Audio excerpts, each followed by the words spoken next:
What if Harry Potter wasn't the boy who lived, but the boy who respawned as a max-level D&D Lich?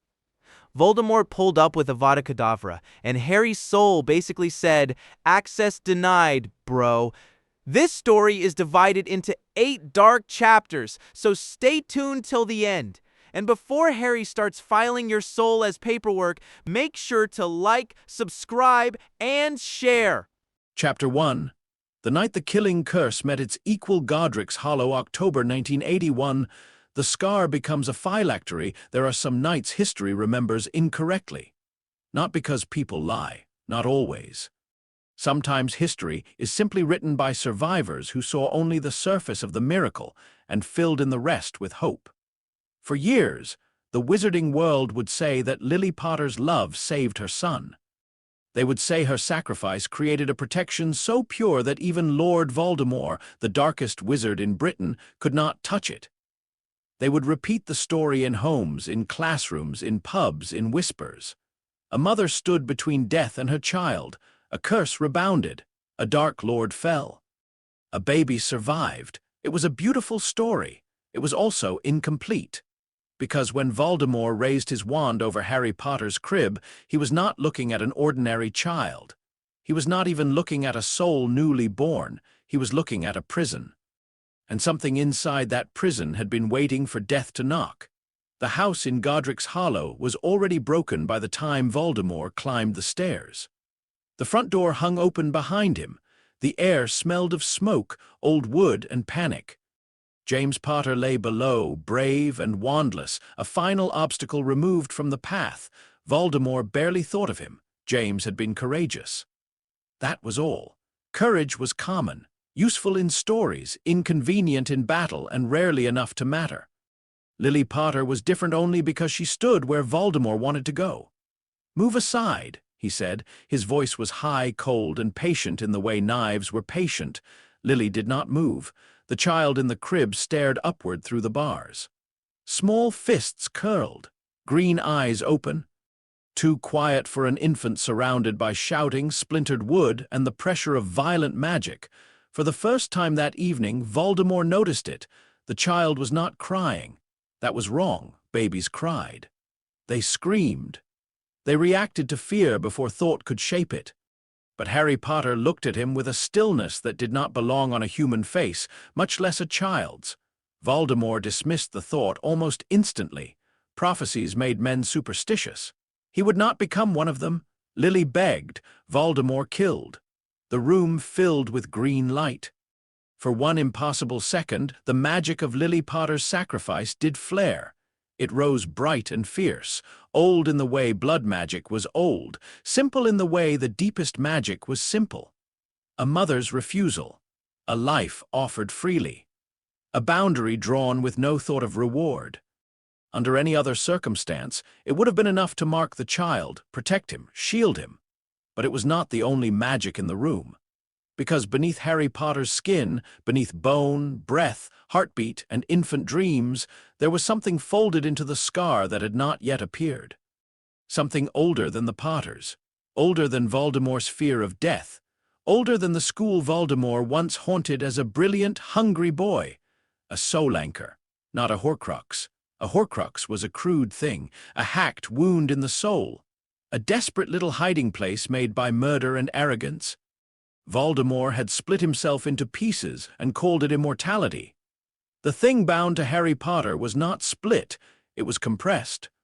Decades before the Potters died, before the war had entered its final shape, before Tom Riddle's name became something parents feared to say aloud, a ritual had failed in a forgotten crypt beneath a ruined manor in northern Europe.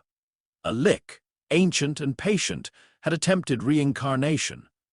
Not resurrection. Resurrection was vulgar, not possession. Possession was temporary reincarnation. A true transfer of soul density from one vessel into another, sealed through a phylactery disguised as a wound in fate. The ritual required a newborn body with immense magical potential, an open destiny, and a soul young enough to bend without breaking. The Lich had prepared everything, almost everything. The ritual had been interrupted. The vessel had not been claimed. The phylactery had vanished. The Lich's consciousness had collapsed into a dormant state, sealed inside a mark that did not yet exist, attached to a child who had not yet been born. For more than a decade, the soul slept in the shadow of possibility. Then Harry Potter came into the world. Then Voldemort came to kill him. Then the killing curse struck, and the old thing woke. The curse did not rebound because love pushed it away. It collided with a soul that refused to be moved. Voldemort's magic plunged toward the infant like a spear of pure ending. Lily's sacrifice wrapped the child in warmth. But beneath that warmth, the phylactery opened like a black eye. The Lich's soul rose, not quickly, not dramatically. It did not scream, it assessed. Hostile soul displacement attempt detected, vessel integrity, fragile, anchor stability, incomplete. Incoming death magic, powerful but structurally narrow, caster soul, unstable, fractured, poorly maintained, conclusion, reject. Voldemort had spent years becoming less human in the name of immortality. He had cut pieces away from himself, believing each wound made him safer. He had built himself into a tower with missing stones and called the emptiness strength. Against love, he had no defense. Against the Lich, he had no category. The killing curse touched Harry Potter's forehead. A thin red line opened on the baby's skin, shaped like lightning because magic, when forced through impossible resistance, takes the path of least explanation.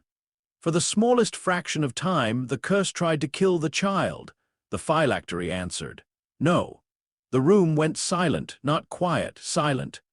The kind of silence that arrives when the world itself forgets to continue. Voldemort's wand shook in his hand. His red eyes widened. Something had grabbed the curse from the inside. Something had looked back through it. For the first time since childhood, Tom Riddle felt the shape of a mind older than his own.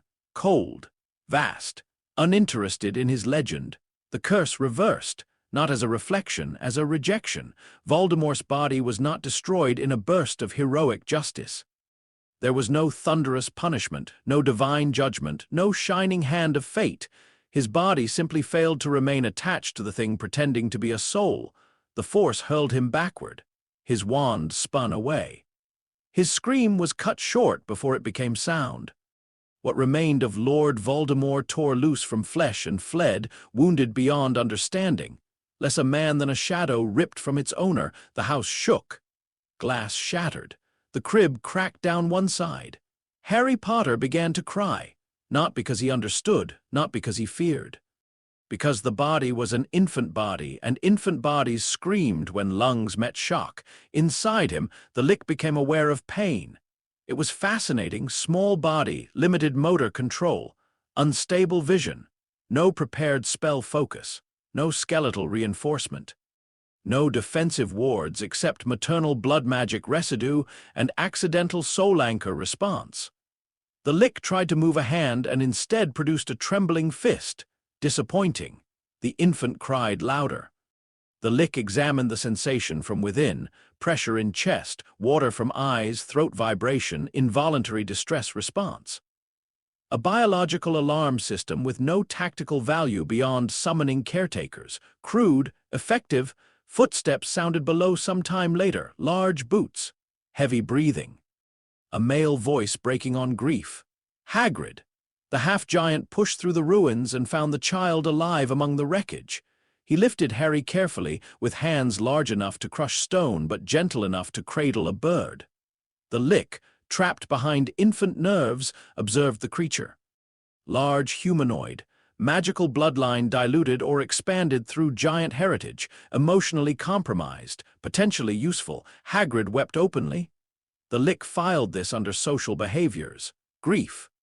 Then the child's body, exhausted beyond endurance, slept. For the next 24 hours, Harry Potter was carried through the aftermath of a miracle. Hagrid took him from the destroyed house. Sirius Black arrived too late and too broken. Arguments happened above the sleeping child's head. Voices rose, cracked, begged, demanded. The Lich drifted in and out of awareness, dragged under by the heavy tide of infancy. Names were gathered. Sirius Black. Godfather, volatile, grief-struck, magically capable. Peter Pettigrew. Absent, significance unknown. Albus Dumbledore, high magical density, controlled emotional presentation, dangerous. Minerva McGonagall, disciplined, observant, feline transfiguration signature. Rubeus Hagrid, loyal, simple speech patterns, high physical durability. The Lich did not yet understand the political structure of this world. It did not understand why the infant was passed between adults like a relic. It did not understand why Dumbledore looked down at him with sadness, relief, and something like fear. But when Dumbledore's blue eyes rested on the scar, the Lich paid attention.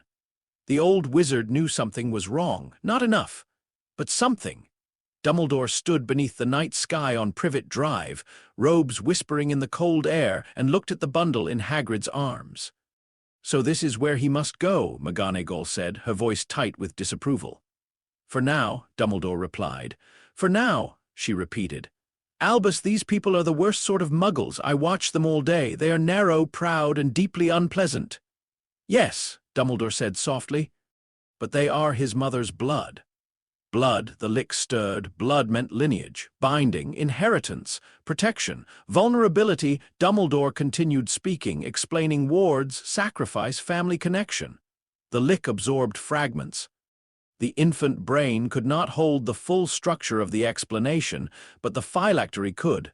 Lily Potter's blood protection, residual sacrificial charm.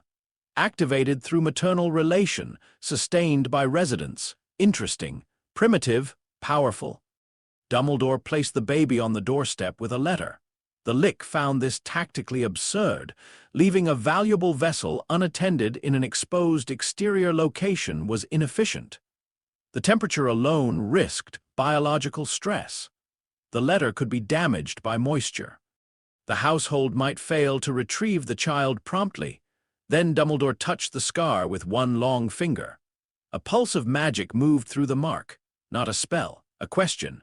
The Lich remained still. Dumbledore's hand withdrew. For a moment, the old wizard's expression changed, only slightly.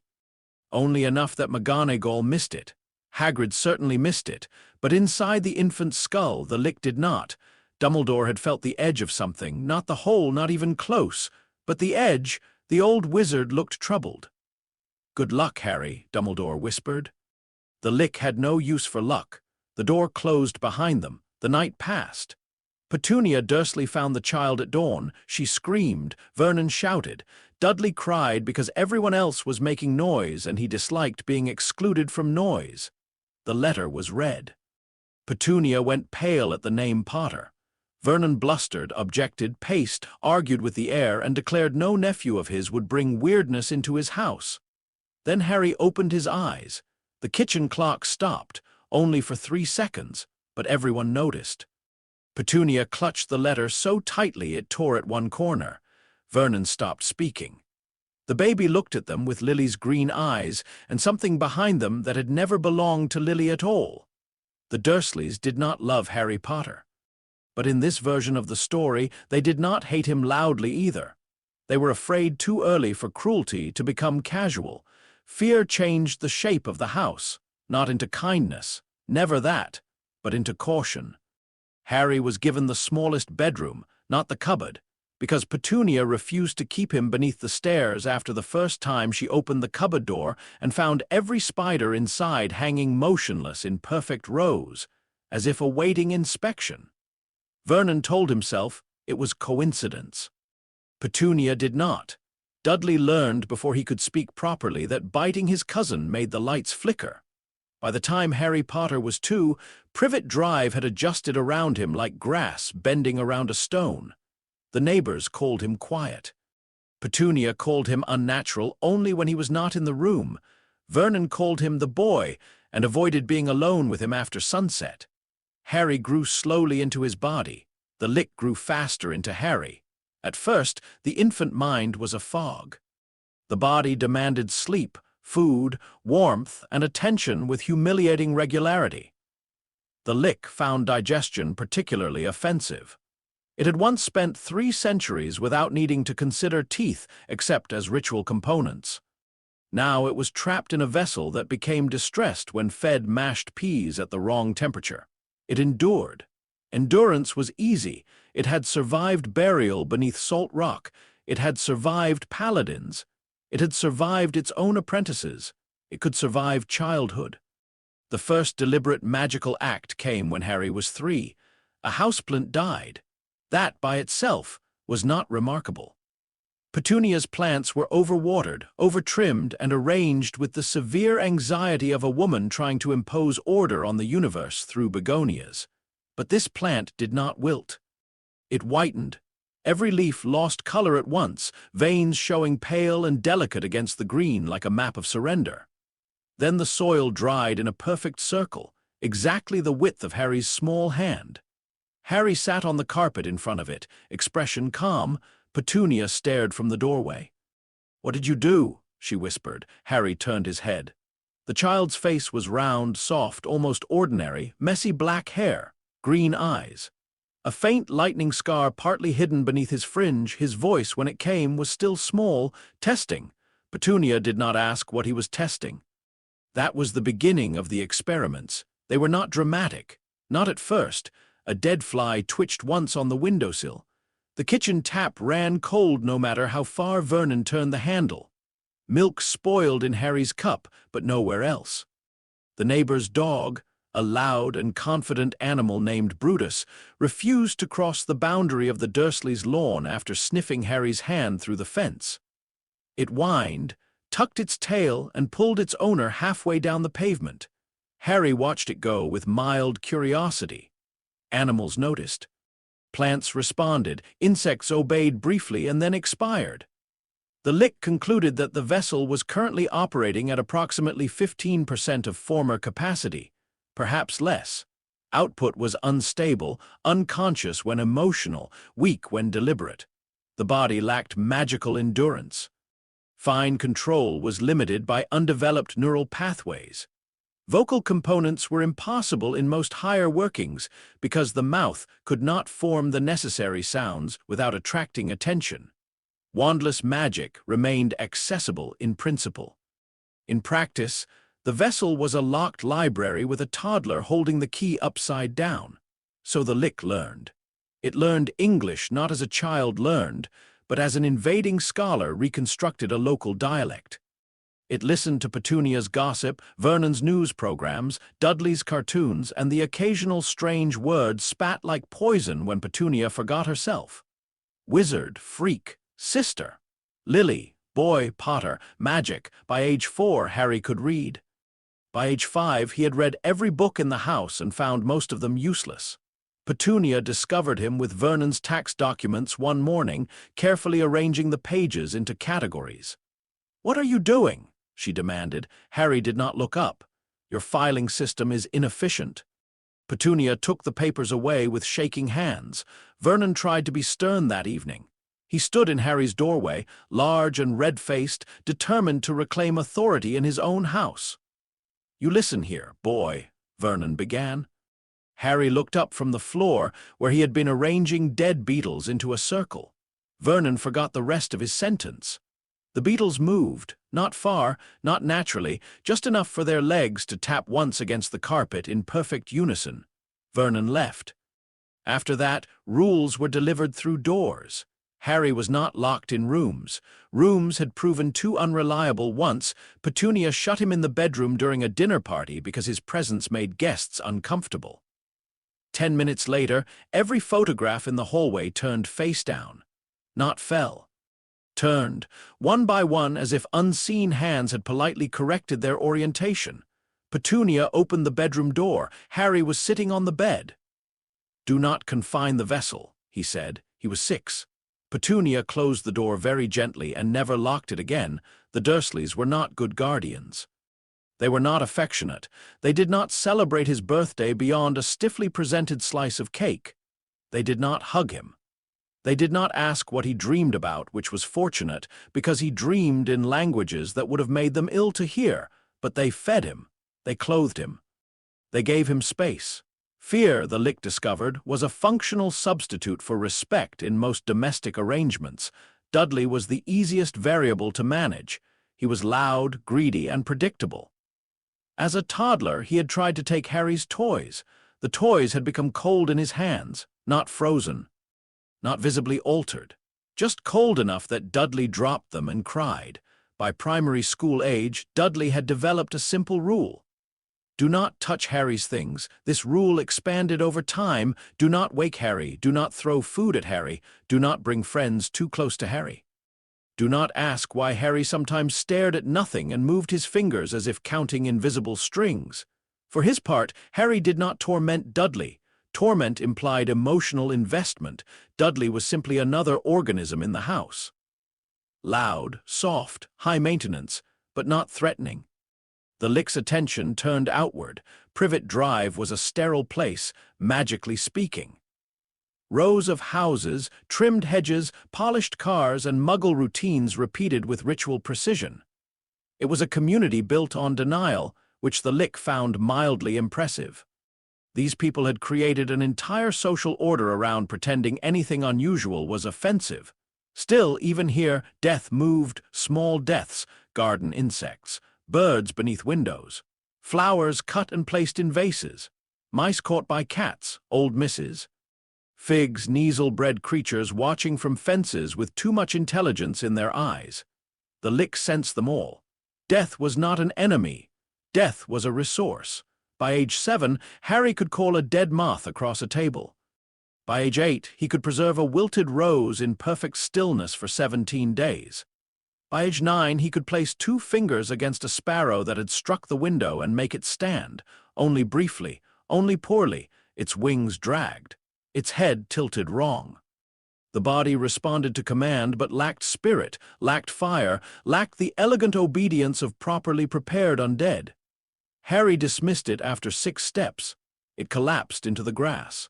He felt no guilt, but he did feel something, not emotion, not exactly, a limitation. The body's chest tightened. The eyes watered slightly. The mouth pulled downward, the biological echo, Harry Potter, the original infant soul had not vanished. That was unexpected. The Lich had assumed dominance would erase the weaker pattern over time. Instead, fragments remained, reflexive, emotional, inconvenient. Warmth when Petunia accidentally called him by his name without irritation. Interest when Mrs. Fig gave him a biscuit. A strange, quiet ache when other children ran to their parents at school gates. The Lich studied these responses with increasing irritation. They served no strategic purpose. Yet they persisted. Sometimes at night the child body dreamed of a woman singing. The Lich had no memory of Lily Potter's song. The body did. This was the first true flaw in the reincarnation, not weakness of magic, not bodily limitation, contamination of identity. Harry Potter was not strong enough to control the vessel, but he was present enough to haunt it. The Lich began to understand the scar more clearly by age 10. It was not merely a mark. It was the anchor. The phylactery had fused with the lightning-shaped wound left by Voldemort's failed curse. In its previous existence, the Lich's phylactery had been a crafted object, bone, silver, gemstones, spellwork, and hidden name. Elegant, secure, external, now it was flesh, living flesh, annoying but not without advantages. The vessel could not be easily separated from the anchor. Any attempt to kill the body would trigger defensive restoration through the scar. Not full regeneration yet, the body was too young. But survival was highly probable. The scar also held residue of Voldemort's soul, a splinter, tiny, agitated, like a parasite trapped in amber. The Lich examined it carefully over several months. It was not part of the Lich, it was not part of Harry. It was foreign. A Horcrux fragment accidentally lodged in the same wound as the phylactery, the magical equivalent of a rat nesting inside a cathedral wall. The Lich considered absorbing it immediately, then reconsidered. The vessel was too immature. Absorption might cause neurological damage, magical overload, or temporary loss of motor control. Better to wait. Better to map the fragment's resonance. Better to locate its matching pieces. Because if Voldemort had made one Horcrux, he might have made more. And if he had made more, then his immortality was not a rival system. It was a supply chain. The thought pleased the Lich, not emotionally, but structurally. That summer, strange letters began to arrive. The first lay on the doormat one July morning. thick parchment, green ink, addressed not simply to Harry Potter but to his exact location inside the house. Mr. H. Potter's smallest bedroom, 4 Privet Drive, Little Whinging, Surrey. Petunia saw it first. Her face went white. Vernon snatched it, read the front, and made a sound like a man swallowing a stone. Harry watched from the breakfast table. Magic.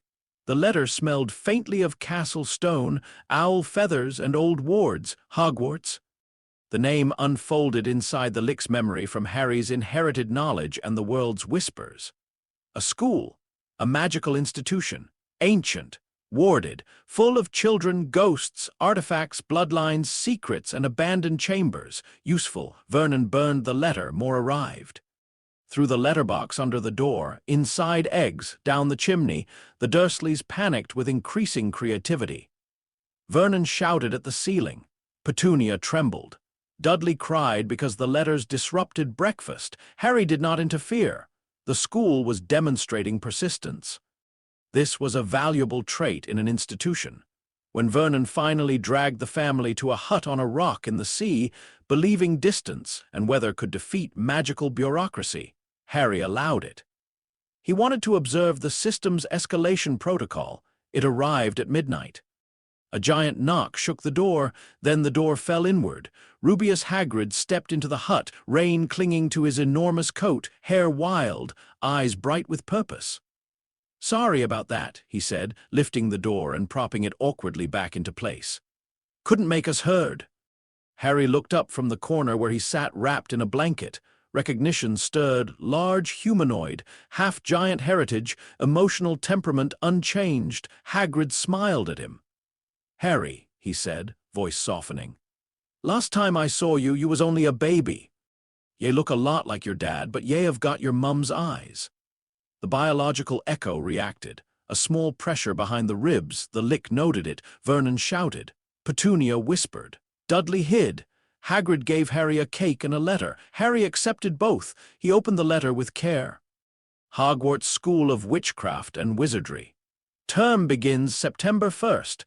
List of required books and equipment. Wand required. The Lich read the list twice. Not because he needed the information repeated, because the implications were significant. A wand was required socially, not magically.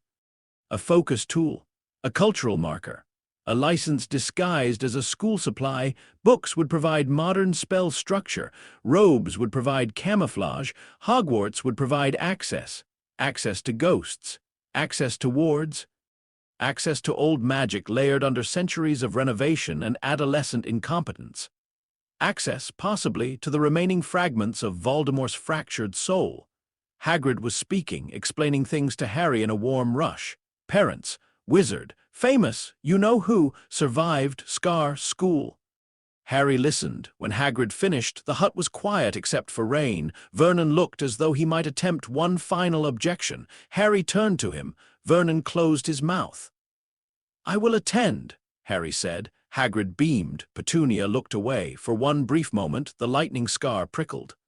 Far away in the forests of Albania, something less than a man stirred in the dark and felt, without understanding why, that the world had become colder. Harry Potter folded the letter neatly. The Lich inside him looked toward Hogwarts, not with wonder, not with fear, with intent. The first stage of confinement was ending. The laboratory had been useful. The lair would be better. Chapter 2. The sorting of a skeletal sovereign Year 1 Hogwarts as a lair. The hat breaks down the first thing Harry Potter learned about the wizarding world was that it had mistaken inconvenience for mystery. Diagon Alley was introduced to him as a wonder. Hagrid led him through the leaky cauldron, past staring witches and whispering wizards, past people who froze mid-drink when they saw the lightning scar beneath Harry's fringe. They looked at him as if he were a relic returned from a shrine, a symbol, a miracle in second-hand clothes. Harry looked back at them and saw poor threat assessment, too many loose sleeves near open flames, too many wand holsters placed where a practiced hand could disarm them in half a second, too many conversations conducted in public about private matters. The average magical adult, he decided within 6 minutes, had survived this long mostly because everyone else was equally careless. Hagrid, however, was pleased. "Everyone knows your name, Harry," he said, smiling down at him. "You're famous." Harry considered this. Fame was a form of unsecured access. It opened doors, lowered suspicion, distorted judgment, and made observers see what they expected instead of what was present, useful. "I see," Harry said. Hagrid chuckled, mistaking the calm response for nerves. "Don't worry, you'll get used to it." Harry doubted that. The brick wall behind the leaky cauldron opened under Hagrid's umbrella tap, rearranging itself into an archway. Harry stopped, not from amazement, from interest. The mechanism was old. Not ancient, but old enough to have accumulated spell residue like dust in the corners of a tomb. The bricks did not merely move, they remembered where they were supposed to move. A repeating spatial permission charm attached to a location key and activated by wand-compatible impact. Crude. Reliable. He stepped through. Diagon Alley unfolded before him in a crooked line of color, smoke, noise, and compressed magical commerce. Shops leaned into each other like gossiping old women. Owls cried from cages. Cauldrons gleamed in stacks. Robes fluttered on display without wind. Children pressed their faces to windows full of broomsticks, sweets, telescopes, and things that bit. The biological echo inside Harry stirred. Wonder, a small, bright human response. The Lich examined it and did not suppress it immediately. Emotional reactions could reveal useful information about the vessel. The child Harry Potter, faint as candlelight under a stone door, wanted to stare at everything, so the Lich allowed the eyes to linger at broomsticks, at floating books, at a display of silver instruments spinning slowly under glass, at an apothecary window where jars of organs, roots, claws, powders, scales, and preserved things sat in neat rows. That final shop earned the longest look. Hagrid noticed. "Need some potion ingredients later," he said. "Best not touch anything in there unless ye know what it is." Harry did know what several things were. He also knew 3 alternative uses for powdered moonstone that would probably alarm the current potion masters of Britain. Gringotts came first. The Goblin Bank interested him more than the street. Not because of the marble, not because of the silver doors, because every goblin in the room noticed him properly. Humans saw a child. Goblins saw an account, a bloodline, a magical signature, a risk category, and a possible future dispute. Their eyes slid to his scar and did not soften. Good. Competence. The cart ride into the vaults revealed another layer of the wizarding world's carelessness. The underground tunnels were impressive, but old protections had been stacked rather than integrated. Wards, curses, alarms, ownership locks, blood key seals, anti-theft hexes, all functional, all layered across centuries, and all creating tiny seams where one system did not quite meet another. Harry catalogued them silently as the cart screamed through darkness.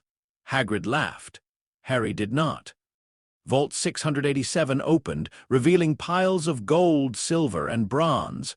The Potter inheritance. Harry stared at the money. Currency, he had learned, represented stored social permission. Not power, not truly, but access to tools, labor, silence, and information. Useful. Hagrid seemed worried by his lack of visible excitement. "All yours, Harry," he said gently. "Your parents left it for ye."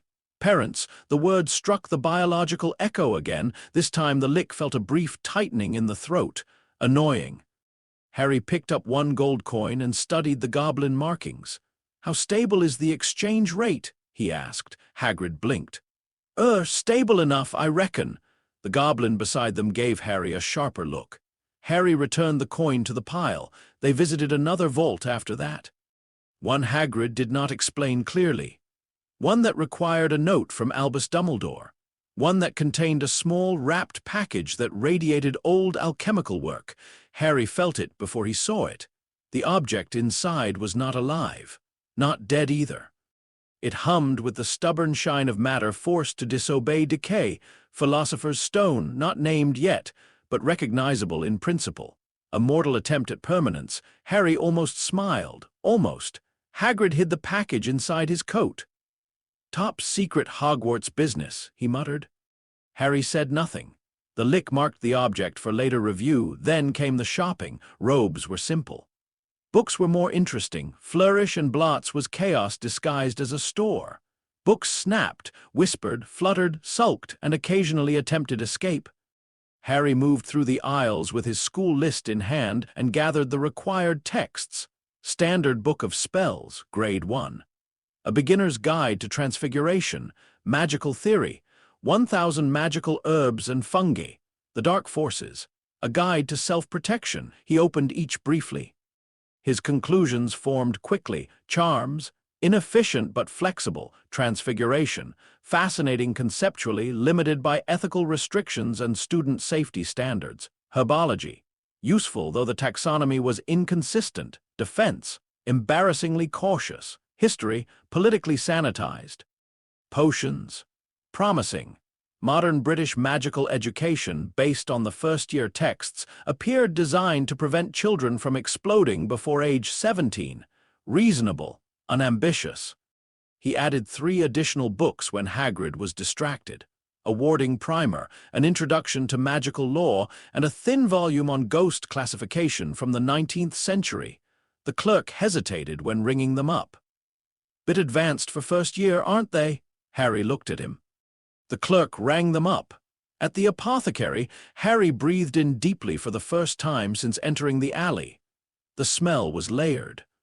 Rotten eggs, crushed roots, dried blood, mineral dust, dragon liver, beetle eyes, venom, alcohol, preservation charms, and the faint metallic trace of things that had once resisted being harvested. Home, almost. Hagrid looked uncomfortable. Harry looked peaceful.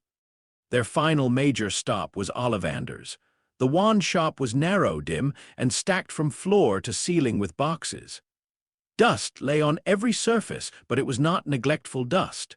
It was archival dust, the kind that warned visitors not to disturb the order of things older than themselves. Garrick Ollivander emerged like a memory-given skin. "Harry Potter," he said softly. "I wondered when I would be seeing you." His pale eyes moved immediately to the scar. Harry allowed it. "Your mother's wand was willow, 10¼ inches, swishy, excellent for charm work. Your father's was mahogany, 11 inches, pliable, a little more power, very good for transfiguration." He circled Harry slowly. "And you," Ollivander murmured, "have your mother's eyes." That phrase again. The body reacted. The lick remained still. Ollivander began testing wands. Beechwood and dragon heartstring. No maple and unicorn hair. No ebony and phoenix feather. The shelf behind Ollivander rattled. The wandmaker paused. Harry's hand had not moved. Ollivander's smile faded slightly. "Curious," he whispered. More wands followed. Holly, willow, yew, ash, cedar, rowan, vine.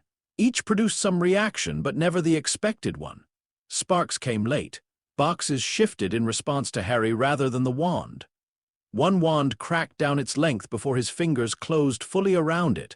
Ollivander's expression grew more alert with each failure. Not afraid, not yet.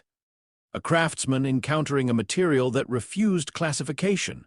At last, he climbed a ladder and pulled a narrow box from a high shelf. "I wonder," he said. The wand inside was holly and phoenix feather, 11 inches. Supple, the moment Harry touched it, warmth flashed through his fingers. The shop filled with gold and red light. Hagrid clapped, delighted. Ollivander did not clap. Harry studied the wand. The phoenix feather recognized the scar, not the lick. The scar. A resonance ran between this wand and the piece of Voldemort trapped in Harry's phylactery wound. Twin cores. Shared origin. A connection born from accident, not destiny, the wand expected to choose. Harry's grip tightened. No, the wand stopped resisting. The light steadied. Ollivander's eyes widened. For 1 second, the lick let the old wandmaker feel the truth. The wand had not chosen the boy. The boy had accepted the wand's usefulness. Ollivander swallowed. "I think we must expect great things from you, Mr. Potter," he said. Harry placed coins on the counter. "Greatness is usually a matter of surviving long enough for historians to simplify events," he replied. Hagrid laughed because he thought it was a joke. Ollivander did not. The rest of the summer was preparation. At Privet Drive, Harry read his textbooks in silence. Petunia did not interrupt. Vernon avoided the room. Dudley watched television loudly downstairs, but even he seemed to understand that the house had entered a dangerous waiting period. Harry did not practice spells openly. There was no need. Instead, he dissected spell theory. Modern wand magic was not fundamentally different from other structured arcane systems he had known. It relied on intent, gesture, focus, incantation, and inherited spell forms carved into cultural memory by repetition. Most students, he inferred, were taught to copy the surface pattern until magic complied, inelegant, but socially useful. A child who performed magic too well would be noticed. A child who performed magic strangely would be studied. Therefore, Hogwarts required camouflage. Harry would use the wand. He would speak incantations. He would allow instructors to believe they were teaching him. But he would also learn the current limits of magical Britain, the locations of old artifacts, the structure of school wards, and the behavior of living ghosts, especially ghosts. Ghosts were underused in most societies. The dead, if coherent, made excellent observers. They did not need sleep, food, or payment in ordinary currencies. Their weaknesses were predictable. Unfinished business, emotional loops, territorial attachment, and vanity. Hogwarts was famously full of them. That alone justified attendance. On September 1st, Hagrid escorted him to King's Cross Station and showed him the barrier between platforms 9 and 10. "Just walk straight at it," Hagrid said. "Don't stop and don't be scared." Harry looked at the solid brick, again, layered access magic, hidden in a public transportation hub. Dangerous, but effective. The wizarding world appeared fond of trusting children with spatial transitions and hoping embarrassment prevented accidents. He walked through. Platform 9 3/4 roared around him. Steam billowed red and white around a scarlet train. Owls shrieked. Parents hugged children. Trunks rolled over toes. Students leaned from windows shouting names. Cats hissed at rats. Someone dropped a cage of toads. Harry stood in the center of it all and listened. The platform was a map of bloodlines. Old families grouped together, posture and robes marking them before names did. Muggle-born families stood in small pockets of confusion, trying to appear calm while looking at everything. Half-bloods moved between both worlds with practiced awkwardness. Harry was noticed immediately. Whispers moved faster than steam. "That's him, Harry Potter. Look at the scar. Do you think he remembers?" Harry did not react. Fame was already functioning as predicted. People stared at the symbol and ignored the person. Excellent. He boarded the train and found an empty compartment, not for long. A red-haired boy slid the door open near departure, dragging his trunk with obvious effort. "Everywhere else is full," the boy said. "Mind if I sit?" Harry looked up. Ronald Weasley. Pure-blood family, low financial resources, high fertility, visible anxiety concealed under casual speech. The boy's robes were second-hand. His wand, if he had one, was likely inherited. His posture suggested he expected to be compared unfavorably to siblings, potentially useful. "Sit," Harry said. Ron did. For several minutes they rode in silence. Ron fidgeted first. "I'm Ron, by the way, Ron Weasley." "Harry Potter." Ron stared, then, to his credit, he recovered only slightly slower than average. "Really? Sorry, I knew, sort of. Fred and George said you might be on the train, but they say loads of rubbish." Harry watched him. Ron's face was open in a way Harry found tactically unfortunate but socially informative. Surprise, curiosity, nerves, excitement, all visible, all unguarded. "You have many siblings," Harry said. Ron blinked. "Yeah, 5 brothers, 1 sister. Why?" "Your belongings indicate inheritance rotation through multiple owners." Ron glanced at his robes, then flushed. "Yeah, well, not everyone's got vaults full of gold. I did not say it as criticism." "Oh," Ron settled slightly. "Right." This was the first unusual thing about Ron Weasley. He adjusted, not perfectly. Not intelligently, perhaps, but quickly. Many children, when faced with Harry's manner of speech, became defensive or confused. Ron accepted strangeness if it did not come packaged with insult. His standards for companionship were apparently flexible. This made him stable. Stability had value, the trolley which arrived. Harry bought a wide selection of sweets for experimental purposes. Ron stared as if Harry had acquired a dragon. "You don't have to buy all that," Ron said. "I am testing local confectionery." Ron grinned. "Brilliant!" The biological echo approved of the grin. Harry allowed Ron to share the sweets. Chocolate frogs attempted escape. Pumpkin pasties were acceptable. Bertie Bott's every flavor beans were conceptually interesting and practically indefensible. A candy designed to create random sensory distress had no purpose except entertainment through uncertainty. Ron enjoyed them. Harry classified this under human recreation. Low-risk self-sabotage. Their compartment door opened again. A girl stood there with bushy brown hair, large front teeth, and the intense expression of someone who had read the rules and was prepared to enforce them before being asked. "Has anyone seen a toad?" she asked. "A boy named Neville's lost one." Her eyes landed on Harry's scar. They widened, then narrowed, not in fear, in analysis. "You're Harry Potter," she said. "Yes. I've read about you. You're in modern magical history, the rise and fall of the dark arts and great wizarding events of the 20th century. Are the accounts accurate?" She paused. Most children would have asked what he meant. This girl understood the question immediately. "I don't know," she admitted. "They don't cite enough primary sources." For the first time since entering the wizarding world, Harry's attention sharpened fully. "Interesting. And your name?" he asked. "Hermione Granger." Muggle-born, no inherited magical culture, high verbal confidence, strong memory, already aware of source reliability, worth monitoring. Ron made a face as she corrected his attempted spell on Scabbers.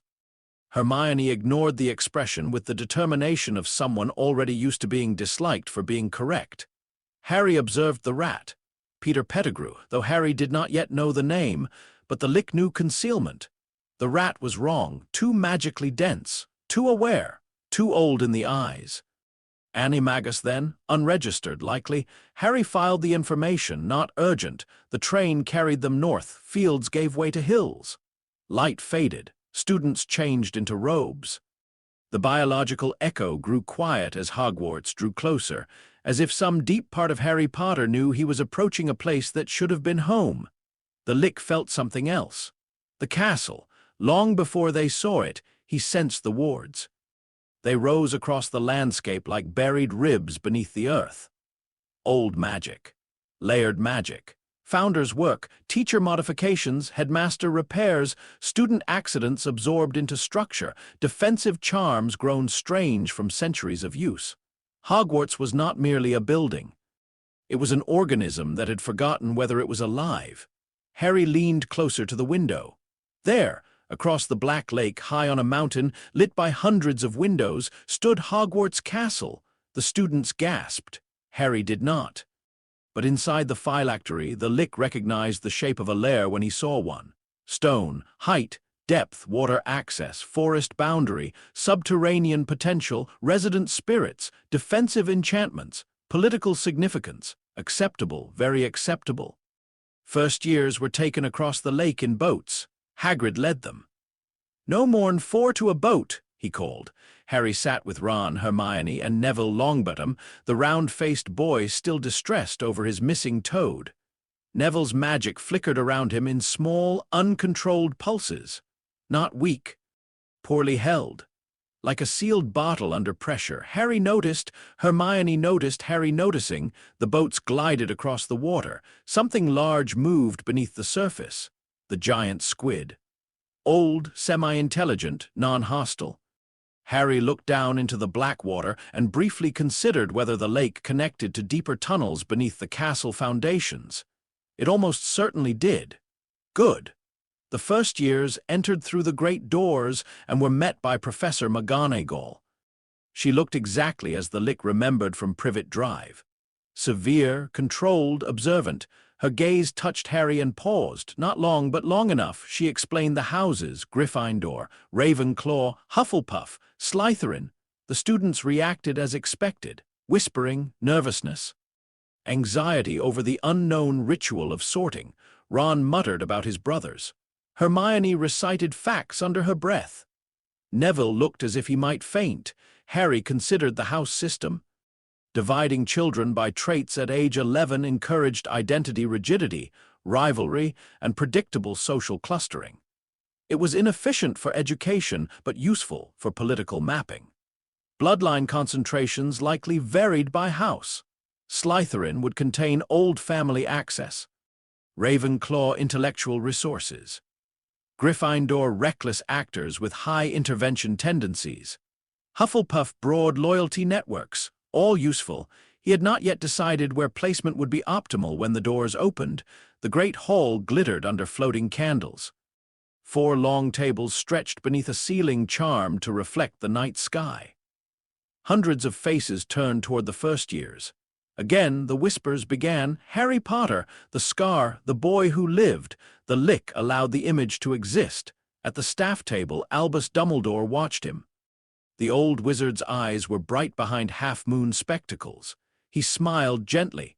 The smile did not reach the magic around him. Dumbledore's aura was controlled, layered, and immense. Not like the Lich's old power, different in texture, warmer, more fluid, less efficient, but very deep, dangerous. Beside him sat other staff, McGonagall, Flitwick, Sprout, Snape. Severus Snape's eyes locked onto Harry with immediate hostility, personal history, then useful vulnerability. At the center of the hall on a stool lay a patched old hat. Students relaxed. Then the hat opened its brim and began to sing. Harry listened to the song with growing interest.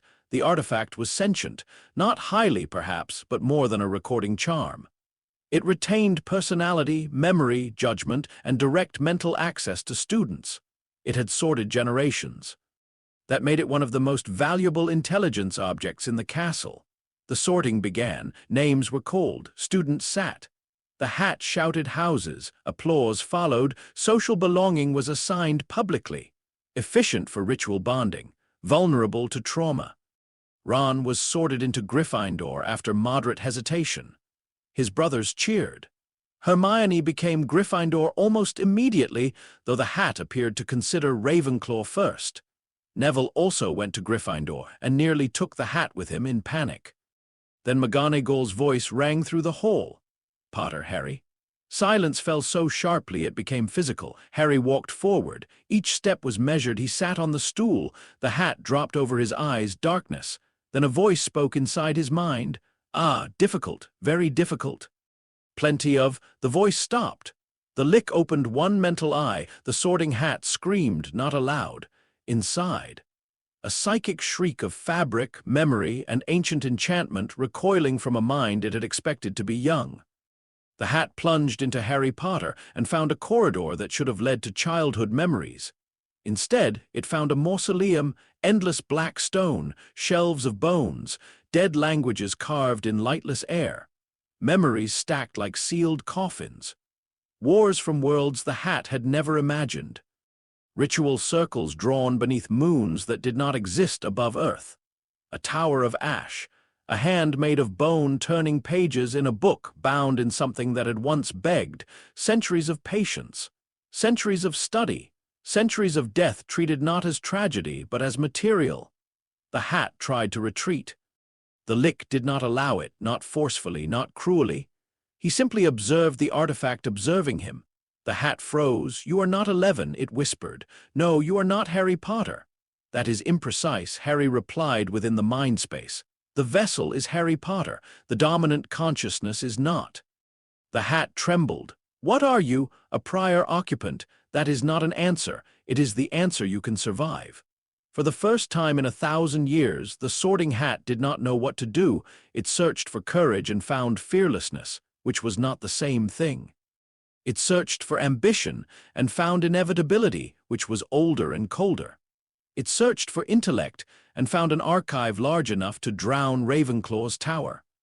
It searched for loyalty and found possession, utility, and one small buried ember of human attachment that belonged to the child underneath. The hat recoiled from that ember more than from the darkness, because the darkness was coherent. The ember was trapped. Below the hat, the great hall waited. 1 minute passed.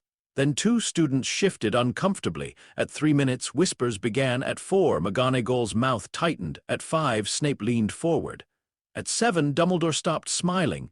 Inside the mind, the hat was cycling. Gryffindor. No, bravery without warmth becomes conquest. Ravenclaw. No, knowledge without restraint becomes catastrophe. Hufflepuff. No, there is patience, yes, but no community. Slytherin. Ambition, secrecy, command, old blood access. I am not interested in blood purity, Harry said. No, said the hat, voice thin. You are interested in structure. Correct. Slytherin would give you proximity to certain families. Yes, but that is not the deciding factor, is it? No. Then what? Harry let the hat feel what he had sensed from the castle: depth, stone, water, pipes, foundations, subterranean chambers. The hat went very still. You want to be below. Yes. Why? Harry's answer was simple. All lasting things are built downward first. 11 minutes after the hat had touched his head, it finally opened its brim. Slytherin. The word echoed through the hall. There was applause from the Slytherin table, but it began unevenly. The older students clapped because Harry Potter had been placed among them. The younger ones clapped because everyone else did. Some looked delighted. Some looked confused. A few looked suddenly calculating. The Gryffindor table reacted like someone had dropped a snake into their soup. Ron's face fell. Hermione stared, not with disappointment, but with alarm sharpened by curiosity. Dumbledore's expression remained calm. His fingers, however, had gone still around his goblet. Harry removed the hat. For a fraction of a second, the hat clung to his hair as if afraid to be left alone with its own thoughts. Then he placed it back on the stool and walked to the Slytherin table. Draco Malfoy made space for him immediately. Of course he did. Malfoy was pale, sharp-faced, and already carrying his father's pride like an oversized cloak. He wore wealth comfortably and insecurity poorly. So it's true, Draco said, offering a hand. Harry Potter in Slytherin, my father will be very interested. Harry looked at the hand, then at Draco. Why? Draco blinked. Well, because you're Harry Potter. That is not an explanation, it is a label. A few nearby students went silent. Draco's smile stiffened. My family can be useful to you. That was better. Harry shook his hand. Then we will evaluate that in time. Draco looked pleased and uncertain, which Harry suspected was his natural state when not repeating rehearsed opinions. Across the table, a dark-haired girl named Pansy Parkinson whispered to another student. Theodore Nott watched without speaking. Blaise Zabini looked amused. Harry catalogued them all. The feast appeared. Food materialized across the tables in quantities that suggested either abundance or an institution compensating for emotional instability through meals. Ron, at the Gryffindor table, kept looking over. Harry allowed himself one glance back. Ron quickly looked away. The biological echo produced a faint discomfort. The Lich named it. Loss of expected social connection, irrelevant, possibly. The feast ended with Dumbledore's announcements. Forbidden forest, forbidden corridors, rules, warnings, jokes that students laughed at because affection had trained them to.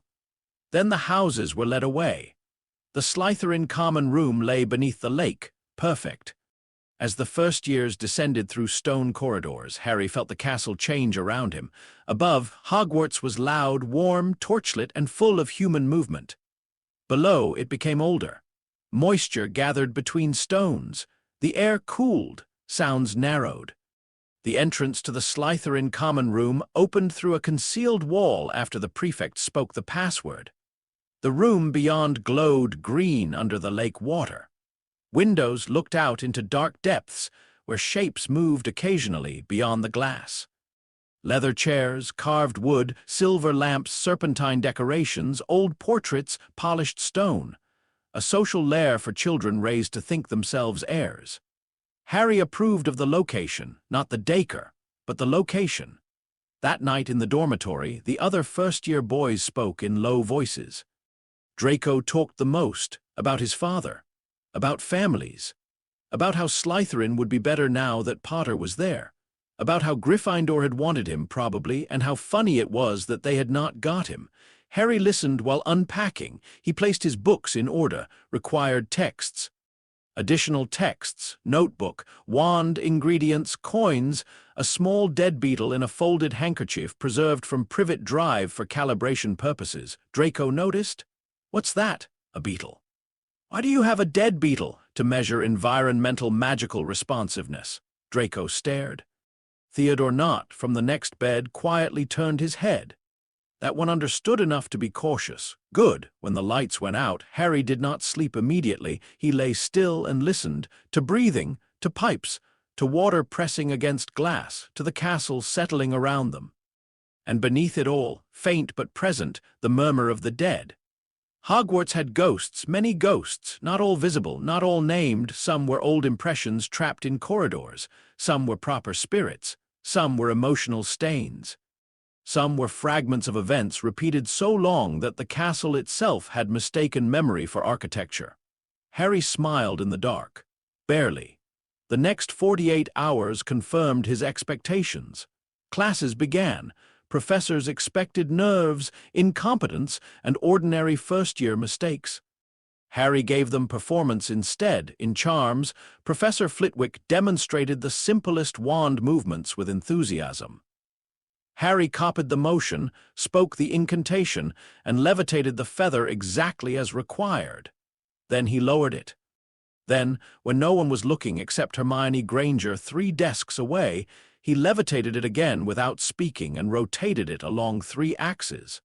Hermione's quill stopped moving. Harry let the feather drop. In Transfiguration, McGonagall explained the discipline with stern reverence. Transformation, she said, was among the most complex and dangerous branches of magic they would study. Harry listened closely. This branch was not trivial. It involved matter-state revision through imposed conceptual identity. Dangerous indeed. Also limited by the caster's understanding of the target form.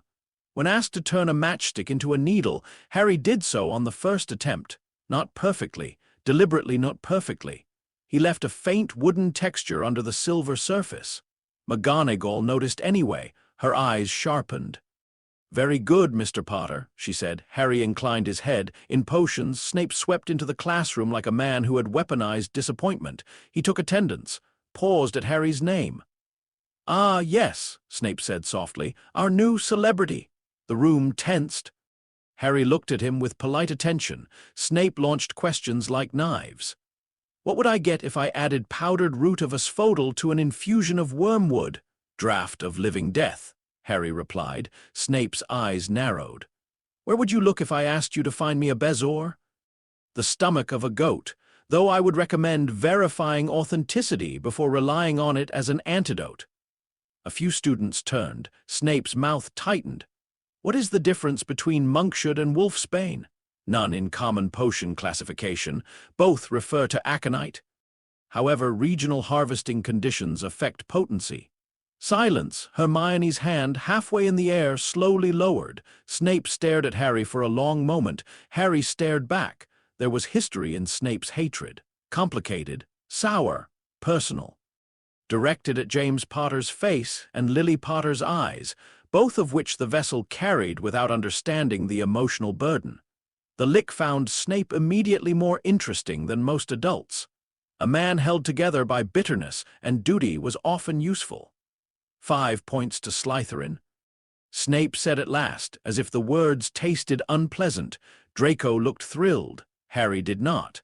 By the end of the first week, Hogwarts began responding to him, not openly, subtly. A suit of armor turned its helmet to follow him. A locked classroom opened when he paused before it, then closed again when he did not enter. The stairs changed less often beneath his feet. The dungeon torches burned lower when he passed, and the ghosts came. Nearly headless Nick approached first, though Harry suspected he had been encouraged by Gryffindor curiosity. The ghost drifted near Harry in an empty corridor after dinner, transparent ruff gleaming faintly. "Good evening, Mr. Potter," Nick said. "I do not believe we have been properly introduced." "Sir Nicholas de Mimsy Porpington, at your service." Harry turned. "Your execution was incomplete," Nick's smile faltered. "Yes, well, a rather painful point, actually." Does the neck attachment cause structural instability in your manifestation? Nick blinked. I beg your pardon? Harry stepped closer. Nick drifted back slightly before realizing he had done so. You retain strong identity coherence, Harry said, but your death trauma is visibly incorporated into your presentation. Is this voluntary? Nick stared at him. Most living children asked whether his head could come off. This one had asked if his mutilated ghost state was a chosen self-image. I cannot say I have ever thought of it in those terms, Nick said faintly. You should. Should I? Yes, it may improve stability. Nick, who had been dead for centuries and rarely received practical advice from first years, looked deeply unsettled. Harry continued. You have access to Gryffindor Tower, common corridors, and student gossip. Nick's eyes narrowed with the first hint of caution. I suppose I do? I require information. Do you? In exchange, I may eventually examine methods of increasing your manifestation integrity. Nick hovered very still. Ghosts did not breathe, but something in his silence felt like a held breath. What kind of information? Movements of professors? Unusual magical disturbances? Locations of restricted areas? Other ghosts willing to negotiate? Nick should have refused. A proper ghost of Gryffindor should have been offended, but ghosts were lonely things. They repeated themselves for centuries, watched generations forget them, and clung desperately to anyone who spoke to them as if they were not decoration. Harry had not been kind, he had been precise. Sometimes precision feels like respect to the neglected dead. I can make introductions? Nick said slowly. No promises. That is acceptable. Within 2 days, the Bloody Baron appeared. He did not introduce himself. He emerged from a wall in the Slytherin common room after midnight, silver blood staining his transparent robes, chains silent around him. The other students slept. Harry sat beside the dying fire with a book on ward theory open in his lap. The Baron stared. Harry looked up. For several minutes neither spoke. Then the Baron bowed his head, not deeply, but unmistakably. Ancient One, the ghost said. Harry closed the book. You perceive more clearly than the others. I know death when it wears skin. Do you object? The Baron's hollow eyes remained fixed on him. No. Why? Because the living have grown loud and foolish. The dead remember hierarchy. That was useful. The Bloody Baron required no promise of repair, no flattery, no persuasion. He volunteered, not out of loyalty, out of recognition. Through him, Harry gained the first true outline of Hogwarts' ghost network. Nearly headless Nick, socially active gossip source. The Bloody Baron, feared, access through Slytherin territories and old castle memory. The Grey Lady, intelligent, evasive, tied to Ravenclaw secrets. The Fat Friar, kind, widely liked, too morally inconvenient for direct recruitment. Moaning Myrtle, unstable, bathroom-bound, potentially useful later. Peeves, not a ghost, not controllable chaos entity, avoid or weaponize. The Grey Lady took longer. She found Harry in the library at dusk, though he suspected she had watched him for days first. You ask too many questions of the dead, she said. Harry did not look up from his book. The dead hold information longer than the living. Information is not wisdom. No, but it is easier to verify. That earned silence. The Grey Lady floated beside the shelf. You are not what they think you are. Most people are not. You are less than a boy. Harry turned a page. And more, the ghost studied him with cool sadness. There is something trapped beneath you. For the first time Harry looked up. The Grey Lady did not flinch, though the air around them chilled. Explain, Harry said. She drifted back. Not now. Then she vanished. The Lich remained still for some time. The biological echo stirred faintly. A child's fear, not of the Grey Lady, of being noticed. Interesting, very interesting. At the staff table that evening, Dumbledore watched Harry eat. Harry ate because the body required it. Slowly. Efficiently, without visible preference. Snape watched him too, though with hostility sharpened into suspicion. McGonagall observed him in brief glances, usually after speaking to Dumbledore. Flitwick seemed delighted by his academic performance. Quirrell stuttered through defense lessons and smelled faintly of garlic, fear, and something rotten hidden under borrowed skin. Harry noticed Quirrell immediately, not in the dramatic way stories would later pretend. There was no lightning pain, no destiny. Just a pressure behind the scar when Quirrell turned too quickly. A resonance between the Horcrux fragment in Harry's wound and the damaged wraith attached to the back of Quirrell's head. Voldemort, local irritant, low priority. The Lich did not act, not yet. An enemy who believed himself hidden was an information source. By October, Harry had mapped 3 unused corridors, 4 common patrol patterns, 2 concealed staircases, 1 forgotten storage room full of broken desks, and the entrance habits of the restricted section. By November, he had confirmed that Hogwarts wards were not a single system but a layered ecosystem. By December, the castle had begun opening minor paths for him when no one watched, and Dumbledore's private journal had gained several entries. Harry did not know the exact words, but he knew the old wizard was writing. That, too, was acceptable. Let Dumbledore observe. Let him worry. Fear sharpened intelligent men. It also made them reveal what they valued. The first term ended with snow on the grounds and frost along the dungeon windows. Students prepared to leave for Christmas. Harry remained at Hogwarts. The Dursleys did not request him. He did not request them. Ron seemed guilty about leaving. "You sure you'll be all right here?" he asked, standing in the entrance hall with his trunk. "Yes. It's just a bit lonely, isn't it?" Harry considered the question. Hogwarts would be quieter, fewer students, easier access, more freedom to explore. "No," he said. Ron looked disappointed, though Harry had answered honestly. "Right, well, Happy Christmas, I suppose." He held out a badly wrapped package. Harry looked at it. "What is this?" "A present," Ron said, as if that explained anything. "Mum sends jumpers. She made you one too after I wrote home." Harry accepted it. The biological echo reacted strongly enough to disrupt his next breath. Warmth, confusion. Possession of an object made specifically for him by someone who had never met him. Irrational, not useless. Ron left. Harry stood in the hall holding the package longer than necessary. From a nearby staircase, Hermione Granger watched him. She said nothing. Good.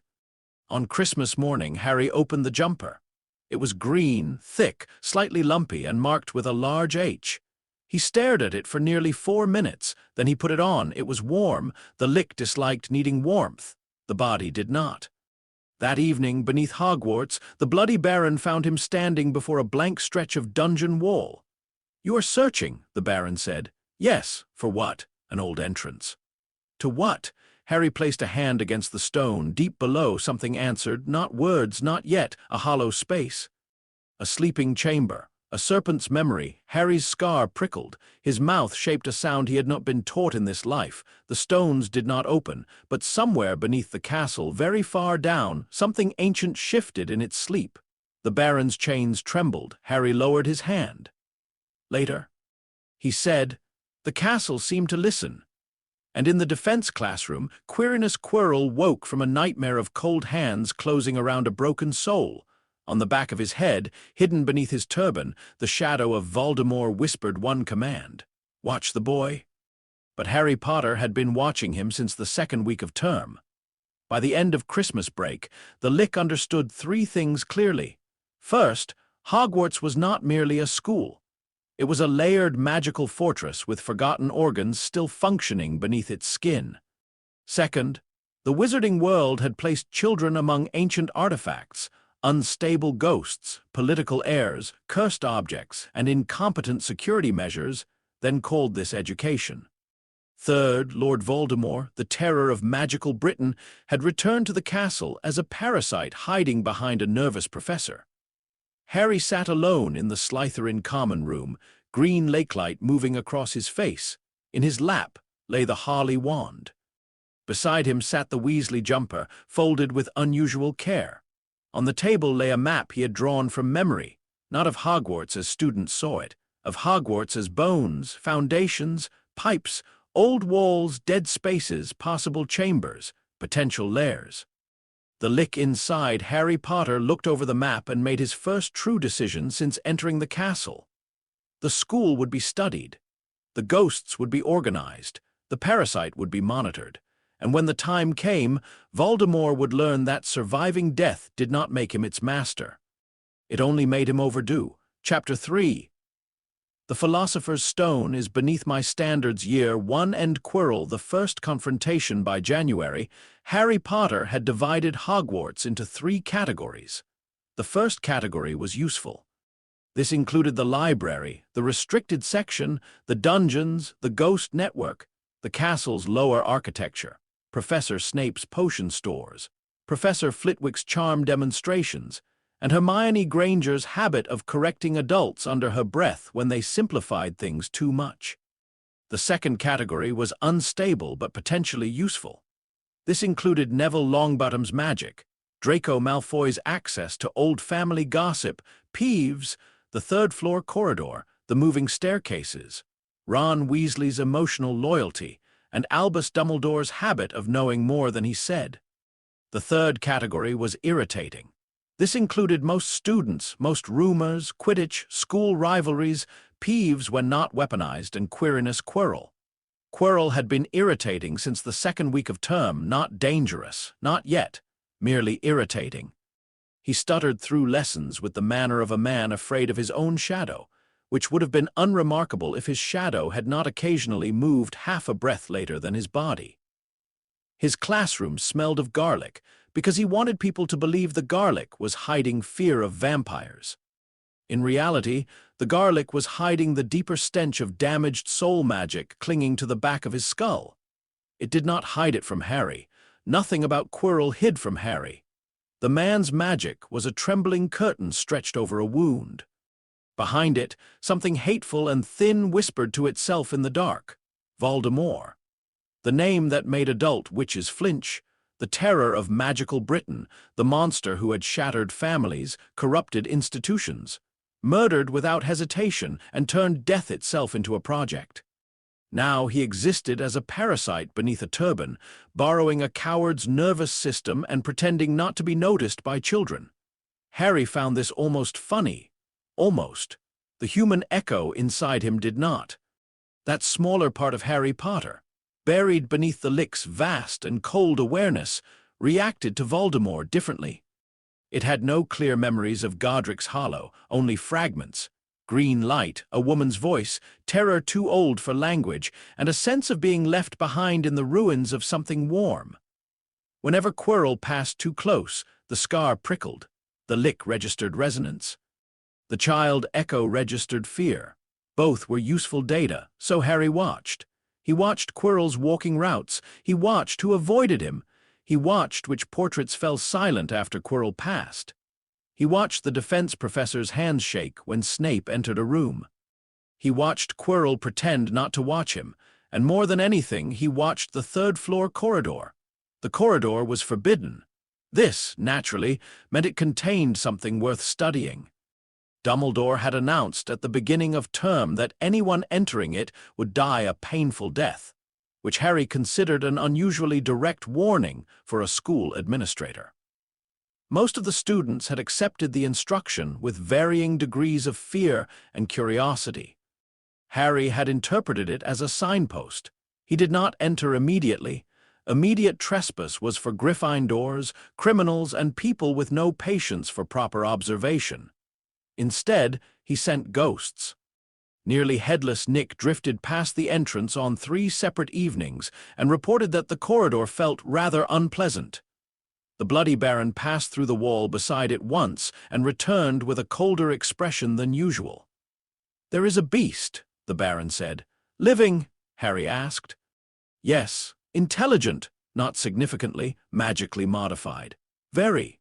Number of heads," the Baron paused. 3, Harry nodded. Cerberus analog large guardian beast, likely placed as first barrier. Dangerous to children, trivial to competent adults, unless the true purpose was not defense but filtering. The corridor contained a sequence, then. A set of obstacles designed not merely to prevent entry, but to test specific magical skills. That made the protected object less secure than it appeared. A true vault killed intruders. A test invited them to prove worthiness. Wizards, Harry was learning, had an unfortunate tendency to confuse drama with security. By February, he had identified the rough shape of the defenses. The three-headed dog belonged to Hagrid. That was obvious. Hagrid's emotional signatures were attached to it like muddy boot prints across a clean floor. The creature responded to music, which Harry learned from a loose comment Hagrid made after 3 mugs too many in his hut. Professor Sprout had contributed Devil's Snare. Professor Flitwick had contributed keys. Professor McGonagall had contributed a transfigured chessboard. Professor Snape had contributed logic and potions. Professor Quirrell had contributed something involving a troll, because Quirrell's imagination was apparently as limited as his spine. And Dumbledore had contributed the final enchantment, the Mirror of Erised. Harry learned of the mirror before he saw it, not through Ron, not through accident. Through Hogwarts itself. During Christmas break, the castle had shifted around him more openly. Empty schools were honest in a way full schools could not be. With most students gone, Hogwarts breathed slower. Hallways stretched. Doors appeared that had been shy before. Portraits spoke more freely when there were fewer children to repeat them. One night, while tracing an old corridor behind a tapestry of dancing trolls, Harry found the room. There was no reason for the door to be unlocked. It was unlocked. Inside stood a tall mirror with clawed feet and an ornate golden frame.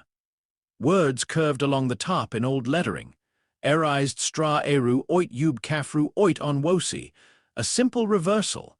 I show not your face but your heart's desire. Harry stood before it. The mirror brightened. For a long moment nothing appeared.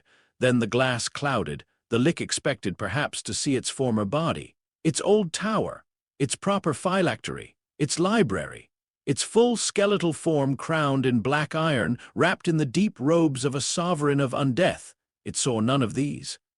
Instead, it saw Lily Potter, not as Harry remembered her.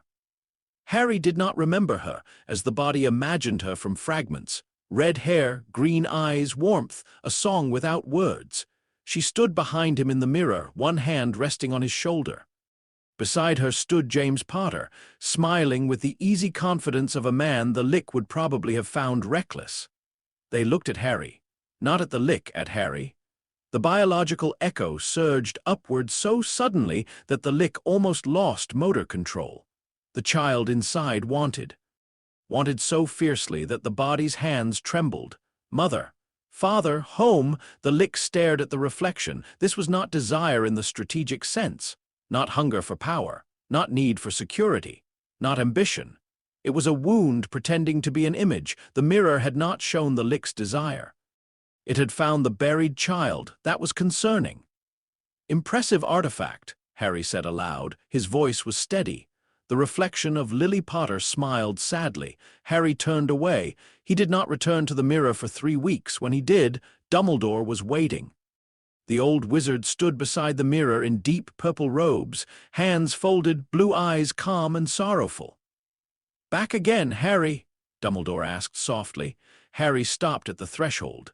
Dumbledore's presence had been concealed well, very well. Harry adjusted his assessment of the old man upward. "I dislike unresolved mechanisms," Harry said. Dumbledore smiled faintly. "Most people who find this mirror dislike leaving it for a different reason. Most people are not trained to recognize addictive magical feedback loops." The smile faded by a fraction. "An interesting description. An accurate one." Dumbledore looked at the mirror. "It shows us what we want most desperately. It shows emotional vulnerability in visual form. That is one way to put it. It is the useful way." Dumbledore studied him. Harry could feel the old wizard's magic in the room, not attacking, not probing directly, merely present like a great hand resting near a locked box. "You are a very unusual boy," Dumbledore said. "Yes." Most children would have denied it. Most adults expected denial. Dumbledore's eyebrows lifted slightly. "Do you know what I see when I look into the mirror?" he asked. "Socks," Harry said. The silence that followed was brief but satisfying. Dumbledore blinked. Harry continued. "You intended to say socks. It is an evasive answer wrapped in whimsy. You use absurdity to deflect inquiry while preserving an image of harmless eccentricity." For the first time, Dumbledore looked genuinely caught. Then, slowly, he chuckled. Not because Harry was wrong, because Harry was not. Perhaps, Dumbledore said. And what do you see? Harry glanced at the mirror. The reflection waited inside the glass. Lily, James. A family the vessel had lost before it could understand having won. Something irrelevant, Harry said. Dumbledore's gaze sharpened. There are very few irrelevant desires. There are many. Most are merely biological complaints given narrative significance. And is that what family is to you? A biological complaint. The question struck deeper than intended, not into the Lich, into Harry. For 1 second the body wanted to answer differently. No, the Lich suppressed the response. Family, Harry said, is a social structure created to protect vulnerable organisms until independent function is achieved. Dumbledore's face went still. And love, Harry considered the word. A weakness, the Lich might once have said, but Lily Potter's sacrifice still coated the vessel's blood like a ward. So not weakness, not only. Love is a binding force, Harry said. Powerful, poorly understood, unreliable under controlled conditions. Dumbledore looked older in that moment. That may be the saddest definition I have ever heard. It is also more precise than most. Dumbledore's eyes moved to Harry's scar. Precision is not always the same as truth. No, Harry said, but it is easier to test. The mirror was removed the next day. Harry allowed it. He already knew enough. By spring, Quirrell became more active. The parasite was growing impatient. Harry could feel Voldemort's presence pushing harder through the host. Quirrell's body weakened. His hands shook more often. His stutter worsened when watched and vanished when he believed himself alone. Snape noticed. Of course Snape noticed. The potions master moved through the castle like a black blade, all suspicion and old fury. He cornered Quirrell after classes. He threatened him in low tones. He tried to frighten a frightened man without understanding that the thing inside Quirrell no longer feared ordinary threats. Harry observed one such confrontation from behind a wall with the assistance of the Bloody Baron. Find out how to get past that beast of Hagrid's, Snape hissed. Quirrell stammered something weak. Snape leaned closer. You do not want me as your enemy, Quirrell. Behind the turban, Voldemort's presence stirred. Harry felt the Horcrux splinter in his scar answer like a tuning fork, small, agitated, hungry. The Lich decided then that the confrontation would occur before the end of term. Not because Voldemort threatened the school, he did, but inefficiently. Not because the stone mattered, it did not. But because the fragment inside Voldemort's wraith resonated with the fragment in Harry's scar. They were pieces of the same broken soul. Each carried information. Each carried energy. Each represented a step toward understanding how many times Tom Riddle had mutilated himself in pursuit of survival. And if those fragments could be absorbed safely, they might accelerate the vessel's maturation. That was worth action. The opportunity arrived after exams. The school relaxed in the strange exhausted joy that follows academic suffering. Students laughed more loudly. Teachers looked less hunted. Even Hermione allowed herself 3 full minutes without a book, though she appeared guilty afterward. Ron found Harry in the common corridor near the Great Hall. Hermione thinks Snape's going to steal whatever's under the trapdoor tonight, Ron said, breathless. Harry closed the book he had been reading. Does she? She's got this whole theory.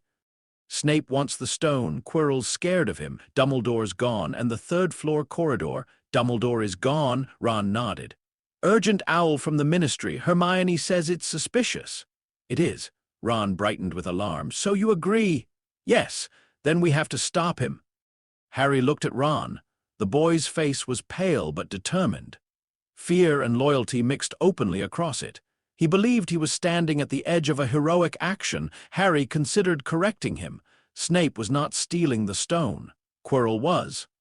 Dumbledore's absence was likely a lure or a miscalculation.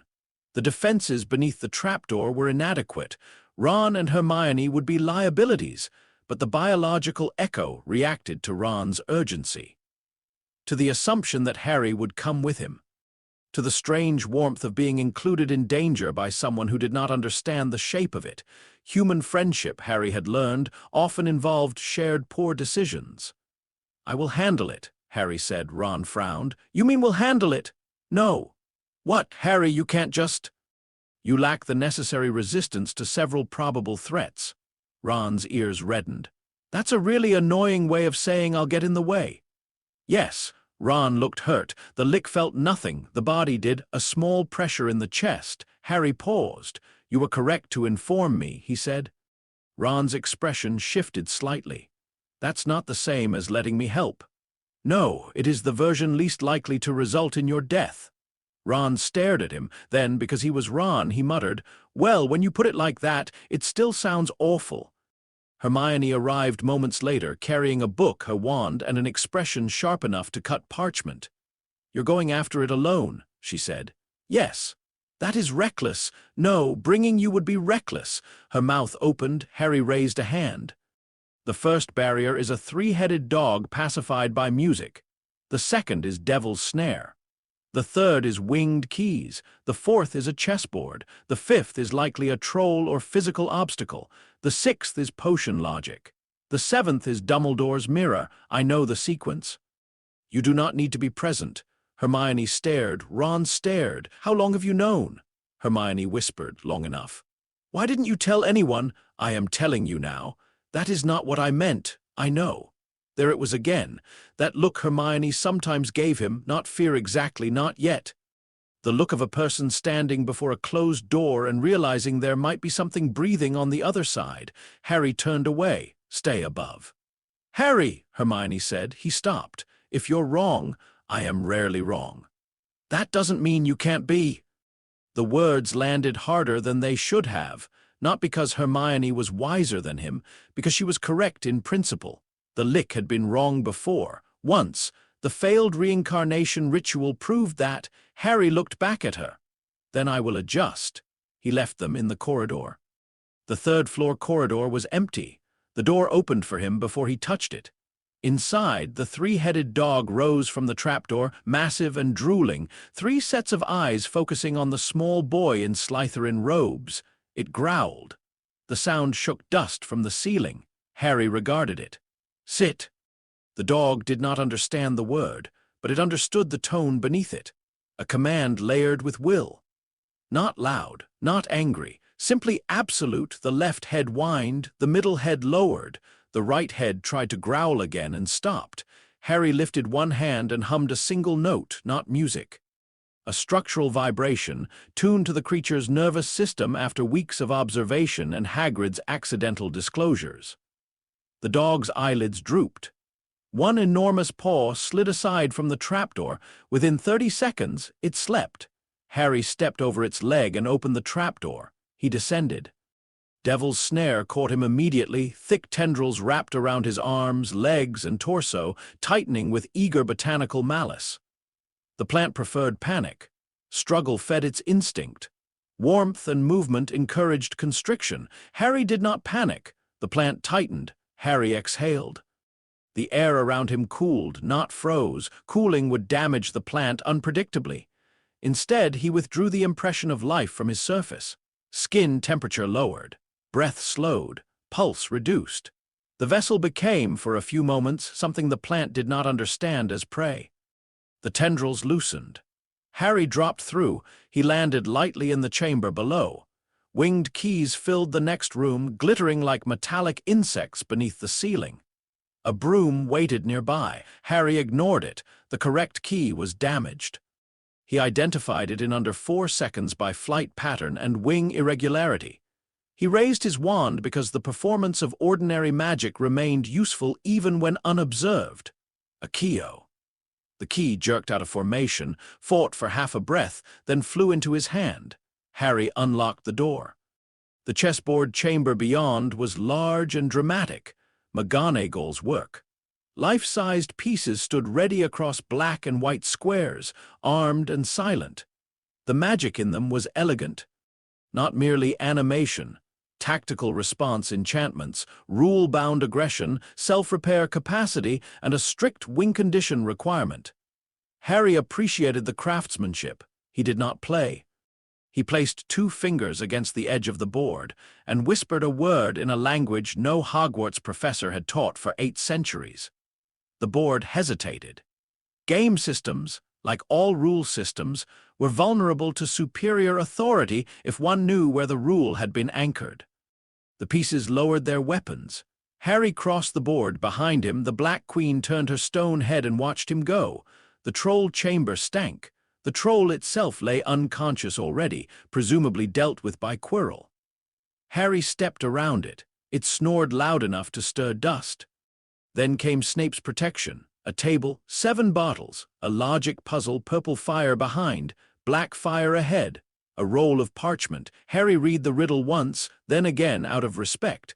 Snape's contribution was the most competent barrier so far, not because it was difficult. It was not. But because it tested something most witches and wizards undervalued, non-magical reasoning under pressure. A pure magical brute would fail here. A panicked intruder would drink wrong. A clever child might succeed. Harry selected the correct bottle, small, clear liquid, enough for one person. Snape had designed it carefully. Harry approved. He drank and stepped through the black flame. The final chamber was quiet. The mirror of Aerized stood in the center. Before it stood Quirrell. His turban was already removed. At the back of his head, beneath stretched and distorted skin, Voldemort's face opened its red eyes. The chamber seemed to grow colder. Quirrell turned first. "Potter," he said. Then the second face spoke. "Harry Potter." The voice was higher than Quirrell's, thin and furious, with the dry hunger of something that had spent too long without lungs of its own. Harry looked at him. For a moment, nobody moved. This was the great enemy, the shadow over Harry Potter's life, the murderer of his parents. The fallen Dark Lord whose name haunted Britain. The Lich examined him and found him poorly maintained. Voldemort's wraith form clung to Quirrell through parasitic possession, stabilized by unicorn blood and desperation. His soul was torn, not metaphorically. Literally, edges ragged, core unstable. Fragmentation consistent with repeated Horcrux creation, primitive immortality, wasteful, offensive. "You are smaller than expected," Harry said. Quirrell flinched. Voldemort's eyes narrowed. "Do you know who I am?" "Yes." "Then you should show fear." "I have been attempting to understand why." The chamber went still. Voldemort stared. Then he laughed. It was not a pleasant sound, brave or foolish, neither. "Ah," Voldemort whispered. "There it is, that coldness. I felt you that night." Harry's scar pulsed. The Horcrux fragment inside it stirred in recognition.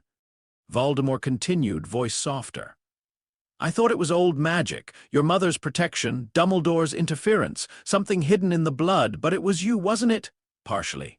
Quirrell's body shifted uneasily. Voldemort's face twisted. "What are you?" Harry took one step forward. Quirrell raised his wand. Harry ignored him. "You attempted to overwrite an occupied vessel," Harry said. "The failure was predictable." Voldemort's expression changed, not much, but enough. He understood some of the words, not all, enough to be afraid of the shape of them. "You speak as if you are not the child." "The child is present." "And you," the dominant occupant, Quirrell whispered something that might have been a prayer. Voldemort hissed, "Impossible." Harry tilted his head. "That word is overused by limited practitioners." Fury flashed across Voldemort's ruined face. "Give me the stone." "No. You do not know what it is." "An alchemical stabilizer capable of producing an elixir that delays biological death and a transmutation effect that converts base metals to gold under controlled conditions." Voldemort paused. Harry continued. "Impressive by local standards, derivative by broader ones." Quirrell's lips moved soundlessly. Voldemort recovered first. "Then you know why I require it." "Yes. And still you refuse."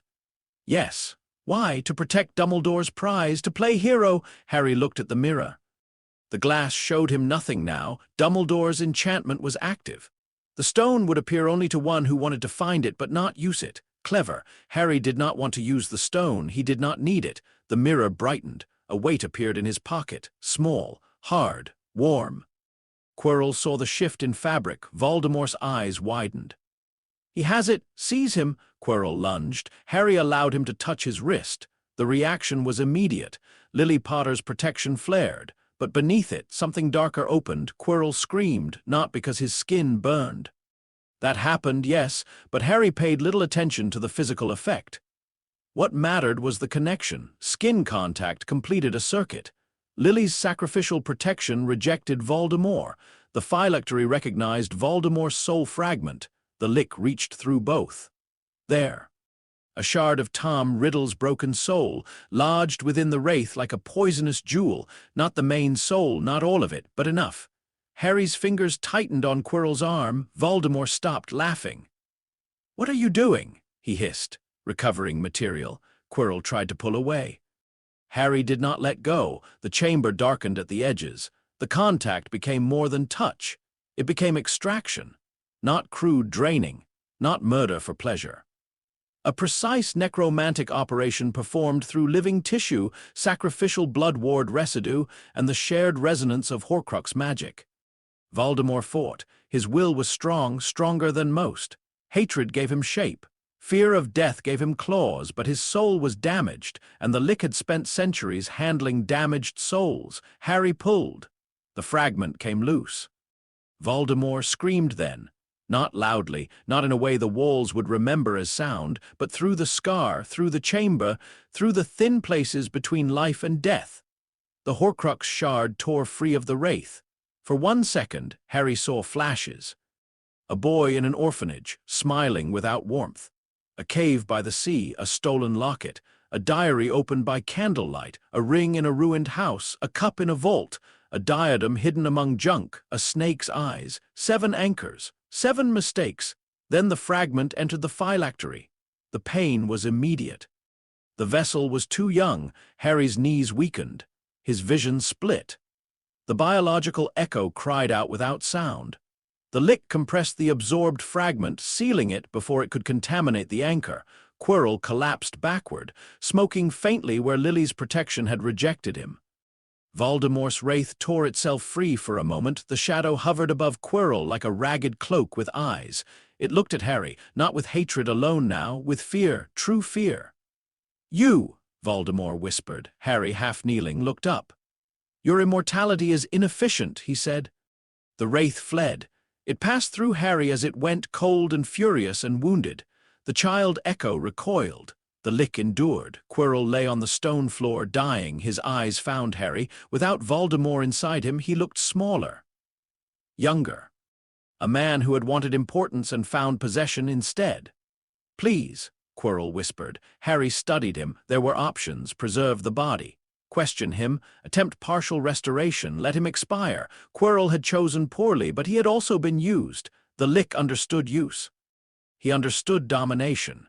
He understood what it meant for a stronger will to occupy the space where your own should have been. The biological echo stirred. Pity. A small, inconvenient warmth. Harry reached into his pocket and removed the stone. For 1 moment, red light glimmered between his fingers. With this object, a mortal could chase life. With this object, kingdoms would bargain. With this object, Voldemort believed he could return. Harry found it beneath his standards. He placed it on the floor out of Quirrell's reach.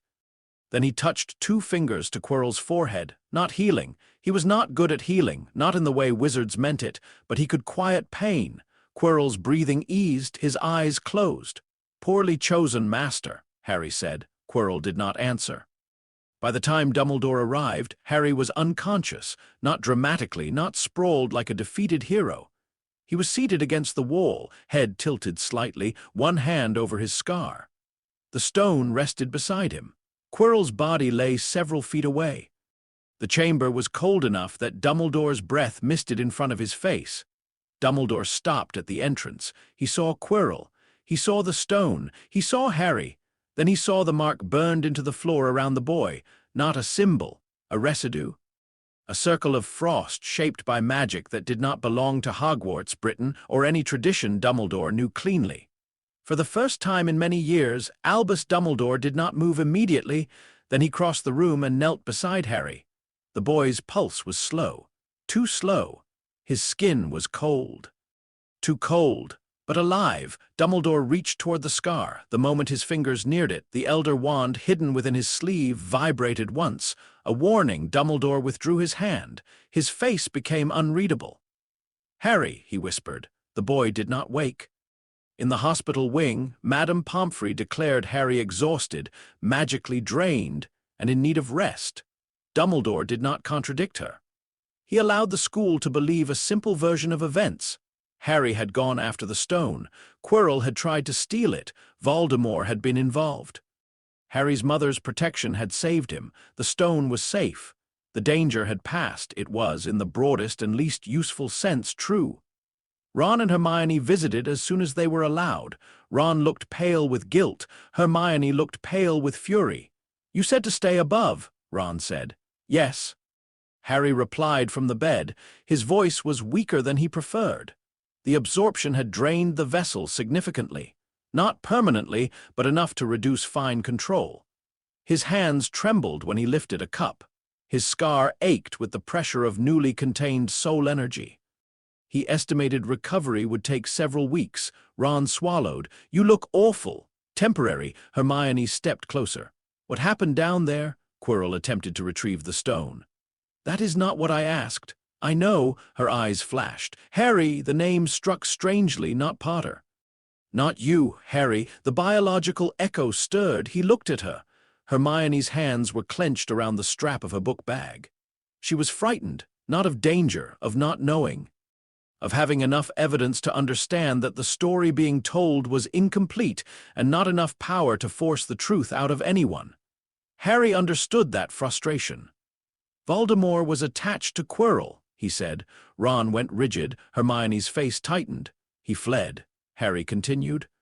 "Quirrell did not survive." Ron looked sick. Hermione whispered, "And the stone recovered." "That's all."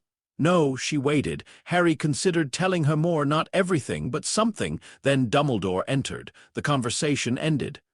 Ron and Hermione were gently dismissed with lemon drops and reassurances. Ron left reluctantly.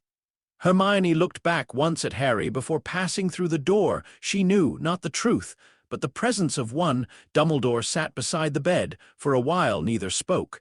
Then the old wizard said, "You did a very brave thing." "No," Dumbledore sighed faintly. "No, it was not brave. It was calculated. Many brave acts are. Then your definition is too broad." A small smile touched Dumbledore's face and vanished. "I spoke with Mr. Weasley and Miss Granger. They were very worried about you." "Yes." "That matters, Harry, to them." "And to you," the Lich would have said no. The body did not allow the answer quickly enough. Dumbledore noticed. Harry disliked that. "To the vessel," he said. Dumbledore's eyes sharpened. The vessel, Harry looked at him. A mistake, small but real. Fatigue had reduced conversational filtering. Dumbledore leaned forward slightly. "What happened in the chamber, Harry?" "Quirrell died. And Voldemort fled." "Did he touch you?" "Yes. And your mother's protection saved you." Harry said nothing. Dumbledore watched him carefully. "That is what happened, is it not?" "It was involved." "Involved," Dumbledore repeated. The word hung between them. Outside the hospital wing windows, late afternoon light fell across the beds. Somewhere in the distance, students laughed. The school year was nearly over. Children were thinking of trunks, exams, summer sweets, train rides home. In the hospital bed, Harry Potter sat with a dead man's soul fragment sealed inside his scar. Dumbledore folded his hands. "Harry, there are kinds of magic that leave marks, not on the skin, on the world around them. The chamber beneath the trapdoor was marked. Most magic leaves residue. This was not most magic." "No," Dumbledore waited. Harry did not continue.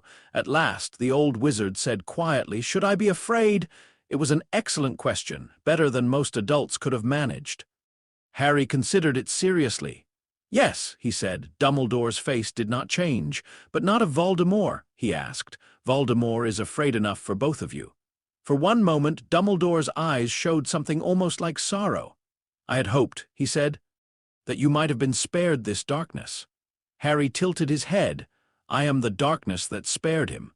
Dumbledore went very still. There it was, too much truth, not all, but enough. Madame Pomfrey entered then, scolding both of them because her patient needed rest and headmasters were apparently not exempt from medical authority. Dumbledore rose. At the door he stopped. "Harry." "Yes. When you are older, I hope you will let me help you." Harry looked at him. The Lich saw an old wizard trying to understand a threat. The child Echo saw an old man offering something almost like care. Neither knew what to do with him. "That will depend," Harry said, "on whether your help is useful." Dumbledore nodded slowly. "I suppose it will." He left. That night in his office, Albus Dumbledore opened a private journal. He had kept many journals in his life, some scholarly, some political, some personal. This one had begun after Harry's sorting with a sentence he had not expected to write. "The boy is not empty, but he is not alone." Now he dipped his quill and added a new entry. He wrote of Quirrell, of Voldemort, of the stone, of the impossible cold in the chamber, of Harry's pulse, too slow for a child, of the way the Elder Wand had warned him away from touching the scar. Then he paused. For nearly 10 minutes, the quill hovered over the page. At last, Dumbledore wrote one sentence. "I am not certain the boy in the infirmary is the boy I put on the Dursleys' doorstep." He closed the journal. Across the castle, in the hospital wing, Harry opened his eyes. He had not been asleep. The absorbed fragment turned slowly inside the phylactery, compressed and contained. From it, he had learned enough to confirm the next stage. There were more: a diary, a ring, a locket, a cup, a diadem, a snake, and something else, something already in him. Voldemort had not merely made anchors. He had made himself a collection. Harry Potter lay still beneath white sheets and listened to the castle breathing around him. The stone was gone. Quirrell was dead. Voldemort had fled. The school believed the year's danger had ended. Harry knew better. This had not been an ending. It had been inventory. I'll continue with Chapter 5 and focus on the emotional pressure this year adds. Dementors recognizing Harry, Sirius trying to reach the boy beneath the Lich, and Pettigrew becoming the first major truth the Ministry cannot ignore. Thought for 11's Chapter 5. The Dementors kneel. The werewolf converts. The rat confesses year 3. Azkaban's guardians. Pettigrew the third year without a hero's rescue by the time Harry Potter turned 13. The Dursleys had stopped pretending he was a normal problem. Normal problems could be shouted at. Normal problems could be locked away, ignored, explained to neighbors, or blamed on bad influences. Harry was not normal. He did not argue. He did not sulk. He did not slam doors. He did not beg to be treated better. He simply existed in their house like a cold room nobody wanted to enter. That summer, Vernon Dursley attempted authority only once. It happened after Marge Dursley arrived. She came into the house smelling of perfume, dog hair, and the particular confidence of people who had never questioned their own cruelty. She brought a bulldog, 3 suitcases, and a loud opinion about everything. Harry understood her within minutes: low intelligence, high aggression. Strong attachment to hierarchy, no magical awareness, poor survival instincts. For 2 days, she insulted his parents. Petunia flinched every time Vernon laughed too loudly. Dudley enjoyed it because cruelty felt safer when an adult performed it first. Harry did not respond. The biological Echo did. It stirred under the Lich's control, small and wounded, each mention of Lily and James pressing against old places inside the vessel. The Lich found the sensation irritating, not dangerous, just persistent. On the 3rd evening, Marge said James Potter must have been bad blood, and Lily must have been no better if she married him. The lights dimmed, not dramatically. Not enough for a muggle to call it magic, just enough. The bulldog stopped chewing. Petunia's fork froze halfway to her mouth. Vernon glanced at Harry and immediately looked away. Marge did not notice. "People like that," she continued, "produce bad children. It's nature." Harry placed his knife and fork down carefully, the room temperature lowered by several degrees. Marge's glass of wine clouded from the inside. The bulldog crawled under the table. Harry looked at her. "Your assessment of inheritance is inaccurate," Marge snorted. "Listen to him. Thinks he's clever." "No," Harry said. "I am being restrained." Vernon stood so fast his chair scraped backward. "That's enough," he barked, but his voice shook. Harry turned to him. Vernon sat down. Marge opened her mouth again, then stopped. Something had moved behind Harry's eyes, not anger. Anger would have been human. This was evaluation. For one terrible second, Marge Dursley had the sensation that she was not being disliked. She was being measured for disposal. The biological echo whispered a child's hurt. The Lich translated it into a boundary. "You will not speak of Lily Potter again," Harry said. Marge's face reddened. "Now see here." Her wine glass cracked. A thin line split from rim to stem, no explosion, no spectacle, just one perfect fracture. Marge stared at it. Harry continued. "You may speak of James Potter if you wish. His recklessness appears well documented, but Lily Potter's sacrifice is structurally significant and will not be reduced to your breeding theories." Nobody moved. Dudley looked confused and frightened. Petunia looked as if someone had pulled an old wound open and named it. Marge left the next morning. Vernon did not stop her. The rest of the summer passed in silence. Then the news came. Sirius Black had escaped Azkaban. The wizarding world reacted with panic. The Muggle news called him an armed and dangerous criminal. The Daily Prophet called him Voldemort's servant, mass murderer, traitor, and the only person ever to escape the wizard prison. Harry read each article with increasing interest. The facts did not align. 12 years in Azkaban. No trial details presented. Accused of betraying the Potters. Accused of murdering Peter Pettigrew and 12 Muggles. Escaped without known assistance. Believed to be searching for Harry Potter, the Ministry's story was too simple. Simple stories were usually either propaganda or stupidity. Often both.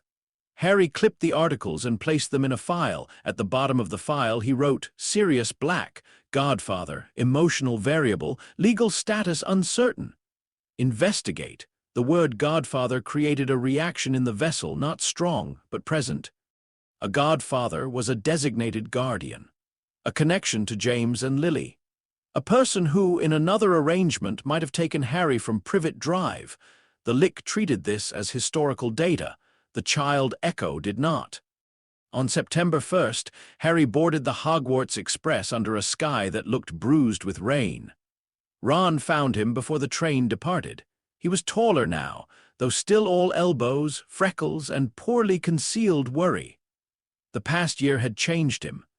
Ginny's possession had carved caution into the Weasley family, and Ron had become less quick to laugh at things he did not understand. He still sat with Harry. That mattered more than either of them said. Hermione joined them moments later, carrying too many books and a schedule Harry immediately identified as impossible. "You have acquired illegal temporal assistance," Harry said. Hermione froze. Ron looked between them. "What?" Hermione's expression became sharp. "I have no idea what you mean."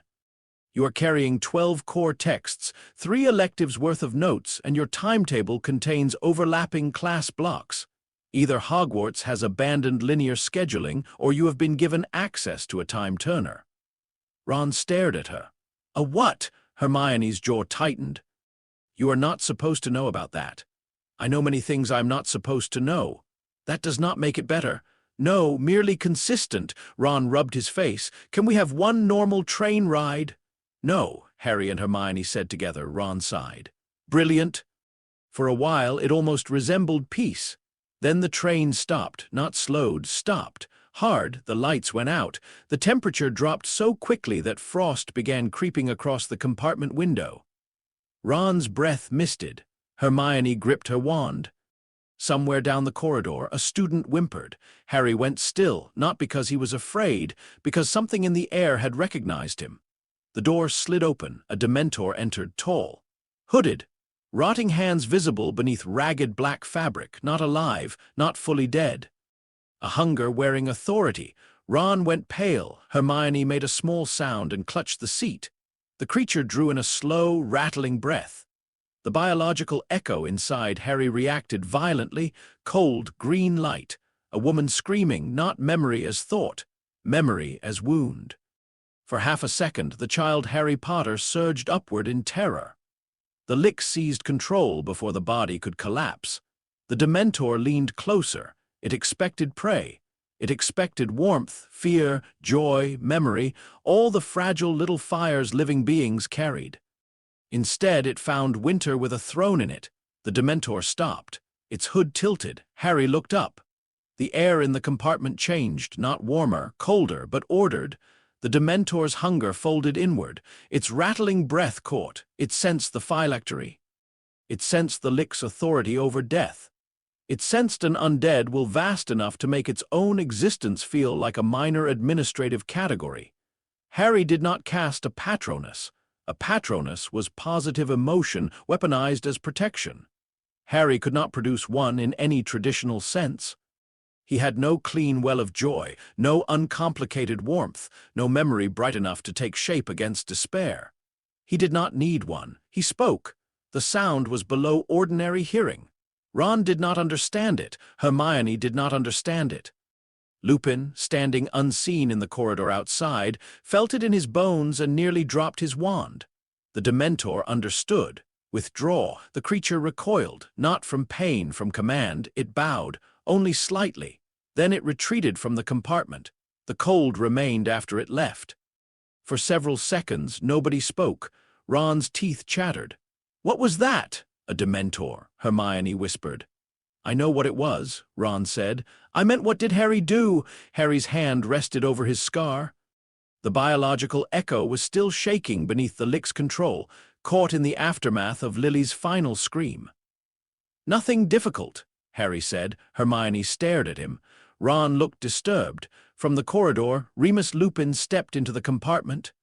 He looked shabby, tired, and far too observant. His eyes moved from Ron to Hermione to Harry, then to the doorway through which the Dementor had retreated. "Is everyone all right?" Lupin asked. Ron nodded weakly. Hermione did not answer. Harry looked at him. Remus Lupin, werewolf. The curse was immediately visible to the Lich's senses. Not in the skin alone, in the cycle of the magic. Moon-bound transformation, viral curse structure. Blood carried, soul irritating, identity disruptive. An involuntary reshaping of flesh through external lunar command. Fascinating. "You are infected with a transformation curse," Harry said. Lupin's face went very still. Ron made a strangled noise. Hermione whispered, "Harry!" Lupin's wand hand did not move, but his eyes sharpened. "That is a rather personal observation." "Yes. And how did you make it?" "You smell of wolfsbane, old pain, and controlled moon magic." Ron's face drained of color. Hermione's eyes widened. Lupin studied Harry for a long moment. Then, unexpectedly, he smiled faintly, not happily, wearily. "I see," he said. "You must be Harry." The words hit differently. Not because Lupin recognized him. Many people did. Because Lupin said it softly, as if the name belonged to a child he had once expected to know. The biological echo stirred. Lupin opened a worn chocolate bar and offered pieces around. Ron accepted at once. Hermione took one with trembling fingers. Harry looked at the chocolate. "Eat it," Lupin said. "It helps after Dementors." "I was not harmed." "No," Lupin said quietly, "but part of you was." Harry's gaze sharpened. Lupin did not look away. That was the first moment Harry understood Remus Lupin might be dangerous in a way Dumbledore was not. Dumbledore saw wrongness. Snape saw threat. Hermione saw pattern. Ron saw distance. Lupin saw damage. That made him inconvenient. It also made him valuable. At Hogwarts, Dementors took position around the grounds. The Ministry called it protection. Harry called it a catastrophic misunderstanding of containment hierarchy. Dementors were not guards. They were hunger with legal permission. Placing them near a school full of children revealed either incompetence or moral decay, possibly both. The creatures avoided Harry after the train. When he crossed the grounds, they turned their hoods away. When he passed too near the gates, they drifted backward. Students whispered that the Dementors did not like the boy who lived. This was incorrect. They recognized a superior category. Harry did not correct anyone. The year settled into its new shape. Lupin's defense lessons were the first truly useful defense instruction Harry had encountered at Hogwarts. Not because the spells were advanced, they were not, but because Lupin taught threat assessment instead of theatrical reaction, boggarts. Red caps, kappas, grindylows. Dark creatures treated as beings with patterns rather than monsters with labels. Harry listened. Lupin noticed. After class one day, as the others packed up, Harry remained. Lupin was erasing the board. "You have questions?" Lupin said. "Yes." I suspected you might. The lycanthropy curse forces full-body transformation through lunar resonance. Does consciousness remain continuous during transformation? Lupin's hand paused. That depends. On what? The person, the potion, the night, how long they have been infected, whether they are alone. Does the wolf state retain human memory? In pieces. Does the curse alter the soul or only the body and mind? Lupin turned slowly. That is not a third-year question. No, you ask as if you're studying the curse from a distance. I am. Lupin's expression tightened. For some of us, it is not distant. Harry considered this. The biological echo supplied a correction before the Lich chose one. That was imprecise, Harry said. Lupin blinked. Harry continued. I am studying the curse from outside the experience, not from outside consequence. The tiredness in Lupin's face shifted into something more complicated. Who taught you to speak like that? No one here. Harry, there it was again. The tone adults used when they wanted to reach something underneath him. Lupin stepped closer. I knew your parents. The vessel reacted. Harry's fingers tightened around his book. Lupin noticed. James was reckless, Lupin said softly. Brilliant, loyal, arrogant when he was young, better as he grew older. Lily was kind in a way that made people ashamed of being less brave than her. The biological echo rose fast, too fast. Images from the mirror of Air-Eyes flashed. Red hair, green eyes, hands on shoulders. The Lich forced the body still. Your information is emotionally weighted, Harry said. Lupin looked pained. Yes, he said, it is. Continue anyway, so Lupin did, not much, just fragments, James laughing too loudly in corridors, Lily arguing with professors and winning. Sirius Black charming trouble into existence, Peter Pettigrew trailing behind them, always laughing half a second late. At Peter's name, Lupin's face hardened. Harry noted it. You believe Sirius Black betrayed them, Harry said. Lupin's eyes lowered. Yes, but you are uncertain. The silence answered before Lupin did. I was certain for 12 years, he said. And now he has escaped, and I keep asking myself why he would come here. To kill me, according to the ministry. Lupin looked at him sharply. You don't believe that? No, why? The story is too convenient. Lupin stared for one moment. He looked less like a professor and more like a man standing at the edge of a locked memory. What do you know? He asked. Not enough. Lupin let out a slow breath. That makes two of us. From that day, Lupin watched Harry differently. Not openly. He was too skilled for that, but he watched, and eventually he spoke to Sirius. Not in person at first, through signs. Old marauder methods, hidden marks, arranged locations. A torn scrap of parchment under a loose stone near the Whooping Willow. Messages encoded in jokes no one else would understand. Harry noticed by November. He allowed it. The escaped convict entered Hogwarts twice before Christmas. The first time, he slashed the fat lady's portrait after being denied entry to Gryffindor Tower. The school panicked. Students slept in the Great Hall. Teachers patrolled. Dementors pressed closer to the grounds. Harry did not sleep. He stood near a high window and watched the dark. Sirius Black was inside the castle, not hunting Harry, hunting something near Ron that narrowed possibilities. The second time, Sirius reached Ron's dormitory with a knife and left when Ron woke screaming, Scabbers missing for several seconds before reappearing under blankets. Ron told the story badly. Fear made him loud and imprecise. But Harry listened to the useful pieces. Sirius's target had not been Ron, it had been the rat, Peter Pettigrew. The conclusion arrived cleanly. Scabbers was an animagus. Peter Pettigrew had been declared dead. Sirius Black had been accused of killing him. Sirius had escaped Azkaban and was hunting Ron's rat. Therefore, Peter Pettigrew was alive. Therefore, the ministry's story was false. Therefore, the Potter's betrayal required revision. Harry waited until Ron finished describing the attack for the third time. Then he said, Your rat is a man. Ron stopped mid-sentence. What? Scabbers is an animagus. Ron stared. Hermione closed her eyes as if several separate suspicions had just connected. Harry, she said carefully, are you certain? Yes. Ron laughed once, not because it was funny, because it was too much, my rat. Yes, my old useless missing-toed rat. Yes, is a man. Yes, Ron's face twisted. That is the worst sentence anyone has ever said to me. Hermione looked pale. If Scabbers is Peter Pettigrew, then Sirius Black may be innocent, Harry said. Ron's anger rose immediately, but not at Harry, at the rat, at the years. At the thought of something sleeping in his bed, riding in his pocket, sitting at his family table.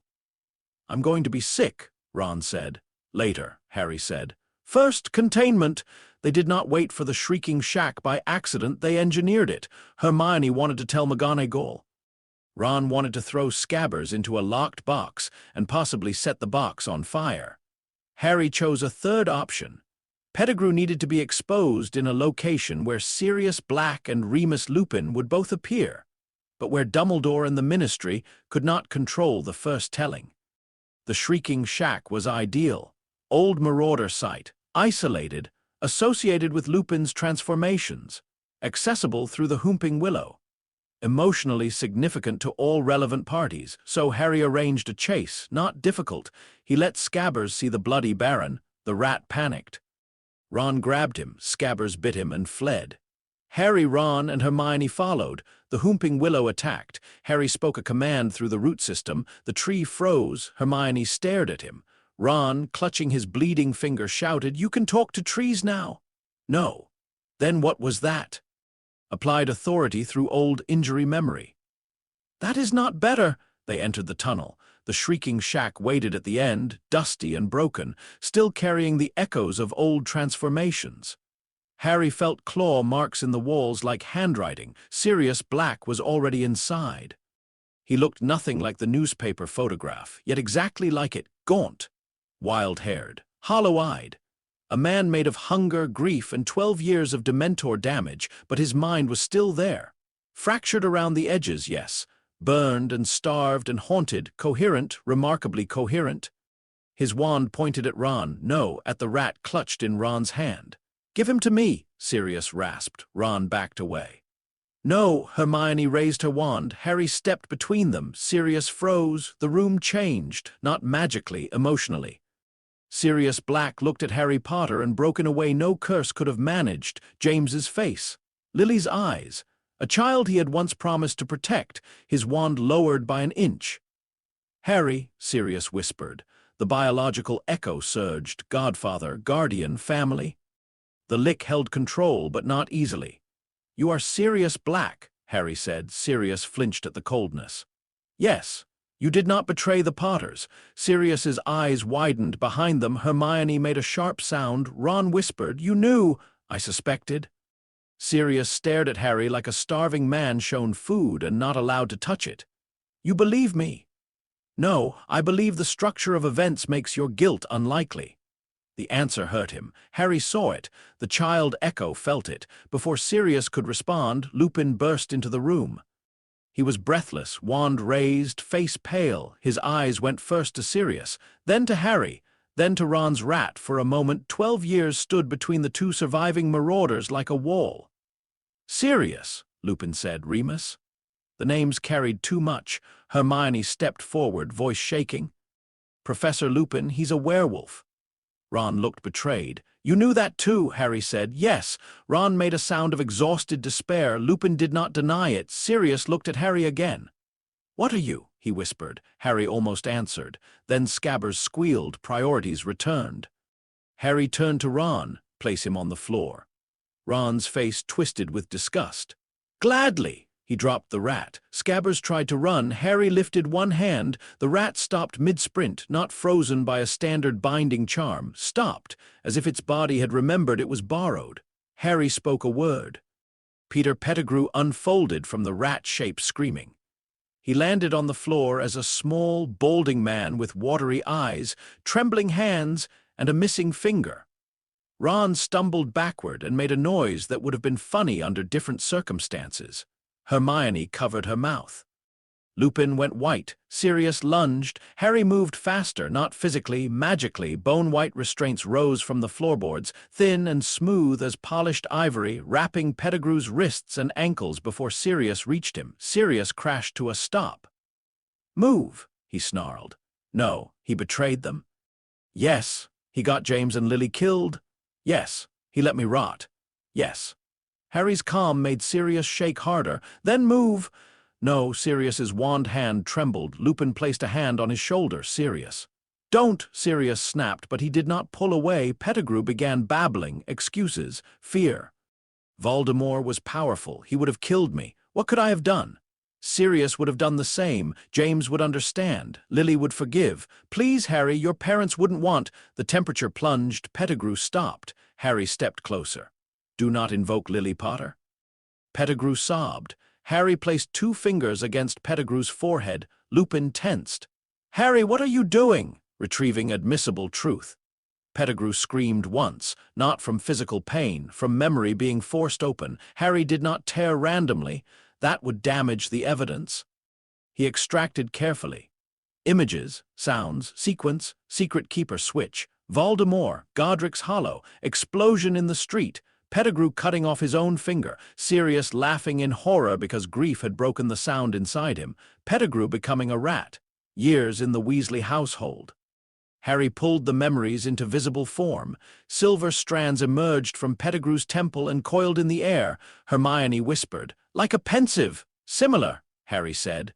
Lupin looked horrified. Sirius looked as if he could not breathe. Ron looked at Pettigrew with pure revulsion. My family. Ron said quietly, You lived with my family. Pettigrew whimpered. Harry sealed the memories into a glass vial conjured from the air. Then he released Pettigrew's mind. The man collapsed, sobbing. Sirius stared at the vial. That proves it, he asked. With proper verification, yes. Lupin's voice was hoarse. Dumbledore? No, Harry said. They all looked at him, not first. Sirius's eyes narrowed. Why not? Dumbledore is respected. The Ministry can call him biased, manipulative, sentimental, or politically motivated. They expect him to defend me. They expect him to oppose their failures. Hermione understood first. You want Fudge? Yes. Ron looked horrified. You want to hand Peter over to the Minister? I want the Minister to receive him in front of witnesses with memory evidence while unprepared to control the narrative. Lupin stared. Sirius slowly began to laugh. It was not a happy laugh. It was cracked, dangerous, and full of admiration he did not want to feel. James would have loved you, Sirius said. The biological echo reacted so sharply Harry had to look away. Lupin noticed, again, unfortunately. They moved quickly after that. The timing was imperfect. Lupin's transformation was approaching. The moon had risen. He had forgotten his potion in the chaos, as in another version of events, but this time Harry had anticipated the risk. When Lupin staggered, clutching the wall, Harry turned to him. Do you consent to temporary suppression? Lupin, sweating and terrified, understood enough. Yes, he gasped. Harry placed his palm against Lupin's chest. The curse rose with the moon. Harry pushed down, not permanently, not gently. Not healing, suppression. A cage of cold magic around the transformation impulse, buying time at a cost. Lupin groaned, falling to one knee, but his body did not change. Sirius stared. What did you do? Prevented an avoidable complication. Lupin laughed weakly despite the pain. That is one way to describe lycanthropy. Do not move quickly for 17 minutes, Harry told him. Wasn't planning to. They delivered Pettigrew to Cornelius Fudge in the entrance hall, not privately, publicly. Students saw, teachers saw, Dumbledore saw, Snape saw. The Minister of Magic had arrived to discuss Dementor placement after reports of strange behavior near Harry Potter. He did not expect a bound, sobbing Peter Pettigrew to be presented at his feet by the boy who lived, Sirius Black, Remus Lupin, Ron Weasley, and Hermione Granger. Fudge's face went through several stages of collapse. That's impossible, he said. Harry held out the vial. No, Dumbledore stepped forward slowly. His eyes moved from Pettigrew to Sirius to Harry. Something like relief and dread crossed his face at the same time. Minister, Dumbledore said softly, I believe we must proceed very carefully. The portraits began whispering. Students crowded staircases. McGonagall looked as if she might faint and duel the Ministry simultaneously. Snape's face had gone utterly blank. Sirius stood shaking, not from fear but from the unbearable nearness of vindication. Pettigrew confessed before anyone used Veritaserum. He had no choice. Harry had left enough pressure in the bone fiber restraints to remind him what honesty felt like. The confession was messy, pathetic, and complete. By midnight, Sirius Black was no longer a fugitive in any meaningful sense, though the Ministry would spend weeks trying to find language that made their 12-year mistake sound less catastrophic. By morning, Dementors were ordered to withdraw from Hogwarts. They obeyed the Ministry slowly. They obeyed Harry instantly. As the Dementors drifted away from the gates, one turned its hood toward the castle. Harry stood near the entrance steps. The creature bowed. Several students saw. The rumor spread by lunch. Harry Potter had frightened the Dementors away, again, incorrect, but useful. Sirius did not leave immediately. He should have gone to St. Mungo's, or Ministry custody, or anywhere safe. Instead, he found Harry near the lake 2 days later. He looked cleaner now, though still painfully thin. His eyes were clearer and worse for it. Sanity had returned enough for grief to sharpen. "I don't know how to talk to you," Sirius said. Harry looked at the water. Most people do not. Sirius barked a laugh, then silence. "I was supposed to raise you," Sirius said. "Yes, I would have. Yes." The simple answer hurt more than accusation. Sirius sat on the grass beside him. "I don't know what they did to you at the Dursleys. Less than you imagine. More than they admit." Sirius closed his eyes. "I'm sorry." The biological echo surged again. A child wanted to lean toward that voice. The Lich did not. "Your apology addresses events you did not cause. I should have been there. You were imprisoned. I went after Peter instead of staying with you." "Yes." Sirius flinched. Harry turned to him. "That was a poor decision." Sirius laughed once, broken. "You really are James's son in the worst possible way." "No." The word came too quickly. Sirius looked at him. Harry's voice lowered. "I am not James's son in the way you mean." Sirius went still. For a long time, lake water moved softly against the shore. Then Sirius said, "Remus told me you were different." "Yes." "How different?" Harry considered several answers. "Enough to terrify you. Enough that Dumbledore watches me like a locked door. Enough that Voldemort fears me." Instead, he said, "I do not know how much of Harry Potter remains." Sirius's face changed. Not fear first, grief. That was unexpected. He did not ask what Harry was. Not immediately. He did not reach for his wand. He did not call him monster. He looked at the boy wearing his best friend's face and mourned someone who might still be alive inside him. "That's a horrible thing for a kid to say," Sirius whispered. "I am not." "You are," Sirius said, sharply enough that Harry stopped. "Maybe not only, maybe not safely. Maybe not in any way I understand. But don't you dare tell me there's no kid in there when you look like Lily just stabbed me every time I say her name." The vessel's breath caught. Sirius saw it. His expression softened. "There you are," he said quietly. The Lich almost withdrew completely. Almost. But the biological echo held the surface for one fragile second. Not speech, not control, just a feeling, want. Then it was gone. Harry stood. "This conversation is inefficient." Sirius looked up at him with wet eyes and a smile that hurt. "Yeah," he said. "Family usually is." Harry left. Behind him, Sirius Black stayed by the lake and laughed like a man who had been given freedom and a new kind of impossible grief in the same week. The year ended differently because Pettigrew lived. There was no escape on Buckbeak. No time-turner rescue. No desperate flight under moonlight. No Sirius vanishing again into the status of criminal myth. Instead, there were hearings. Memory evidence, veritaserum, witness statements. A ministry inquiry that tried very hard not to become an indictment of the ministry and failed. Sirius Black was exonerated publicly on June 12th. The prophet printed the headline in letters large enough to pretend they had always cared about truth. Peter Pettigrew was sentenced to containment, not Azkaban. Harry objected to Azkaban. Dumbledore supported the objection. The Dementors, already behaving unpredictably around Harry, made traditional imprisonment politically difficult. So Pettigrew was placed under layered magical suppression in a ministry-holding facility pending a wider review of wrongful imprisonment procedures. Fudge hated every second of it. Harry found that acceptable. Before leaving Hogwarts, Lupin resigned. Not because parents had discovered his condition through Snape's leak, though that happened too, because he now understood that staying near Harry Potter without knowing what Harry was would eventually force a confrontation he was not ready to have. He told Harry this honestly. They stood in the empty defense classroom while trunks rolled in distant halls. "You're leaving," Harry said. "Yes." "Because of the werewolf disclosure?" "Partly. And because of me," Lupin smiled faintly. "You do make restful employment difficult." Harry accepted this. Lupin picked up his worn suitcase. "Sirius will write to you. I know he means it. I know he'll be terrible at it." "That is likely." Lupin's smile became real for half a second, then faded. "Harry, whatever else is true, you saved Sirius." "No, I corrected a legal error. You saved him," Lupin repeated. "You saved me too that night. Temporarily suppressed a curse." "You saved me," Lupin said again, gentle and stubborn. Harry disliked the repetition. It made the biological echo restless. Lupin stepped closer.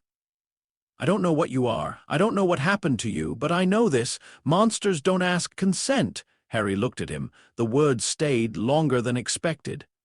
After Lupin left, Harry went down to the chamber.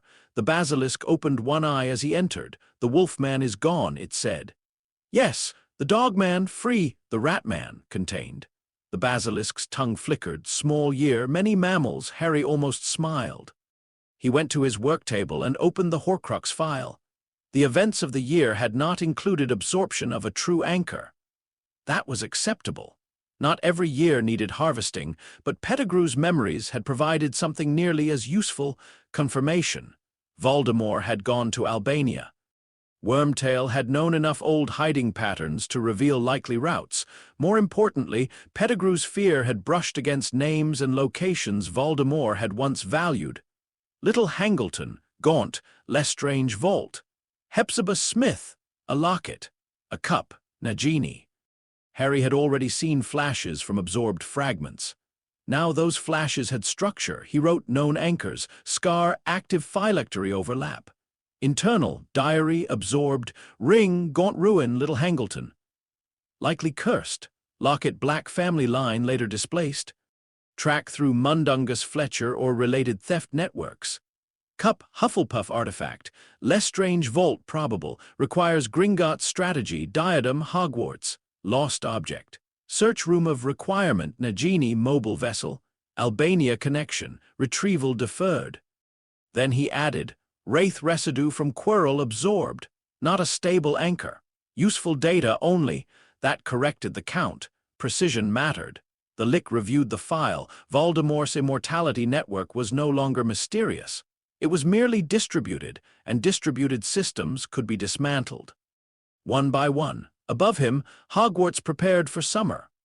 Ron packed with visible relief and occasional glances at Scabbers' former cage, which he had not thrown away but refused to touch.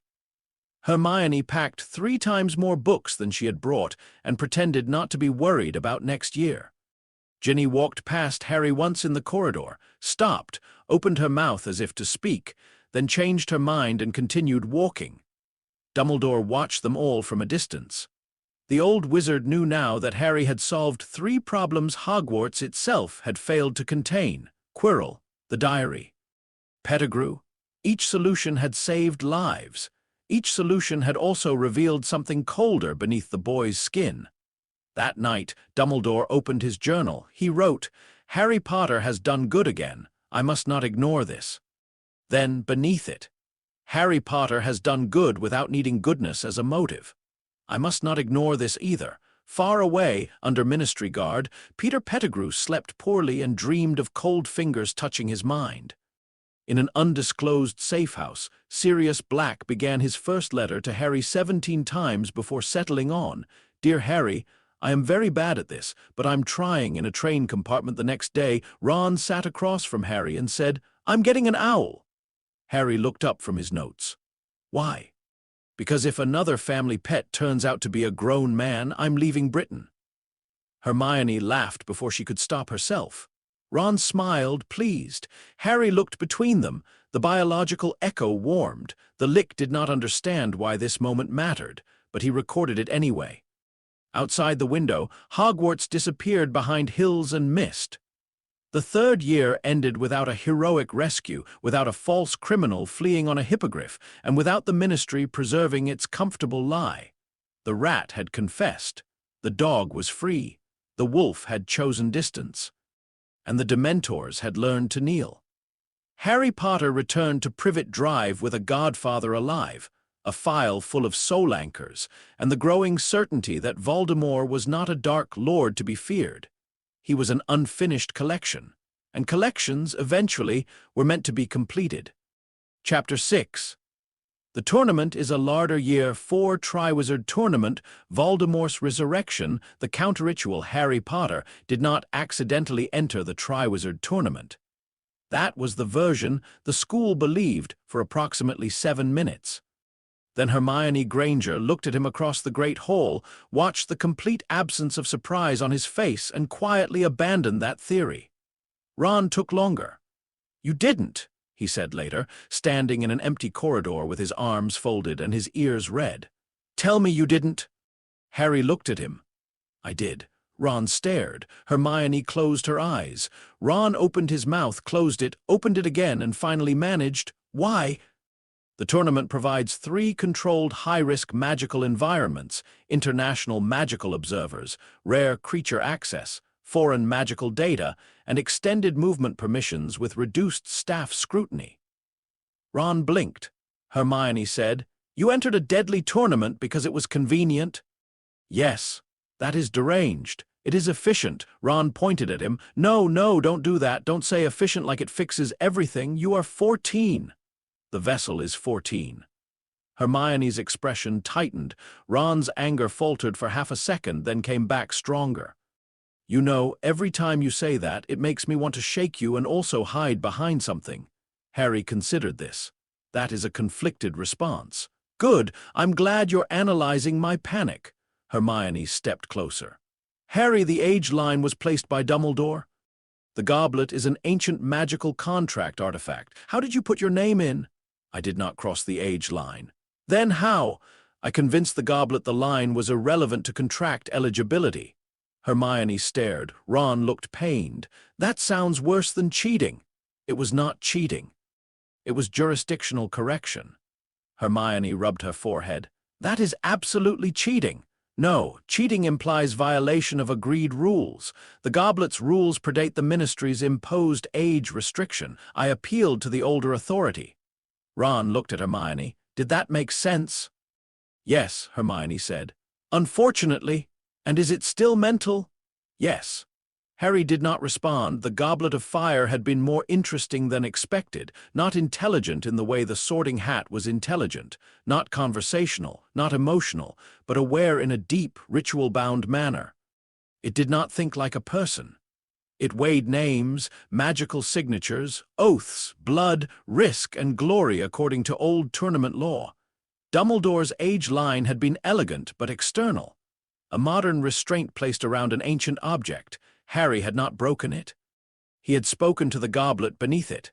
The Lich knew contracts, old ones, bloody ones, the kind sealed under black moons by rulers who understood that words could be cages if carved deeply enough into magic. The goblet had recognized him, not as a child, not as a student, as a being capable of accepting consequences. That was all the contract truly required. So when the names emerged, Victor Crumb, Fleur de Lacquer, Cedric Diggory, and then Harry Potter, the hall erupted into outrage. Harry simply stood. Dumbledore's face went pale. Snape looked as if several suspicions had become weapons. McGonagall looked horrified. Karkaroff shouted. Madame Maxime protested. Bagman babbled. Crouch insisted on magical contract law. Harry walked forward and took his place among the champions. Cedric Diggory stared at him with open confusion. "You're underage," Cedric whispered. "Yes, you look very calm about this." "Yes. Should I be worried?"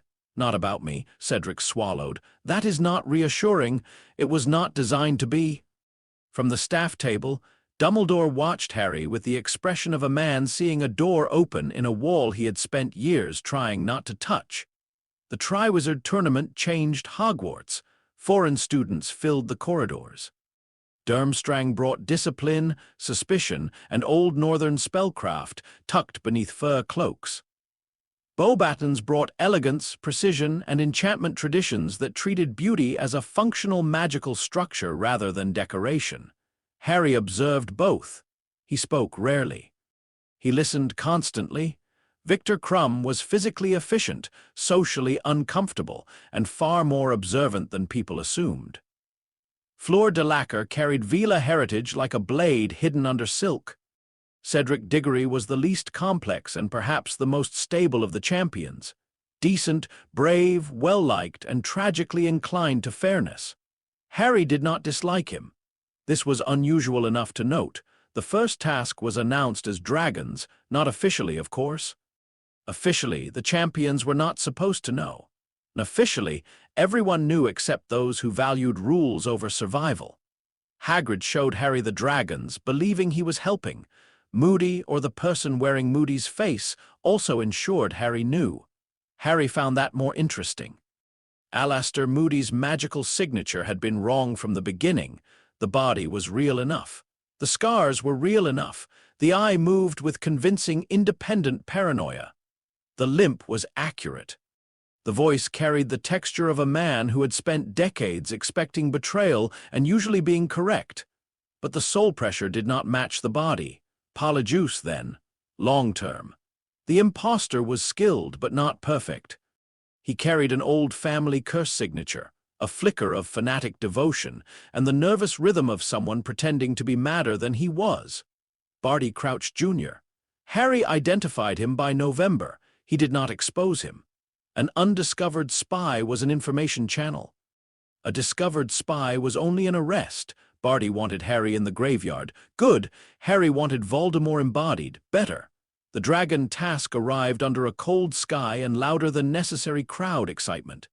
Stands had been built around the enclosure. Students shouted. Teachers watched tensely.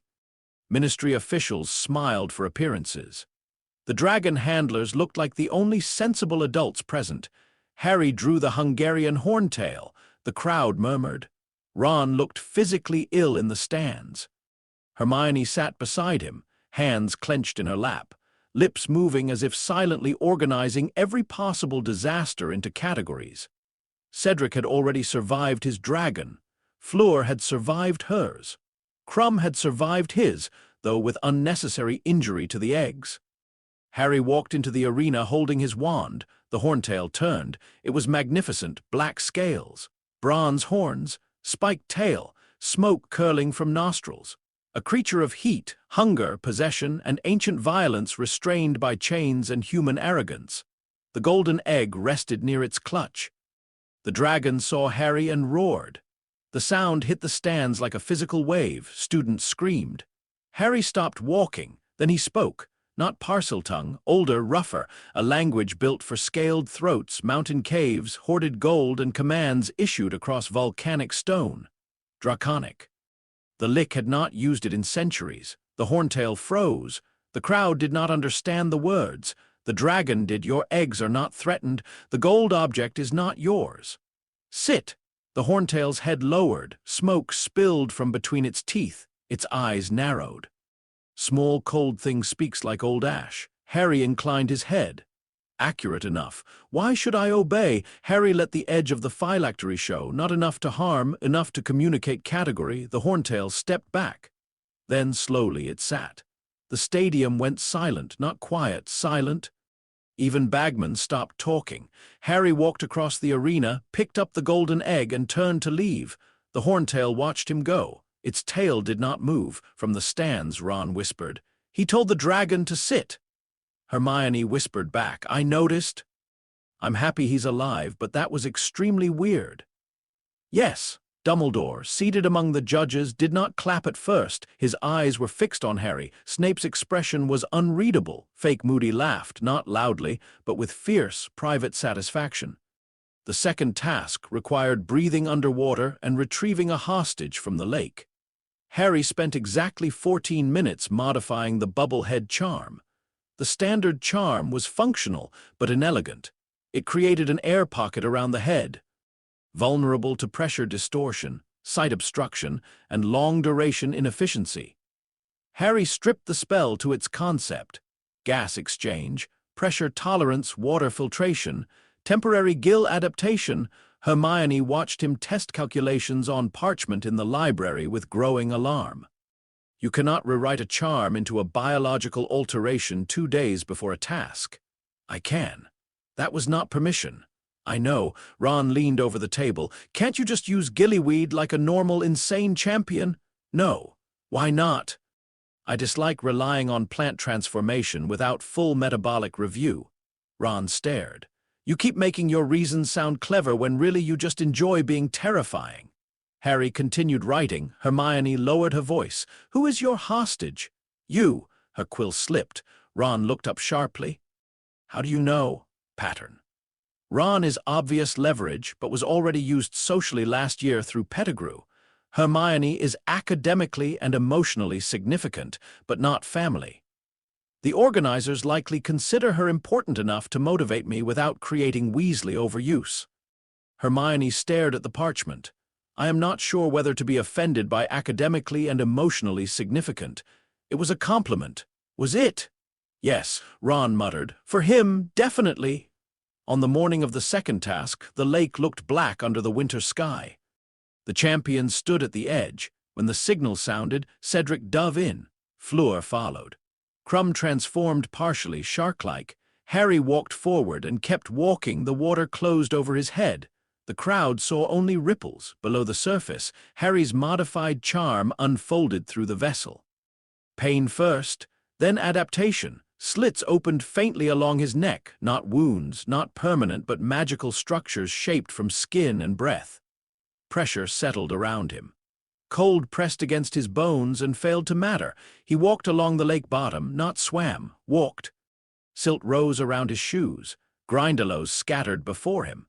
The giant squid watched from a distance with one large, thoughtful eye. The merpeople's village came into view through green gloom, stone dwellings. Spears. Dark hair moving in the current, faces sharp and watchful. Hostages floated in enchanted sleep. Hermione, Ron's younger sister, was not there. Good. Ginny had been through enough proximity to soul magic. Harry reached Hermione and examined the binding spell. Strong, safe enough. Time-limited, he cut her free. A merperson hissed a warning through the water. Harry looked at them. I will be finished shortly. The merpeople did not understand English underwater. They did understand tone. Harry placed Hermione in a floating charm bubble designed to carry her upward slowly. Then he did not leave. Instead, he turned toward the settlement. For the next 38 minutes, while the crowd above grew increasingly confused, and several judges became visibly anxious, Harry studied merpeople architecture, social formation, weapon enchantments, and lake-bottom boundary magic. The merpeople eventually became irritated. One pointed a spear at him. Harry looked at the weapon, then at the wielder. The spear lowered.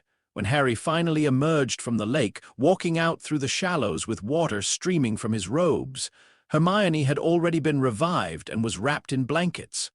Ron ran forward. "You absolute nightmare," he said, voice cracking. "You got her out and then stayed down there." The time limit allowed further observation. Hermione, shivering, glared at him through wet hair.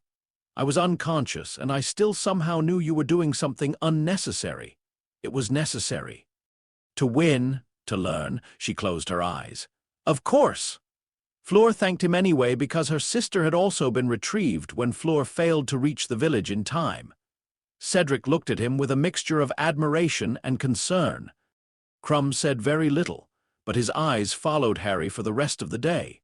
The third task was a maze. By then, Harry had everything he needed.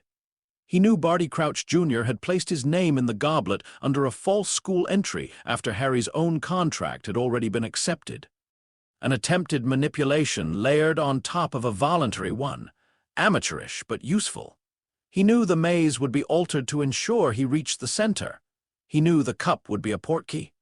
He knew Voldemort's remaining Wraith state had gathered strength in Albania with Wormtail's assistance before Pettigrew's capture. After Pettigrew was taken, another servant had been activated. Barty. Fanatic, patient, desperate to restore his master. He knew Nagini was likely close to Voldemort now. He knew the snake carried a true Horcrux fragment. That made the graveyard not a trap, a delivery. Before the final task, Sirius sent a letter. It was badly written, emotionally messy, and full of advice that alternated between reckless and protective. Harry read it twice, then folded it carefully. Ron noticed, from Sirius. Yes. What'd he say? He suggested I withdraw from the tournament, hex anyone who objects, and come live with him in an undisclosed location. Ron grinned. That sounds like him. He also included 7 escape routes from Hogwarts. Useful? 2 are outdated, 1 is illegal, 1 may kill a hippogriff, 3 are viable. Ron's grin widened. Definitely him. Hermione looked at Harry over her book. You could withdraw. No, you know it's a trap. Yes, and you're walking into it. Yes, Ron groaned. Can we please stop saying that like it's normal? Harry looked at them both. This was the point at which another person might reassure them, promise safety, offer confidence, say he had a plan. Harry did have a plan, but plans were not guarantees, and he disliked false comfort. I intend for both of you to remain in the stands, he said. Ron's face tightened. Hermione's did too, and if something goes wrong, she asked, notify Dumbledore. He already knows something is wrong. Yes. Harry, Hermione said, voice quieter, do you ever get tired of walking into danger alone? The question was not tactical. That made it harder. The Lick's answer was simple.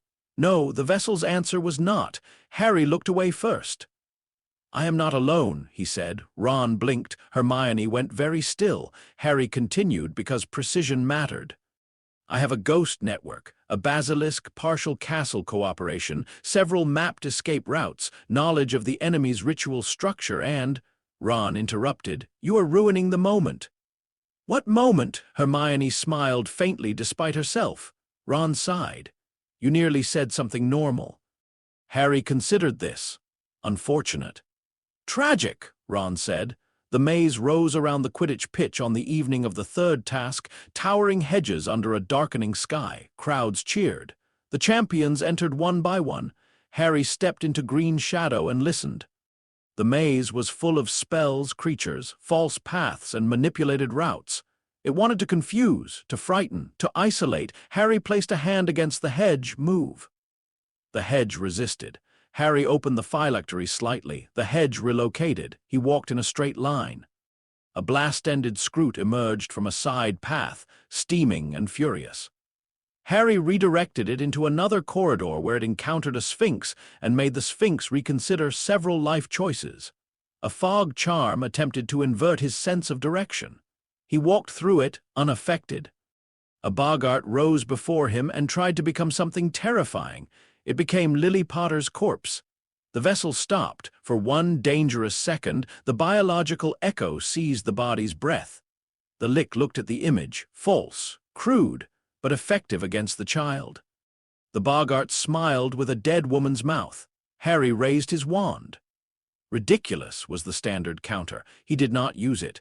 The boggart collapsed inward under a cold compression hex and became a small gray stone. Harry stepped over it. At the center of the maze, Cedric Diggory stood near the cup. He looked battered but alive.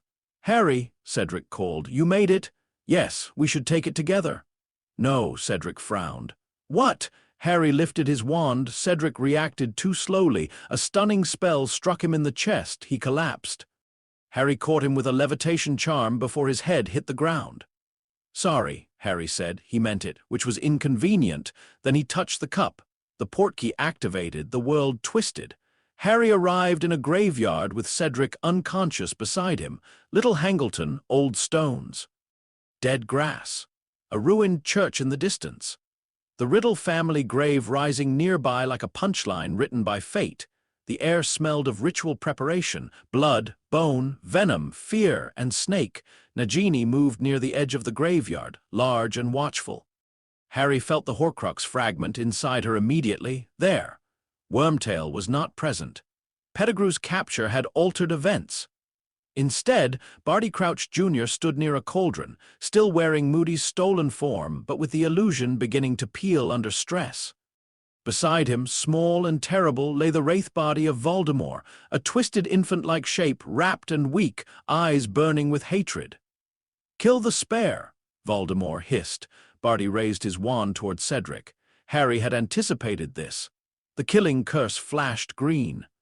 Harry redirected it into the grave soil with a thin movement of his fingers.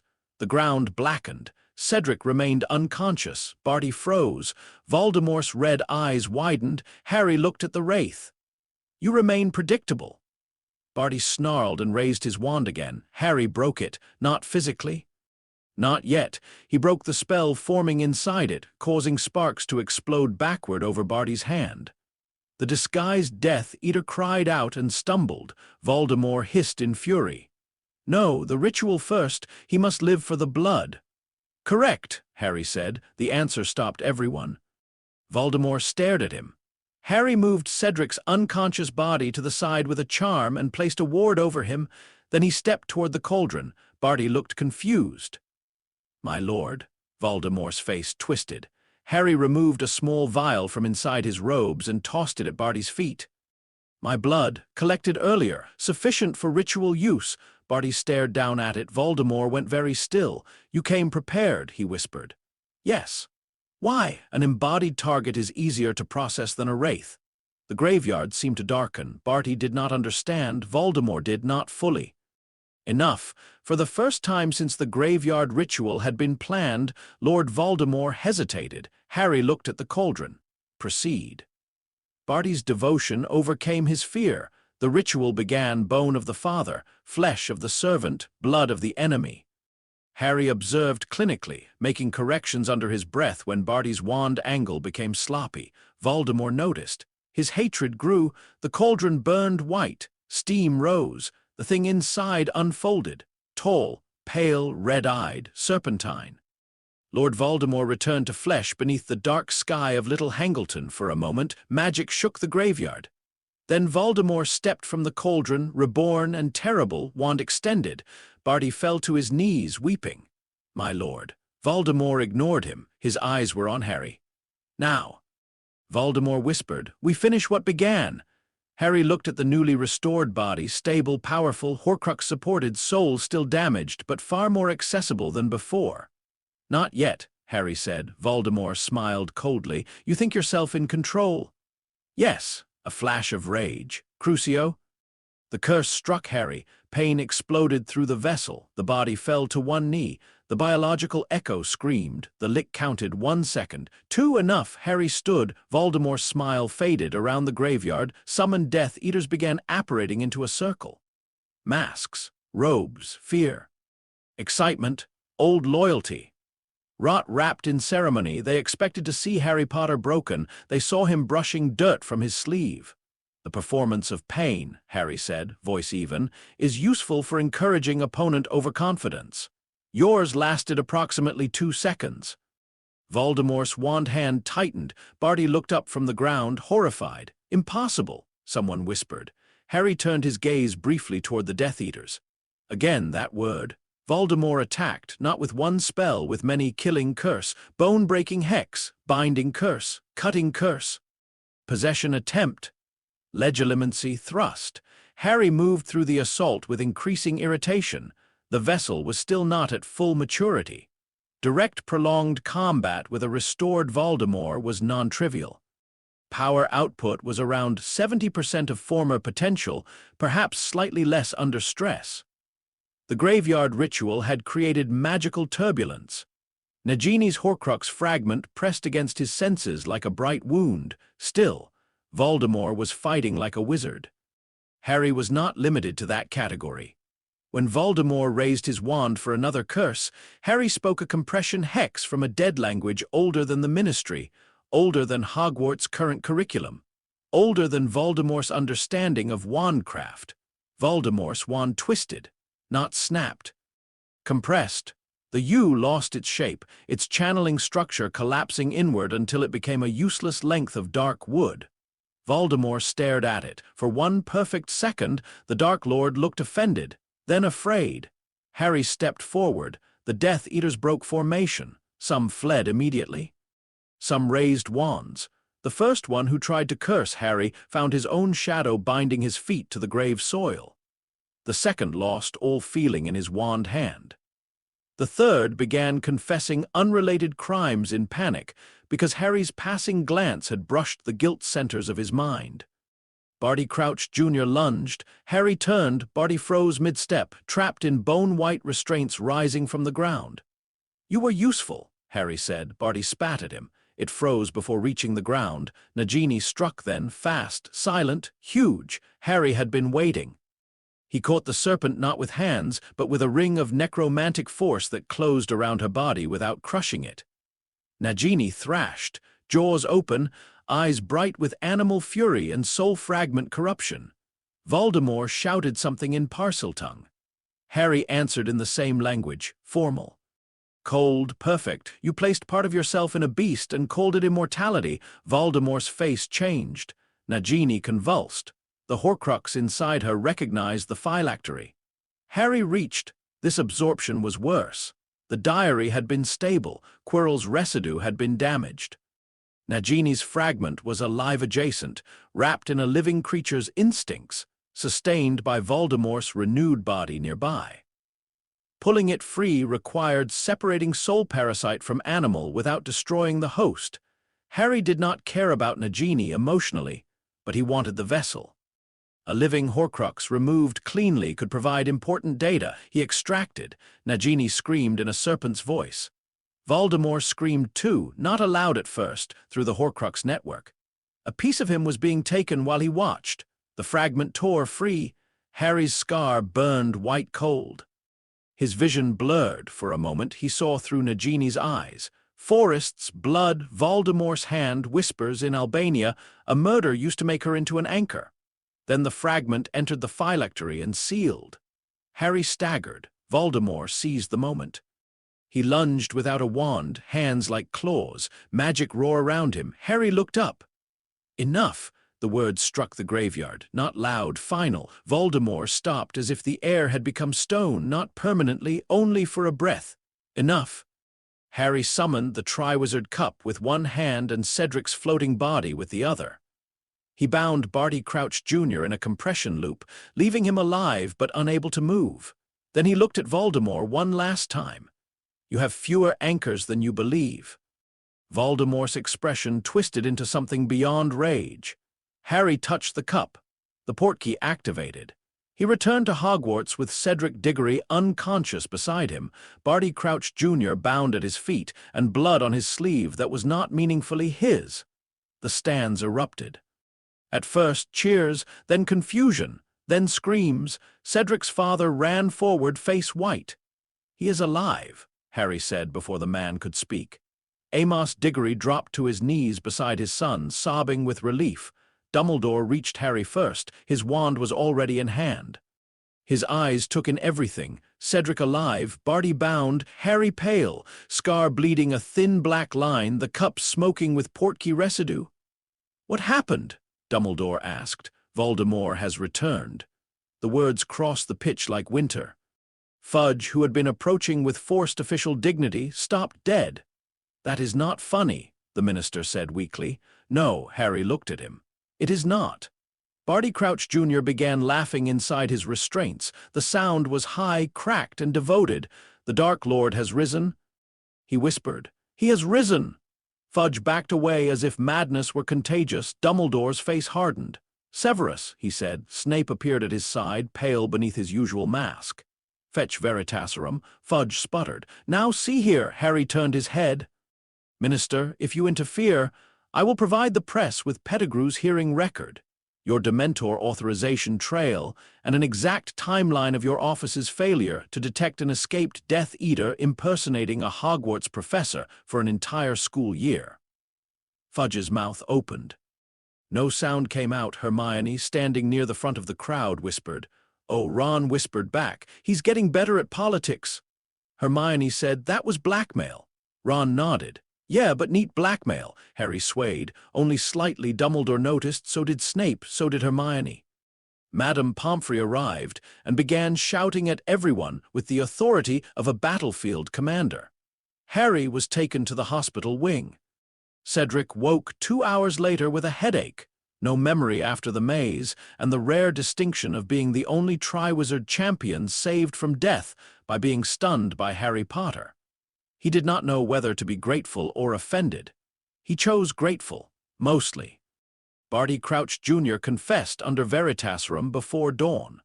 The truth could not be buried cleanly this time. Too many witnesses had seen him return bound. Too many had seen Cedric alive. Too many had heard Harry say Voldemort had returned while Barty laughed confirmation at his feet. Fudge tried denial. Dumbledore countered with evidence. Snape provided information he had clearly been holding for months. Sirius sent a letter so furious it reportedly made the owl nervous. The prophet hesitated, then printed a cautious version. Disturbance at Triwizard Final. Ministry investigates dark claims not enough. But not nothing. In the hospital wing, Harry lay under 3 blankets he did not need while his body processed Nagini's fragment. This absorption had raised capacity. He could feel it. The vessel's magical channels had widened under stress. Bone density altered subtly. Resting temperature dropped another degree. Wandless control sharpened. The phylactery pulsed with 3 contained soul matter signatures, diary, Quirrell residue, Nagini, but the cost was higher too. The biological echo was louder. Pain had stirred it. The sight of Cedric nearly dying had stirred it. Sirius's letter, folded beside the bed, stirred it. Ron and Hermione entered near evening. Ron looked shaken in a way jokes could not fully hide. Hermione looked furious in the way she looked when fear had nowhere else to go.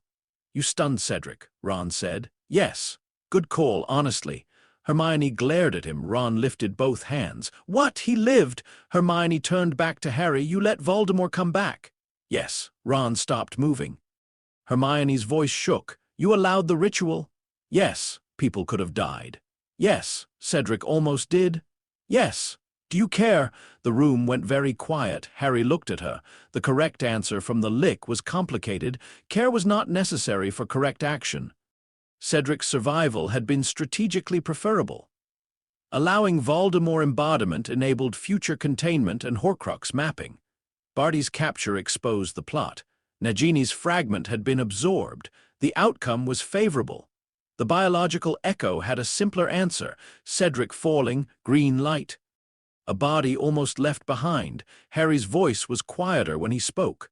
"I did not want him to die." Hermione's anger faltered. Ron looked at Harry with something like surprise. Harry continued, each word chosen with difficulty. "I acted to prevent it." Hermione sat slowly in the chair beside the bed.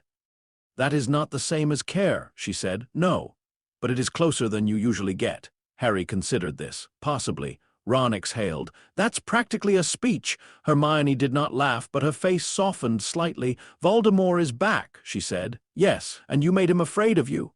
"Yes." "Will that make him more dangerous?" "Yes," Ron groaned. "Can we have one answer that isn't terrible?" Harry looked at him. "Cedric lives." Ron went still, then nodded slowly. "Yeah," he said. "That one's good." After they left, Dumbledore came. He looked older, not physically. The lines were the same. The beard was the same. The half-moon spectacles still rested low on his nose, but something in him had shifted. The old hope that Harry might simply be a damaged child with unusual magic had taken another wound.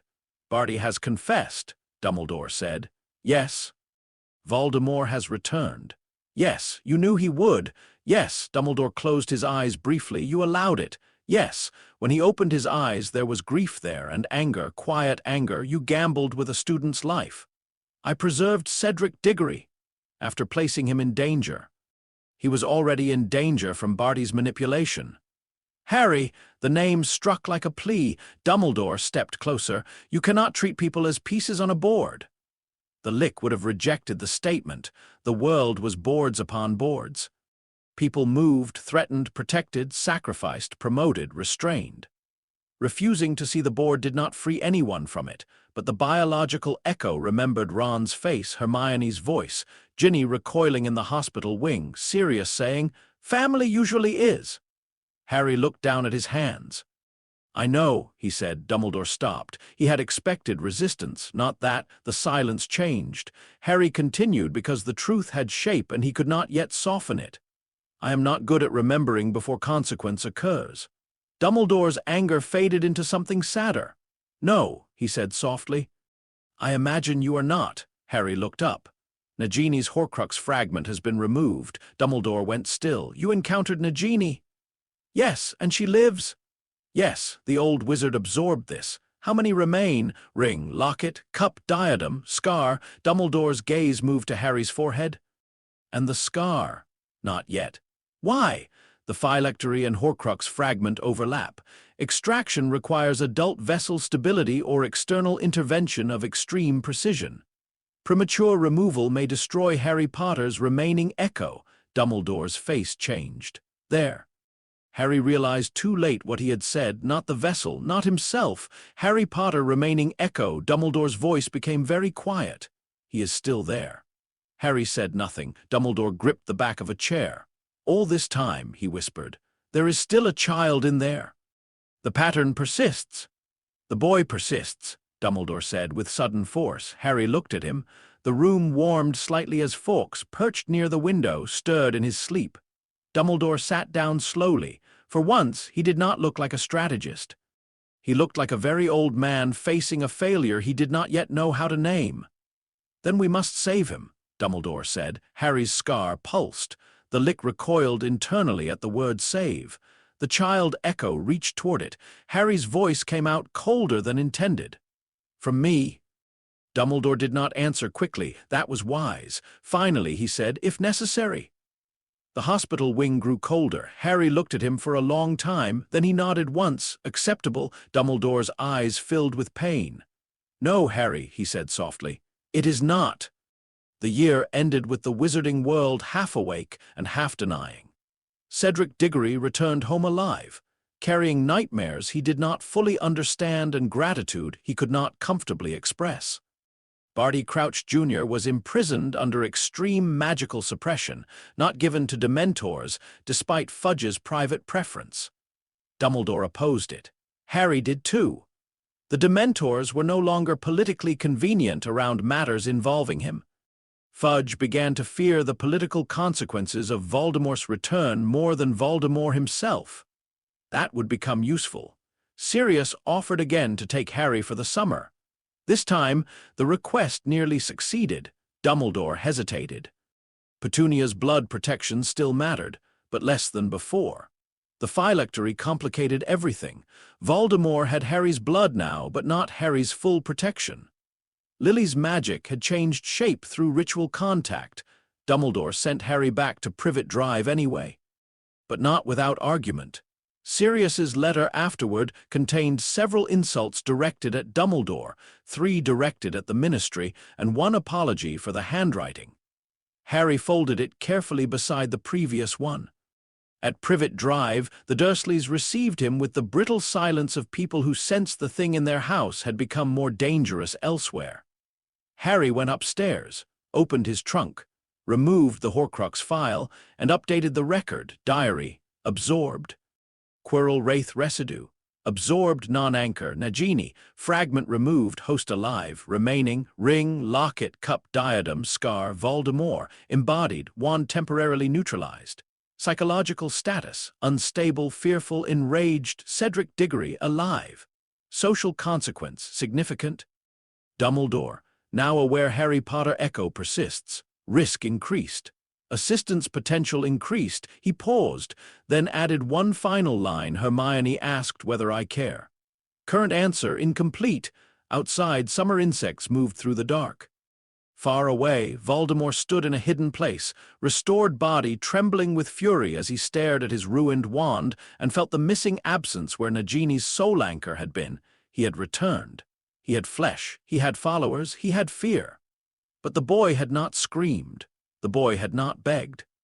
The boy had watched his resurrection like an experiment reaching expected results. And when Voldemort searched the Horcrux network inside himself, one of the lights was gone, taken, not destroyed, taken. Lord Voldemort, reborn and humiliated, understood at last that Harry Potter was not merely his enemy. He was his predator.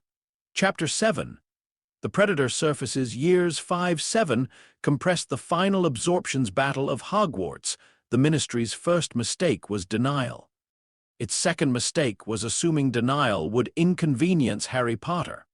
Cornelius Fudge denied Voldemort's return because the alternative required courage, reform, and public admission that the Ministry had failed repeatedly across 3 years. Pettigrew had been alive. Sirius Black had been innocent. Barty Crouch Jr. had impersonated Alastor Moody inside Hogwarts for nearly an entire school year. Dementors had proven unreliable. A 14-year-old student had dragged the truth into daylight more effectively than the Department of Magical Law Enforcement. The Ministry could survive a Dark Lord. It could not survive embarrassment, so Fudge chose denial. Harry found this useful. A Ministry busy discrediting him was a Ministry not looking closely at what he was actually doing. The Daily Prophet began printing cautious poison. Harry Potter. Troubled champion Dumbledore's claims raise questions. Boy who lived or boy who lies. Ron threw the paper into the common room fire the first morning. Hermione wrote an angry letter to the editor, then wrote a better one, then decided the prophet did not deserve either. Harry read each article carefully. "You're not upset?" Ron asked. "No, they're calling you unstable." "That is not entirely inaccurate." Ron paused. "Mate, that is not the part you're supposed to agree with." Hermione leaned forward. "They're trying to isolate you?" "Yes. And you're just letting them? For now." That phrase has never once led anywhere comforting. Harry placed the paper down. "Their focus is on reputation, not infrastructure, not defensive readiness, not magical anomaly reports, not Death Eater movement. This gives us time." Ron stared at him. Hermione's expression tightened. "Time for what?" Harry looked toward the window, where the towers of Hogwarts rose under a gray morning sky, to finish inventory. The 5th year began under surveillance. Dolores Umbridge arrived wearing pink, smiling like a knife covered in sugar, and carrying the Ministry's authority in every stiff little movement. She spoke of order, safety, standards, and the importance of trusting official channels. Harry understood her within minutes. She was not powerful. She was worse. She was bureaucratically cruel. People like Voldemort announced themselves through fear. People like Umbridge hid behind forms, decrees, procedures, and the pleasant fiction that obedience was morality. Voldemort wanted domination because he feared death. Umbridge wanted domination because other people's pain made her feel orderly. Harry disliked her immediately. This surprised him. Dislike was emotional, usually unnecessary. But when Umbridge smiled at frightened students and called it discipline, something in the vessel reacted with cold recognition. Not from the Lich centuries of war, from Harry Potter, cupboards, closed doors, adults who smiled while making small lives smaller. The first time Umbridge forced a student to write lines with a blood quill, Harry's attention changed. It was not dramatic. No storm of magic, no public threat, no speech. He simply looked at her hand as she passed the quill across the desk. "An illegal punitive artifact," Harry said. Umbridge's smile tightened. "I beg your pardon, Mr. Potter. You are using a blood-linked punishment device on minors." The class went silent. Umbridge folded her hands. "The Ministry has approved my disciplinary methods." "No," Harry said. "The Ministry has failed to classify them correctly." Her eyes hardened. "You will serve detention tonight." "No." Several students inhaled sharply. Umbridge's smile vanished. "I beg your pardon?" "No. That was not a request. Your authority is insufficient." Umbridge stared at him as if a chair had refused to be sat upon. Then she made her third mistake. She reached for Harry's wrist. The blood quill on her desk snapped in half, not shattered, not exploded. Snapped cleanly. The ink inside turned gray. Harry did not move. Umbridge withdrew her hand. For the rest of the lesson, her voice trembled slightly. By dinner, the story had spread through every house. By midnight, every blood quill in Umbridge's office had turned to ash. No one proved Harry had done it. Harry did not consider it worth denying. Umbridge adapted by attacking the curriculum instead. No practical defense. No combat spells. No preparation. No acknowledgement of Voldemort. This produced Dumbledore's army. In another timeline, Hermione created the idea out of urgency, and Harry taught from lived survival. In this one, Hermione still created the structure, but Harry understood its true value differently. 17 students practicing defensive magic in secrecy were not an army, they were data. Current generation combat ceiling, spell retention under fear, house cooperation probability, leadership emergence patterns. Neville Longbottom was the most interesting result. At first, Neville shook when casting. His wand work was clumsy. His confidence collapsed under observation. Students underestimated him automatically. Even Neville underestimated himself, but his magic was not weak. It was compressed, like pressure behind a cracked dam. During the third DA meeting, Neville failed a shield charm 6 times. On the 7th, Harry stepped behind him. "Your wand is not the problem," Harry said. Neville swallowed. "Feels like it is." "It is a poor match, yes, but not the core issue." Neville looked miserable. "Then what is?" "You apologized to your magic before using it." The room went quiet. Neville blinked. "I what?" "You expect failure. Your magic complies." Neville looked down. Harry's voice did not soften, but it became more precise. "Stop asking permission to exist." The words hit Neville like a spell. Ron, standing nearby, stopped smiling. Hermione looked at Harry sharply. Neville lifted his wand again. This time, the shield charm burst from him so strongly it knocked Ron backward into a stack of cushions. Ron lay there for a second, then raised one thumb. "Good job," he wheezed. Neville stared at his wand. For the first time, his expression changed. Not confidence, not yet, but recognition. Harry quietly began supplementing Neville's training after that. No audience, no praise beyond correction. Footwork, wand angle, fear control, precision, recovery after failure. Pain response, anger without collapse. Neville never asked why, not at first. Eventually, in late winter, he did. They were alone in the room of requirement, which had presented itself as a narrow dueling hall with reinforced walls and no portraits. "Why are you helping me?" Neville asked. Harry adjusted a stack of practice targets. "You have unusual raw magical pressure and poor technical foundation." Neville gave him a look that had clearly been learned from Ron. "That's the explanation you give when you don't want to answer." Harry paused. Neville Longbottom had improved socially as well. "Interesting. Voldemort values symbols," Harry said. "He will eventually protect something with a snake." Neville went pale at the name but did not flinch as much as he once would have. And I may require someone capable of killing it." Neville stared. "You're training me to kill a snake?" "Yes." "What kind of snake?" "Large." Neville closed his eyes. "You know, most people start with encouragement before getting to murder snake training. I am not most people." "No," Neville said quietly. "You're not." Harry turned away.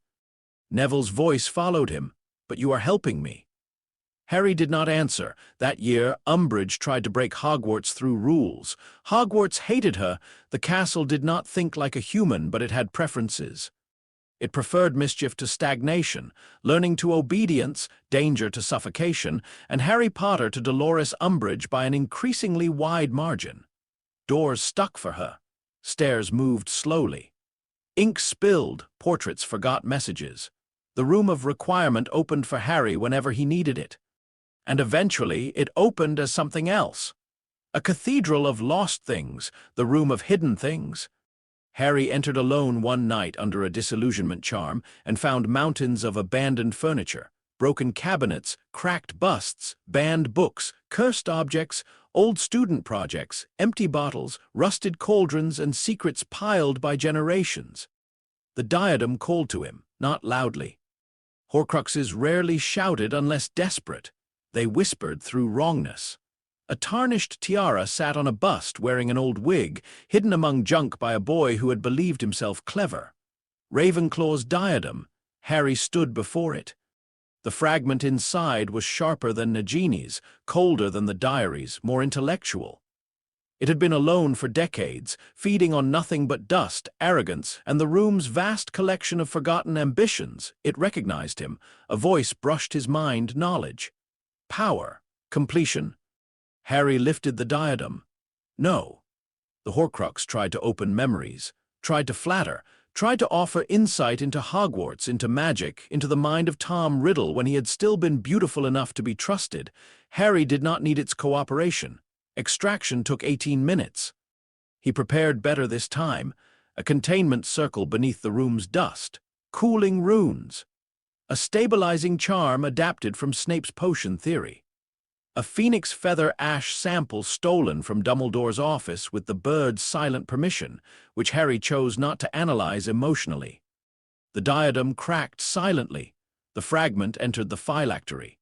Harry remained standing for 12 seconds. Then he collapsed beside a broken wardrobe. When he woke, Hermione was there, sitting on an overturned trunk, holding his wrist. Her face was pale with fury. "You promised you would not hurt us," she said. Harry's voice was rough. "I did not. You keep thinking you aren't included in that." He looked at her. The statement produced no immediate strategic meaning. Then the biological echo reacted, slowly, painfully. Hermione released his wrist and held up the cracked diadem. This was a Horcrux. "Yes, you came alone. Yes, you collapsed alone." Temporarily, her eyes shone. "That does not make it acceptable."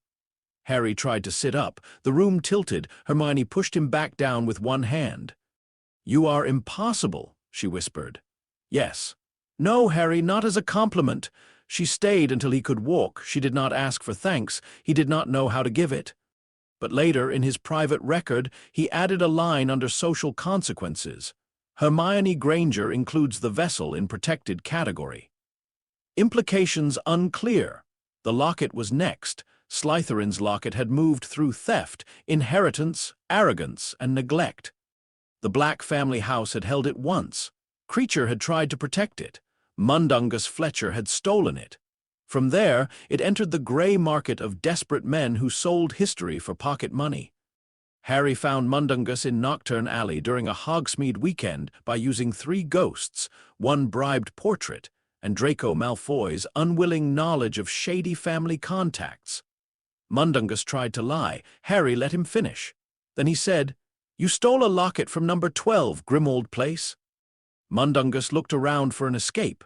A tall shadow appeared behind him, not Harry's. Sirius Black stepped out of the alley mouth, clean now, healthy enough to look dangerous, and smiling in a way that made his Azkaban years visible. "Hello, Dung," Sirius said. Mundungus went gray. The locket was recovered within 6 minutes. Sirius wanted to come along for the destruction. Harry refused. They argued on a rooftop above Diagon Alley under a foggy sky. "I'm your godfather," Sirius snapped. "Yes. That means when you walk into cursed soul nonsense, I come with you." "No." Sirius threw up his hands. "You sound exactly like Moony when he's being noble and stupid, except colder and more annoying." "I am not being noble. That's what makes it worse." Harry held the locket in one gloved hand. It pulsed faintly. Sirius's anger faded when he looked at it. "That thing was in my house," he said quietly. "Yes. Creature knew?" "Yes." Sirius closed his eyes. For the first time, Harry saw shame move through him without becoming performance. "I hated that house so much," Sirius said. "I let everything in it rot." Harry said nothing. Sirius looked at him. "Can you get rid of it?" "Yes." "Will it hurt you?" "Yes." Sirius flinched. Harry added, "Less than previous extractions. That is not comforting. It is accurate." Sirius stepped closer. "Harry, the name again, not the vessel, not the lick. Harry, if there is any part of you that can hear this as my godson, not as whatever ancient nightmare is driving the carriage, then listen. You do not have to pay every price alone." The biological echo rose, not enough to take control, enough to make the scar ache. Harry looked at Sirius and, for one brief moment, did not know which part of him answered. "I do not know how not to." Sirius's face broke. He pulled Harry into a hug. It was tactically absurd. It was also too sudden to prevent without harming him. Harry stood stiffly. Sirius held on anyway. The locket hissed. Harry's hand tightened around it. "Do not," he told the Horcrux. The locket went silent. Sirius laughed once against his shoulder, half sad and half hysterical. "Even cursed jewelry listens to you." "Only under pressure, family motto." Harry did not understand the joke. But the body warmed. The locket was extracted that night in the chamber, under the basilisk's watchful eye. The fragment tried to use Sirius. It spoke in Regulus Black's voice. Then Lily's. Then James's. Then Harry's own small voice from the mirror. Harry nearly lost control. Not because the Horcrux was strong, because it had found the remaining child Echo and pressed its fingers into the wound. The basilisk hissed, little corpse. Focus. Harry did. The locket blackened. The fragment was absorbed. Recovery time, 9 hours. Emotional bleed-through, severe. Sirius stayed outside the chamber entrance all night, unable to enter, refusing to leave. The cup required Gringotts. That took longer. Hufflepuff's cup was in the Lestrange vault, protected by goblin security, multiplication curses, burning treasure, ownership wards, and the assumption that nobody sane would invade the deepest levels of Gringotts. Harry did not invade. He negotiated with a goblin archivist. This began with money, continued with legal precedent, and ended with Harry presenting evidence that the Lestrange vault contained an illegally possessed founder artifact corrupted by soul magic capable of contaminating goblin-managed assets. The goblins did not care about Voldemort. They cared very much about liability. The operation was silent. Officially, it never happened. Unofficially, 3 goblins, Harry Potter and Hermione Granger, entered a secured audit passage beneath Gringotts under emergency contamination protocol. Hermione insisted on coming. "You collapsed alone once," she said. "Never again. This is not your risk. It is if I choose it. You may die, so may you. The phylactery complicates that. I hate when you use immortality as an argument." The cup was beautiful gold, twin handles, badger engraving. Old magic underneath the corruption. The Horcrux inside it was bloated with pride. It tried to tempt Hermione first, knowledge, recognition. A world that would finally admit she was right. Hermione's hand shook. Harry stepped between her and the cup. "No," he said. The fragment turned on him. It showed him the world after Voldemort, not free. Ordered, silent, efficient. A world where no child was neglected because all children were monitored, no war because all dissent was prevented, no cruelty because cruelty was punished before it formed, a world administered by death. The Lich looked at the vision and recognized the danger immediately, not because it was ugly, because it was clean. Too clean. For 1 second, it was tempting. Then Harry Potter's echo whispered from beneath the phylactery, "No friends in that world." The Lich rejected the vision. The cup cracked. The extraction nearly broke his right hand, but the fragment sealed. Hermione caught him before he fell. The goblins pretended not to notice. Goblin professionalism, Harry decided, was admirable.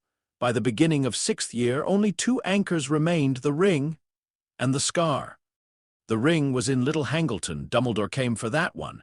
Harry found him waiting at the edge of the gaunt ruin on a cold evening, robes hidden beneath a traveling cloak, face grave. "You knew I would come," Harry said. "Yes. Did the castle inform you?" "No, Hermione did." Harry paused. "She should not have. She cares for you." "That is not sufficient justification." Dumbledore's expression softened. It often is.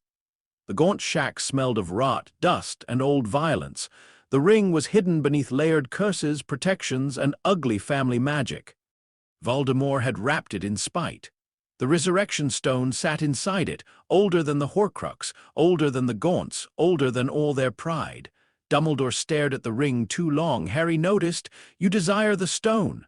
Dumbledore closed his eyes. "Yes, your sister." The old wizard flinched. Harry had not meant cruelty, only accuracy. Dumbledore opened his eyes again, and for once he did not hide the pain in them. "I have spent a lifetime teaching others not to be ruled by longing," he said. "I have not always been a good student." Harry studied him. The ring's curse reached for Dumbledore's grief like a hook. Harry placed one hand over the old wizard's wrist before he touched it. Dumbledore froze. Harry said, "Do not become foolish now. You remain useful." A startled laugh escaped Dumbledore. High praise. "Yes." Together, they dismantled the curse. Dumbledore supplied precision, warmth, Phoenix-aligned counterforce, and a knowledge of Deathly Hallows lore Harry lacked. Harry supplied necromantic authority, Horcrux resonance, and an utter disinterest in being reunited with the dead. The Horcrux fragment came free cleanly, too cleanly. It had waited inside an object already saturated with death symbolism. The resurrection stone resisted contamination, but it also made the soul fragment easier to identify, like ink floating in clear water. Harry absorbed it. He remained standing. Barely, Dumbledore caught his shoulder. Harry did not pull away immediately. The resurrection stone fell to the floor between them. Neither touched it. For a long moment, the old wizard and the Lich in the boy looked down at one of the most powerful artifacts in existence. "I do not need it," Harry said. Dumbledore's voice was soft. "Neither do I." That was not entirely true, but he left it there. By 7th year, the war could no longer be denied. Voldemort moved openly enough that denial became a corpse the Ministry kept dressing for public appearances. Death Eaters attacked homes. Old families declared sides. Muggleborns disappeared into paperwork. Fear returned to Britain in organized waves, but Voldemort was not whole. He felt it.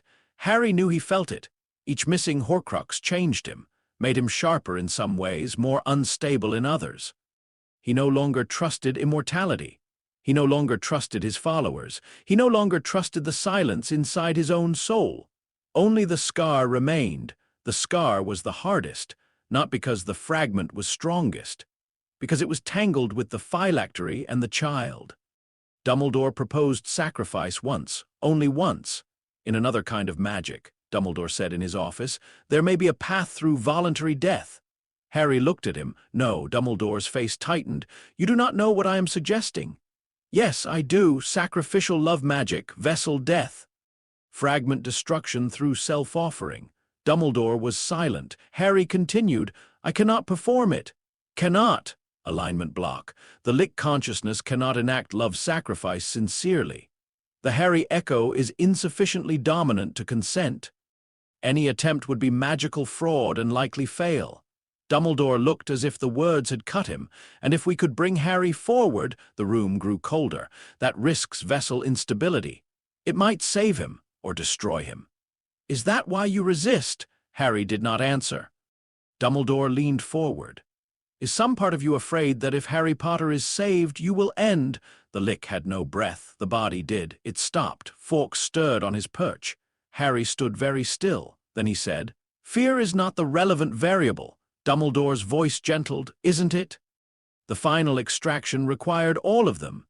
Dumbledore's office became a ritual chamber under layers of privacy wards. Fawkes perched above the desk, silent and burning with contained life fire. Snape stood near the shelves, expression like carved stone. Hermione stood inside the outer circle, holding 3 pages of calculations and refusing to blink. Ron stood beside her because he had said, very clearly, if this goes bad, someone has to yell at him when he wakes up. Sirius stood near the door, white-faced, one hand clenched around his wand. Harry sat in the center. The scar burned. Dumbledore began the separation, not destruction, separation. The Horcrux fragment was pulled away from the phylactery thread by thread, while Harry's echo was shielded from being dragged with it. The Lich held the phylactery stable. Snape stabilized the potion-linked body state. Hermione corrected the arithmetic twice under her breath. Ron kept talking because silence made the child echo retreat too far. Remember the train, Ron said, voice shaking. First year, you bought half the trolley and called sweets a local confectionery test. Mental, completely mental. The scar split open without bleeding. Sirius made a sound like pain. Dumbledore continued. Harry Potter's echo surfaced, not fully, never fully, but enough. A child's fear, a child's longing. A child asking, without words, whether anyone had come for him. Ron kept talking. Hermione cried silently while reading the next stabilizing sequence. Sirius stepped into the circle despite Dumbledore's warning and placed a hand on Harry's shoulder. I'm here, Sirius said. I'm late, I know. I'm so sorry, but I'm here. The Horcrux fragment tore free. It screamed in Voldemort's voice. Fawkes sang. The scream ended for 3 seconds. Harry Potter was only Harry Potter, a boy, terrified, lonely. held in place by Sirius's hand, Ron's voice, Hermione's will, Dumbledore's magic, Snape's bitter precision, and the Lick's own choice not to crush him back down. Then the phylactery reasserted. The Lick returned to dominance, but something had changed. The Harry Echo was no longer trapped beneath foreign soul matter, only beneath the Lick. That distinction mattered. Harry opened his eyes. Everyone was staring at him. Ron exhaled. "You are the worst patient in Britain." Hermione laughed through tears. Sirius bowed his head. Dumbledore looked at Harry with grief and hope, mixed so tightly they were almost the same thing. Snape looked away first. The war ended 3 weeks later. Voldemort came to Hogwarts because all tyrants eventually mistake symbolic victory for strategy. He came with Death Eaters, giants, curses, terror, and the belief that fear could still make the world kneel. Harry walked out to meet him alone, no wand. He had not used one in 18 months except for appearances. The courtyard was full of silence. Students watched from broken windows. Teachers stood ready. Death Eaters formed a circle. Voldemort stepped forward, pale and furious, restored wand in hand, red eyes fixed on the boy he now understood as Predator. "Harry Potter," he said. Harry looked at him. "No," Voldemort's face twisted. "You dare deny your own name?" "The name remains. Your understanding of it does not." Voldemort raised his wand around him. Death Eaters lifted theirs. Harry opened the phylactery, not fully, enough. Every undead thing in Britain would have felt it if listening. The Dementors, far away from Hogwarts, turned toward the castle and lowered themselves to the ground. Ghosts throughout the school froze. The basilisk in the chamber opened both restored eyes. The courtyard temperature dropped. Voldemort fired first. Green light struck Harry in the chest. The body fell to one knee. Sirius shouted from the doorway. Ron moved, but Hermione grabbed his sleeve. Harry rose. The scar pulsed. Voldemort's face emptied. "I have been killed," Harry said. Dozens of times his voice carried without shouting. It was never more than an inconvenience. The Death Eaters broke, not all at once. Fear spreads unevenly. The first tried to run. His wand fell from his hand and turned gray. The second cast a curse that unraveled before leaving his wand tip. The third screamed when the dark mark on his arm went cold. Harry lifted one hand. He did not kill them. That would have been easy. Instead, he performed surgery on magic. Dark magic, as practiced by Voldemort's followers, required more than incantation. It required pathways of intent carved by repetition, cruelty, domination, willingness to violate another being's integrity. Harry found those pathways and excised them. Death Eaters dropped to their knees, clutching wands that no longer answered their worst impulses. Some could still cast light, shields, household charms, sparks. But when they reached for torture, control, murder, their magic met a clean absence. Bellatrix Lestrange screamed at him. Harry looked at her. Her voice stopped, not silenced. Her own magic refused to carry the curse. This terrified the survivors more than death would have. Voldemort stood alone before he understood he was alone. Then Nagini struck from the side. No Horcrux now. Only serpent, still deadly, still fast. Harry did not move. Neville Longbottom did. He stepped from the broken entrance hole, face pale but steady, wand raised. No sword, no speech, no prophecy, just training. The severing charm was clean. Nagini fell. Voldemort screamed, not from Horcrux loss. From final certainty. Everything he had made to keep himself eternal was gone. Harry nodded once to Neville. Neville stared back, breathing hard, and understood all at once that he had been prepared for this, used for this, trusted for this. The horror and pride arrived together. Voldemort attacked with everything left: fire, shadow, killing, curses, possession, serpent language, commands, raw soul pressure. Harry walked through it. The final confrontation ended in the Great Hall. No cheering, no speeches. Voldemort backed between the house tables, wand shaking, face no longer snake-like in its arrogance but human in its fear. "You cannot," Voldemort whispered. Harry stopped before him. That word again. Voldemort cast the killing curse one final time. It struck. Harry did not fall. The phylactery flared, scar shining with cold white light. Harry reached forward and placed 2 fingers against Voldemort's forehead. Voldemort froze. The original soul was stronger than the fragments, but damaged, so damaged. A lifetime of murder, splitting, fear, and self-worship had left it powerful but brittle. Harry did not tear it apart. He collected it, 45 seconds. That was all. Voldemort did not scream. Screaming required a self that still believed it could be heard. His red eyes widened. His wand fell. Then Lord Voldemort ceased, not died. Death would have been cleaner. He ceased as a continuing argument. The body collapsed empty. The great hall temperature dropped 8 degrees. Harry turned. Every eye in the room was on him. Students, teachers, survivors, enemies, friends. Sirius looked relieved and horrified. Ron looked like he wanted to run to him and also knew better. Hermione's face was wet with tears. Dumbledore stood near the staff table, one hand resting on a chair. Eyes filled with the terrible knowledge that the world had been saved by something he still did not know how to judge. Harry Potter looked at the better world beginning in front of him. No Voldemort, no Horcruxes, no prophecy left to fulfill, no enemy left large enough to explain what he was. Inside the scar, the phylactery was quiet. Inside the phylactery, the Lich held every stolen fragment sealed and silent. And beneath it all, Harry Potter's echo whispered one small, exhausted feeling, not victory, not joy, just cold. Harry looked at the gathered survivors and said the only true thing available. It is finished. No one cheered immediately. They were alive, they were free, but they had seen the shape of the thing that freed them. And no one in the Great Hall would ever again mistake Harry Potter for a boy who had merely survived death. Chapter 8. The Eternal Administration Aftermath, the New Order, the question without answer. Victory did not sound the way people expected. It did not arrive with trumpets. It did not sweep through Hogwarts like sunlight through a broken window. It began with silence. Lord Voldemort's empty body lay on the floor of the Great Hall, one pale hand still curled as if gripping a wand that had already rolled away from him. Around him stood the remains of a war that had lasted years in secret, months in terror, and 11 minutes in its final public form. The Death Eaters who had survived were kneeling.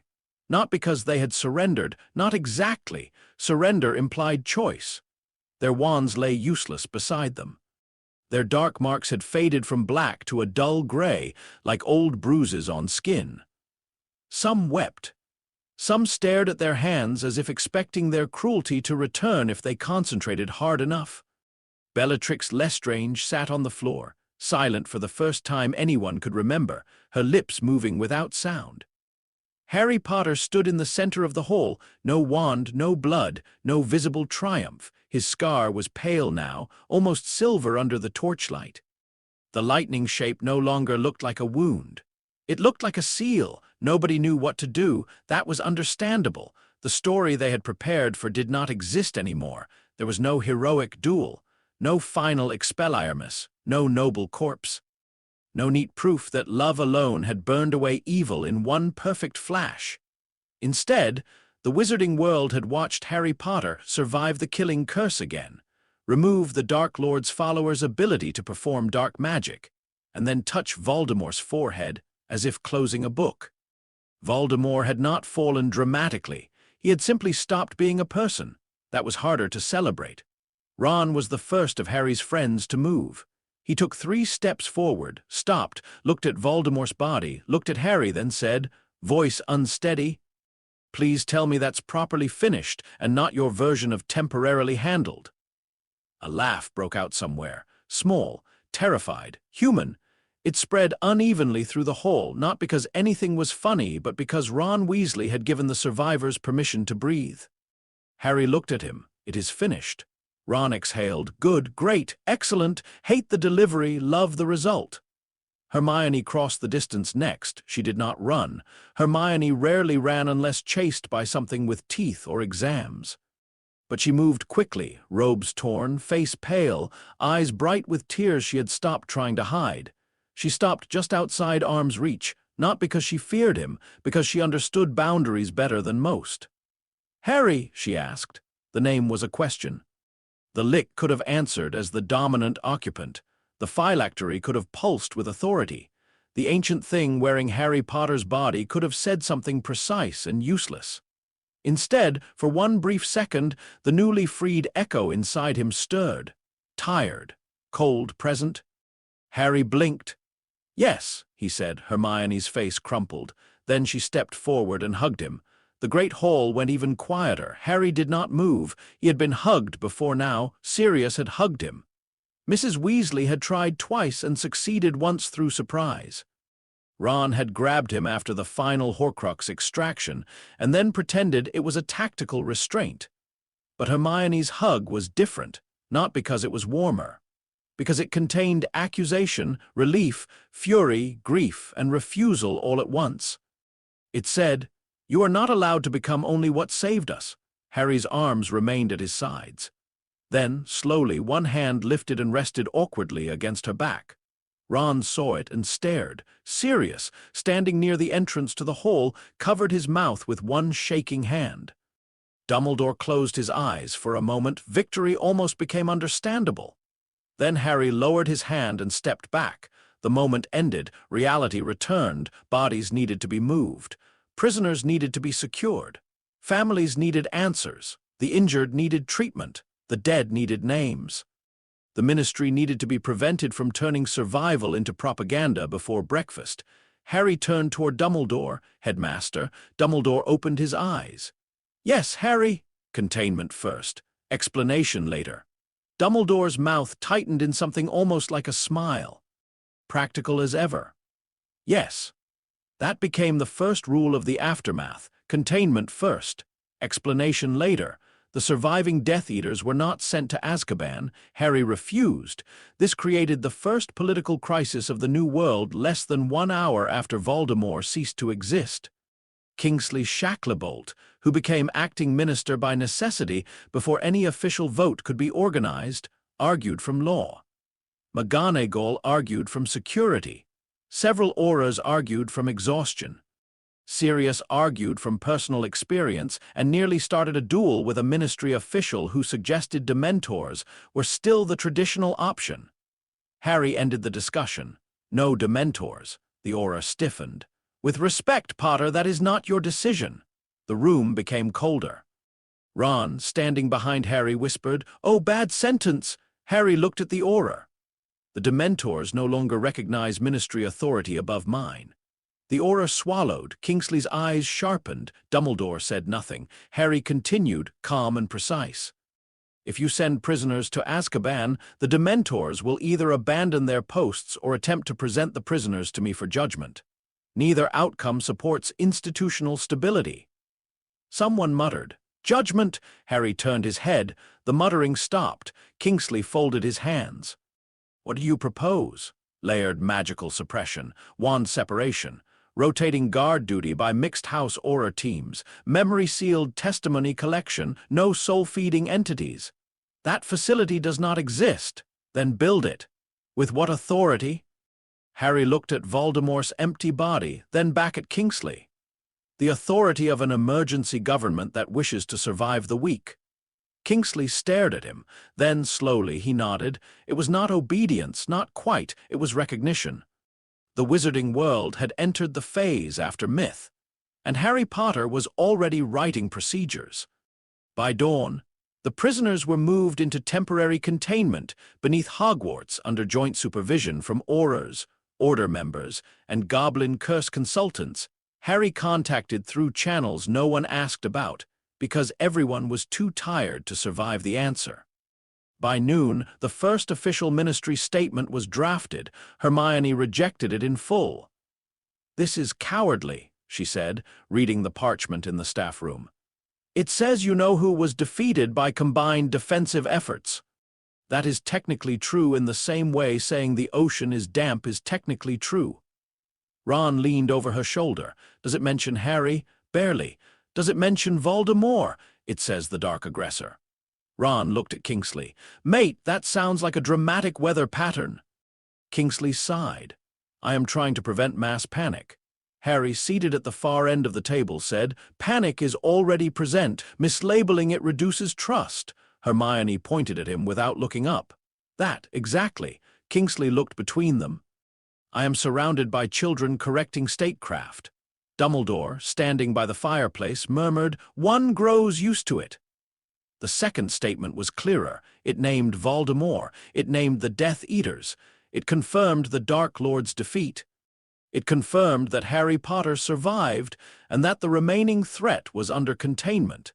It did not explain the soul absorption. It did not explain the excision of dark magic. It did not explain why 3 Dementors that approached Hogwarts after the battle lowered themselves outside the gates and waited like obedient dogs until Harry dismissed them. Some truths could not be released in the first statement, or the second, or perhaps ever. The Elder Wand came last. Not physically. Physically, it had been in Harry's possession for weeks. That was the secret almost nobody knew. 2 weeks before the final battle, Dumbledore had called Harry to his office after midnight. Fawkes had been awake. The portraits had pretended to sleep. Dumbledore had placed the Elder Wand on his desk between them. Harry had looked at it without surprise. "You intend to surrender it?" "Yes," Dumbledore had said. "Why?" "Because if I die with it, others may seek it. If Voldemort takes it, he may misunderstand it. If you take it by force, the wand's allegiance may become dangerously certain. You believe voluntary transfer reduces volatility?" "I hope so."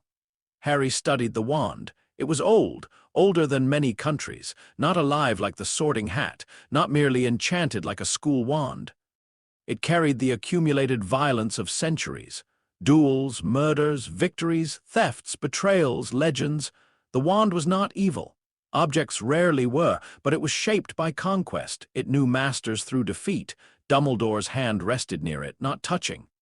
"You understand what it is?" he asked. "Yes, and what it wants, victory, not goodness. No, not wisdom. No, not love." Harry looked at the old wizard. No, Dumbledore's expression was tired. "Then perhaps it will understand you better than it has understood me." Harry reached for the wand.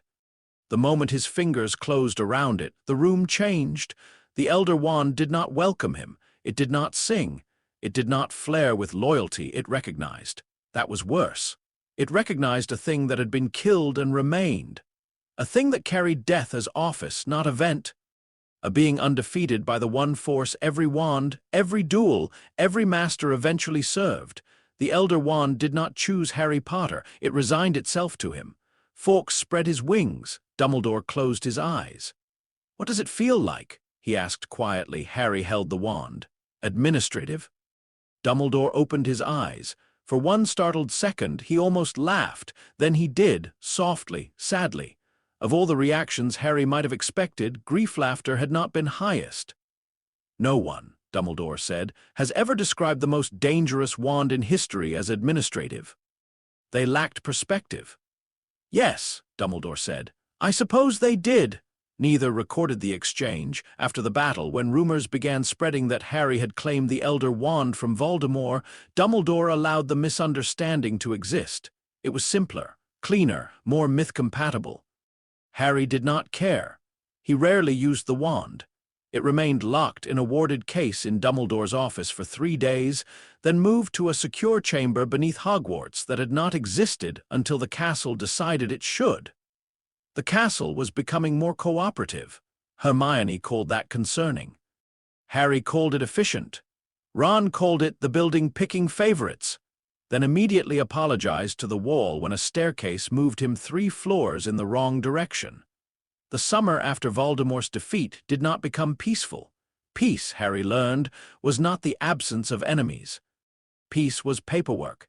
Endless paperwork, witness statements, prisoner classifications, property seizures, wand hearings, reparations, Muggle memory repair, missing person searches, curse cleanups, Gringotts negotiations, Hogwarts reconstruction, ministry succession, international inquiries. Pure-blood families attempting to reposition themselves as reluctant victims of Death Eater intimidation despite having hosted meetings, funded violence, and smiled through dinner while people disappeared. Harry watched the attempts with clinical interest. Then he began filing objections. The first document he submitted to the Wisengamot was 40 pages. Hermione called it disturbingly elegant. Ron called it a weapon with footnotes. Sirius called it the most boring coup in British history. Harry corrected him.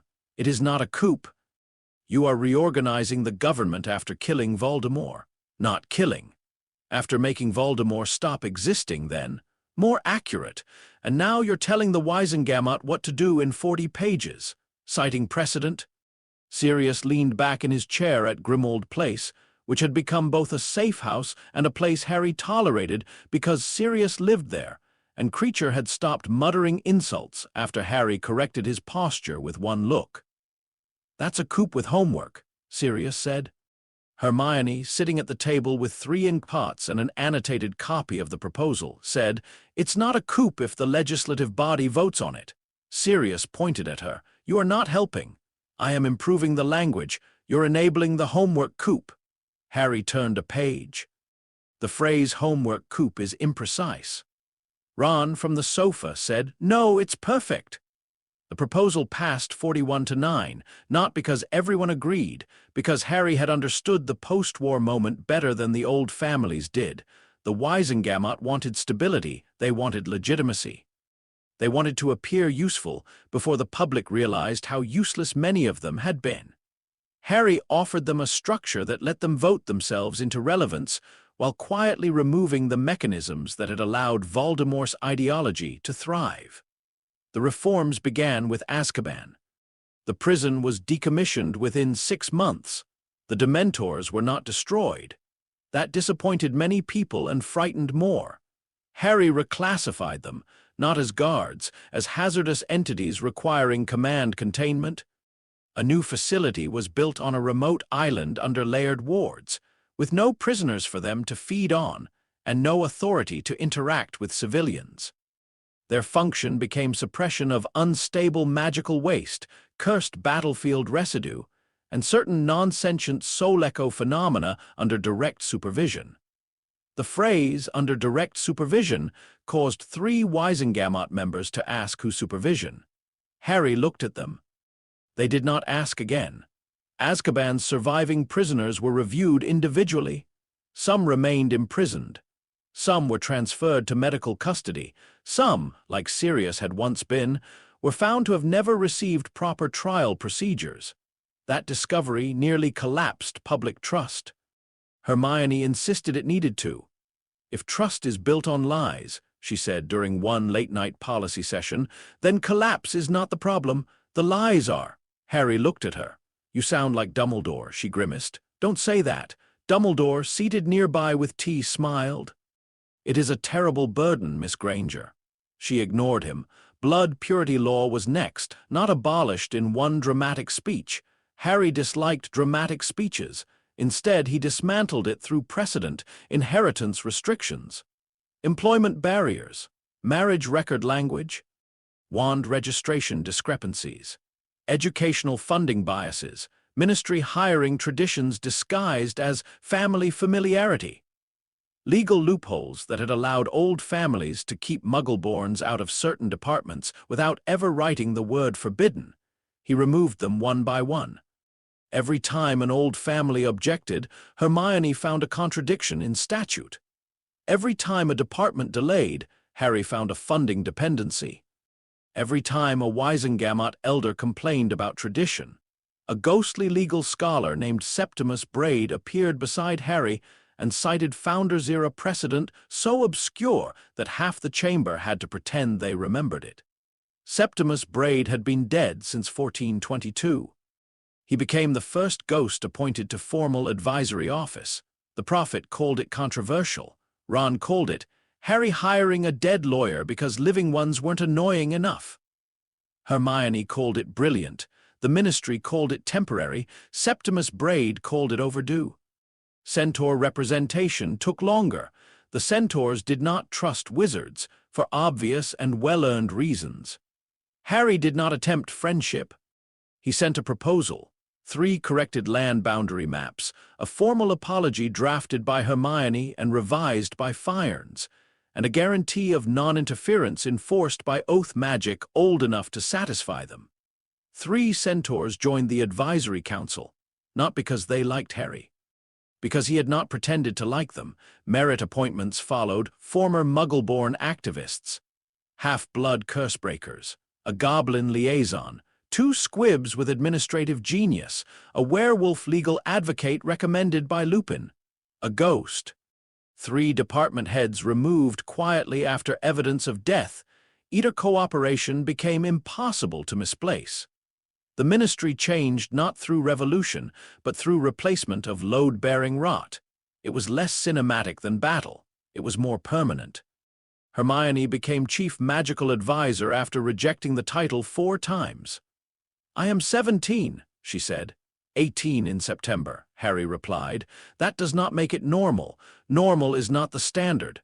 I am still finishing school. You may do both." That is exactly the sort of sentence that makes people develop stress migraines. You are capable. That is not the point. What is the point? Hermione threw the contract down on the table. The point is that you wrote this like you're acquiring a resource. Harry looked at the contract. He had written it carefully: compensation, authority, review privileges, independent objection rights, research access, staff allocation, removal protections, ethical veto clause added because Hermione had once threatened to draft one herself. "It is a good contract," he said. "It is," she snapped. "That is what makes it infuriating." Ron leaned towards Sirius and whispered, "This is how they flirt, I think." Hermione turned. "I heard that." Ron leaned back. "Worth it." Harry studied Hermione. "You object to the framing?" "Yes, because it does not acknowledge trust." "Yes, or friendship."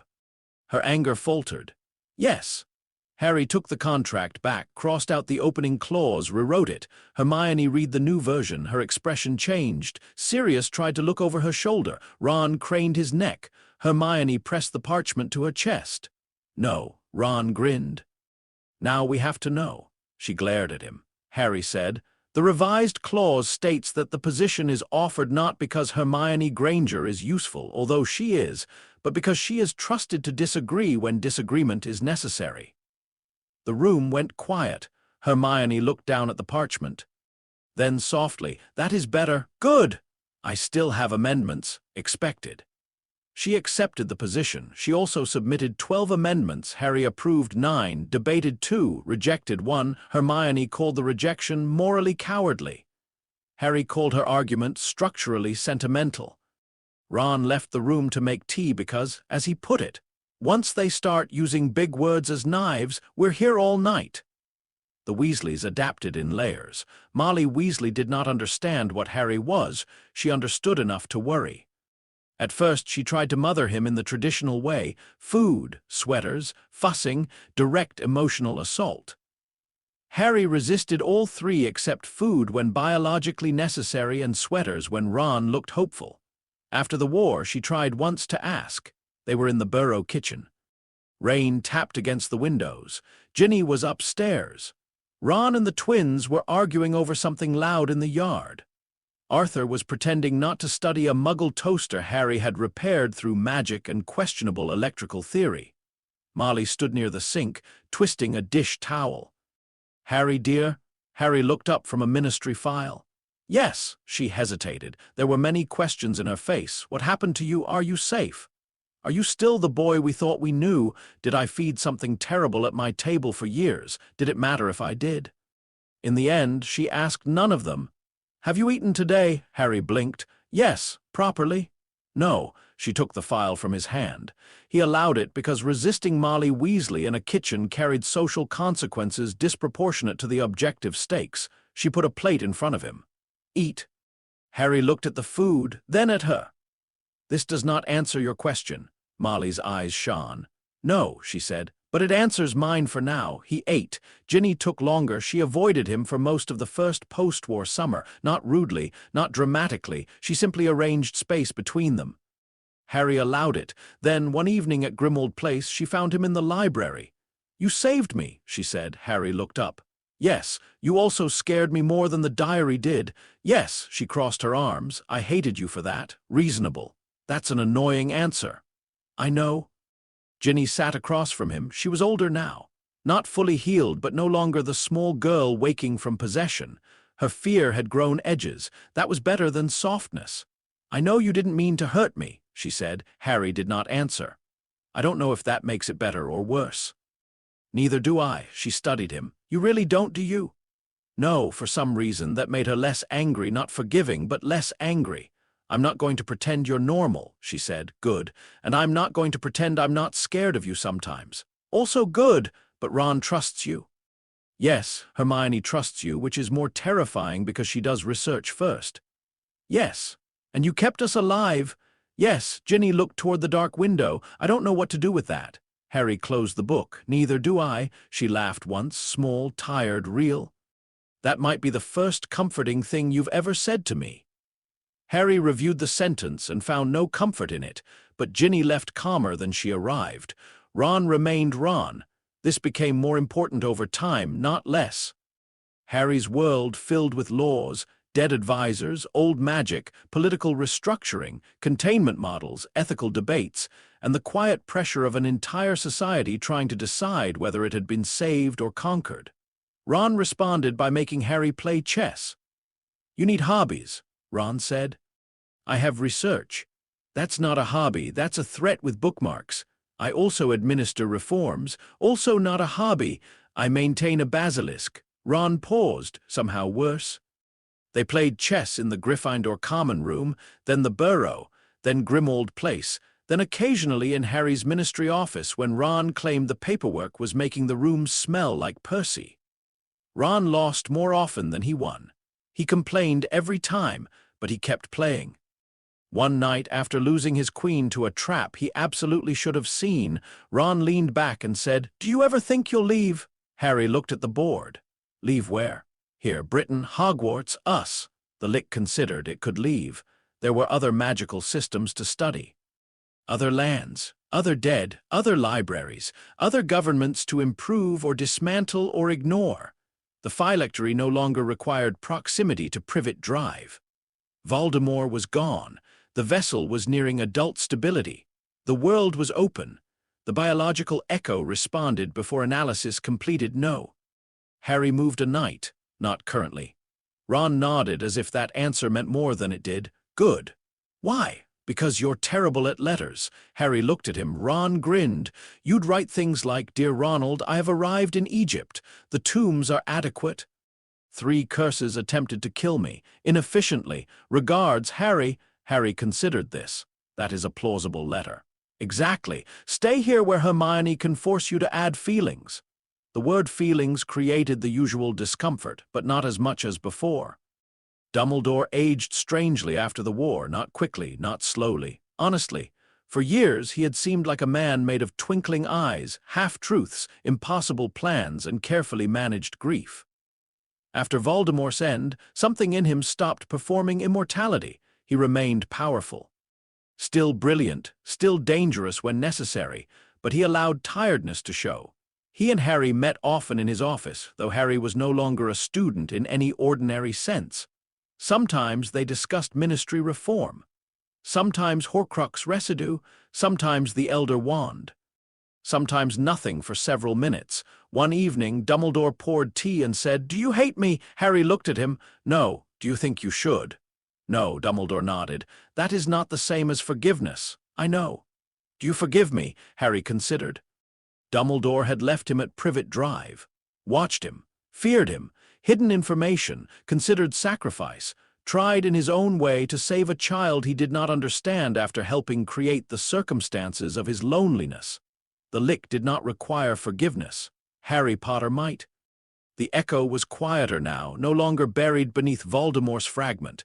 It surfaced sometimes in moments of warmth, fear, confusion, or pain.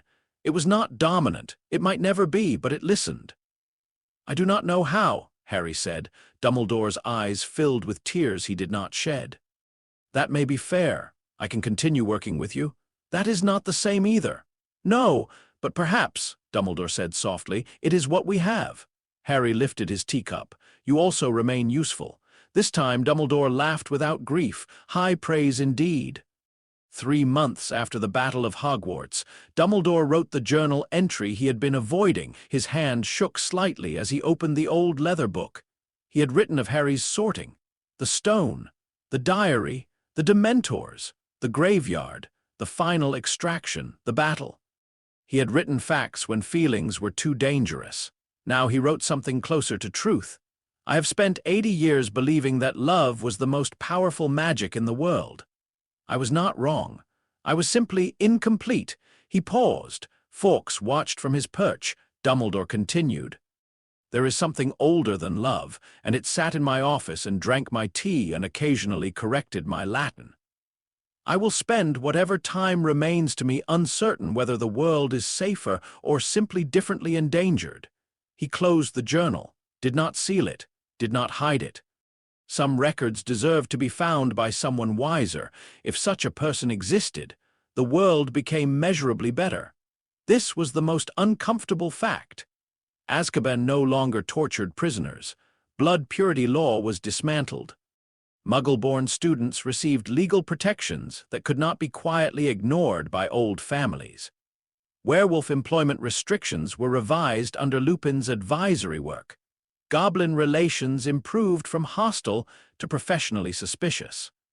Ghosts gained formal recognition in limited legal contexts. The ministry became less hereditary, less theatrical, and harder to corrupt through dinner invitations. Children like Neville were no longer written off as weak because no one had bothered to teach them properly. Children like Ginny were no longer left alone with magical artifacts because schools now screened student possessions for soul contamination after Hermione shouted for 40 minutes at a safety board until they invented the category. By every measurable metric, the world improved. Harry recorded the metrics, crime rates, discriminatory hiring reductions, curse incidents, unlawful detention cases, Hogwarts injury reports, ministry complaint resolution times. The numbers pleased the administrative part of him, but satisfaction did not come, not emotionally, not in the way people described after victory. One night near the end of autumn, Harry climbed to the highest tower of Hogwarts. He did not need to sneak. The castle opened the path. The air was cold. The ground spread below in silver and black. The lake reflected the moon. The forbidden forest moved softly at the edge of sight. In the distance, lights glowed from Hagrid's hut. Somewhere below, students laughed in a common room, alive in a school that had survived itself. Harry stood at the parapet. The elder wand rested in its chamber far below. The basilisk slept. The ghosts moved through corridors. The ministry reorganized itself through procedures he had written. Voldemort was gone. The Horcrux fragments were sealed, silent, contained within the phylactery like dangerous specimens in a locked archive. The scar no longer hurt. That should have meant something. The Lich looked out over the world it had improved and felt nothing resembling joy, no pride, no relief, no peace, only continuity. A task completed, many tasks remaining. Then the echo stirred. Harry Potter, not the Lich, not the phylactery. Not the administrative mind that had turned a war into policy and a prophecy into a containment problem. The boy. Small, tired, no longer contaminated by Voldemort, but still buried under something ancient and cold. For once, the Lich did not suppress him. The thought rose gently. A child's question, simple, devastating. Is this what winning feels like? The Lich had no answer. It understood conquest. It understood survival. It understood systems, death, power, reform, contracts, fear, and the long patience of things that outlasted kingdoms. It did not understand winning as a child meant it. It did not understand whether a better world built without happiness counted as victory. It did not understand whether saving people was enough if one could not love them properly. Below, the castle breathed. Behind him, a soft sound came from the stair. Harry did not turn. Hermione stepped onto the tower. Of course she had found him. She always did, eventually. For a while, she stood beside him without speaking. Then she said, "Ron thinks you're brooding." "I am observing." "He said you'd say that." Harry looked at her. Hermione's hair moved slightly in the wind. She wore ministry robes under a Hogwarts cloak and carried 3 rolled parchments under one arm because even emotional interruptions apparently required paperwork. She looked out over the grounds. "It's better," she said. "Yes." "Not fixed." "No, but better." "Yes." She glanced at him. Do you feel that? Harry considered lying, not because it would help, because the truth was difficult. No, Hermione's face did not change much, but her hand tightened around the parchments. After a moment, she said, "Maybe you will someday." "Uncertain, I know." They stood in silence. Then Hermione reached over and took his hand slowly, giving him time to refuse. He did not. Her hand was warm. The body registered it first, then the echo, then, last of all, the lick. No grand transformation followed. No sudden humanity, no magical cure, no answer. But Harry Potter, or the thing that had become Harry Potter, did not pull away. Below them, Hogwarts held its lights against the dark. The world was safer. The world was better. The world was perhaps differently endangered.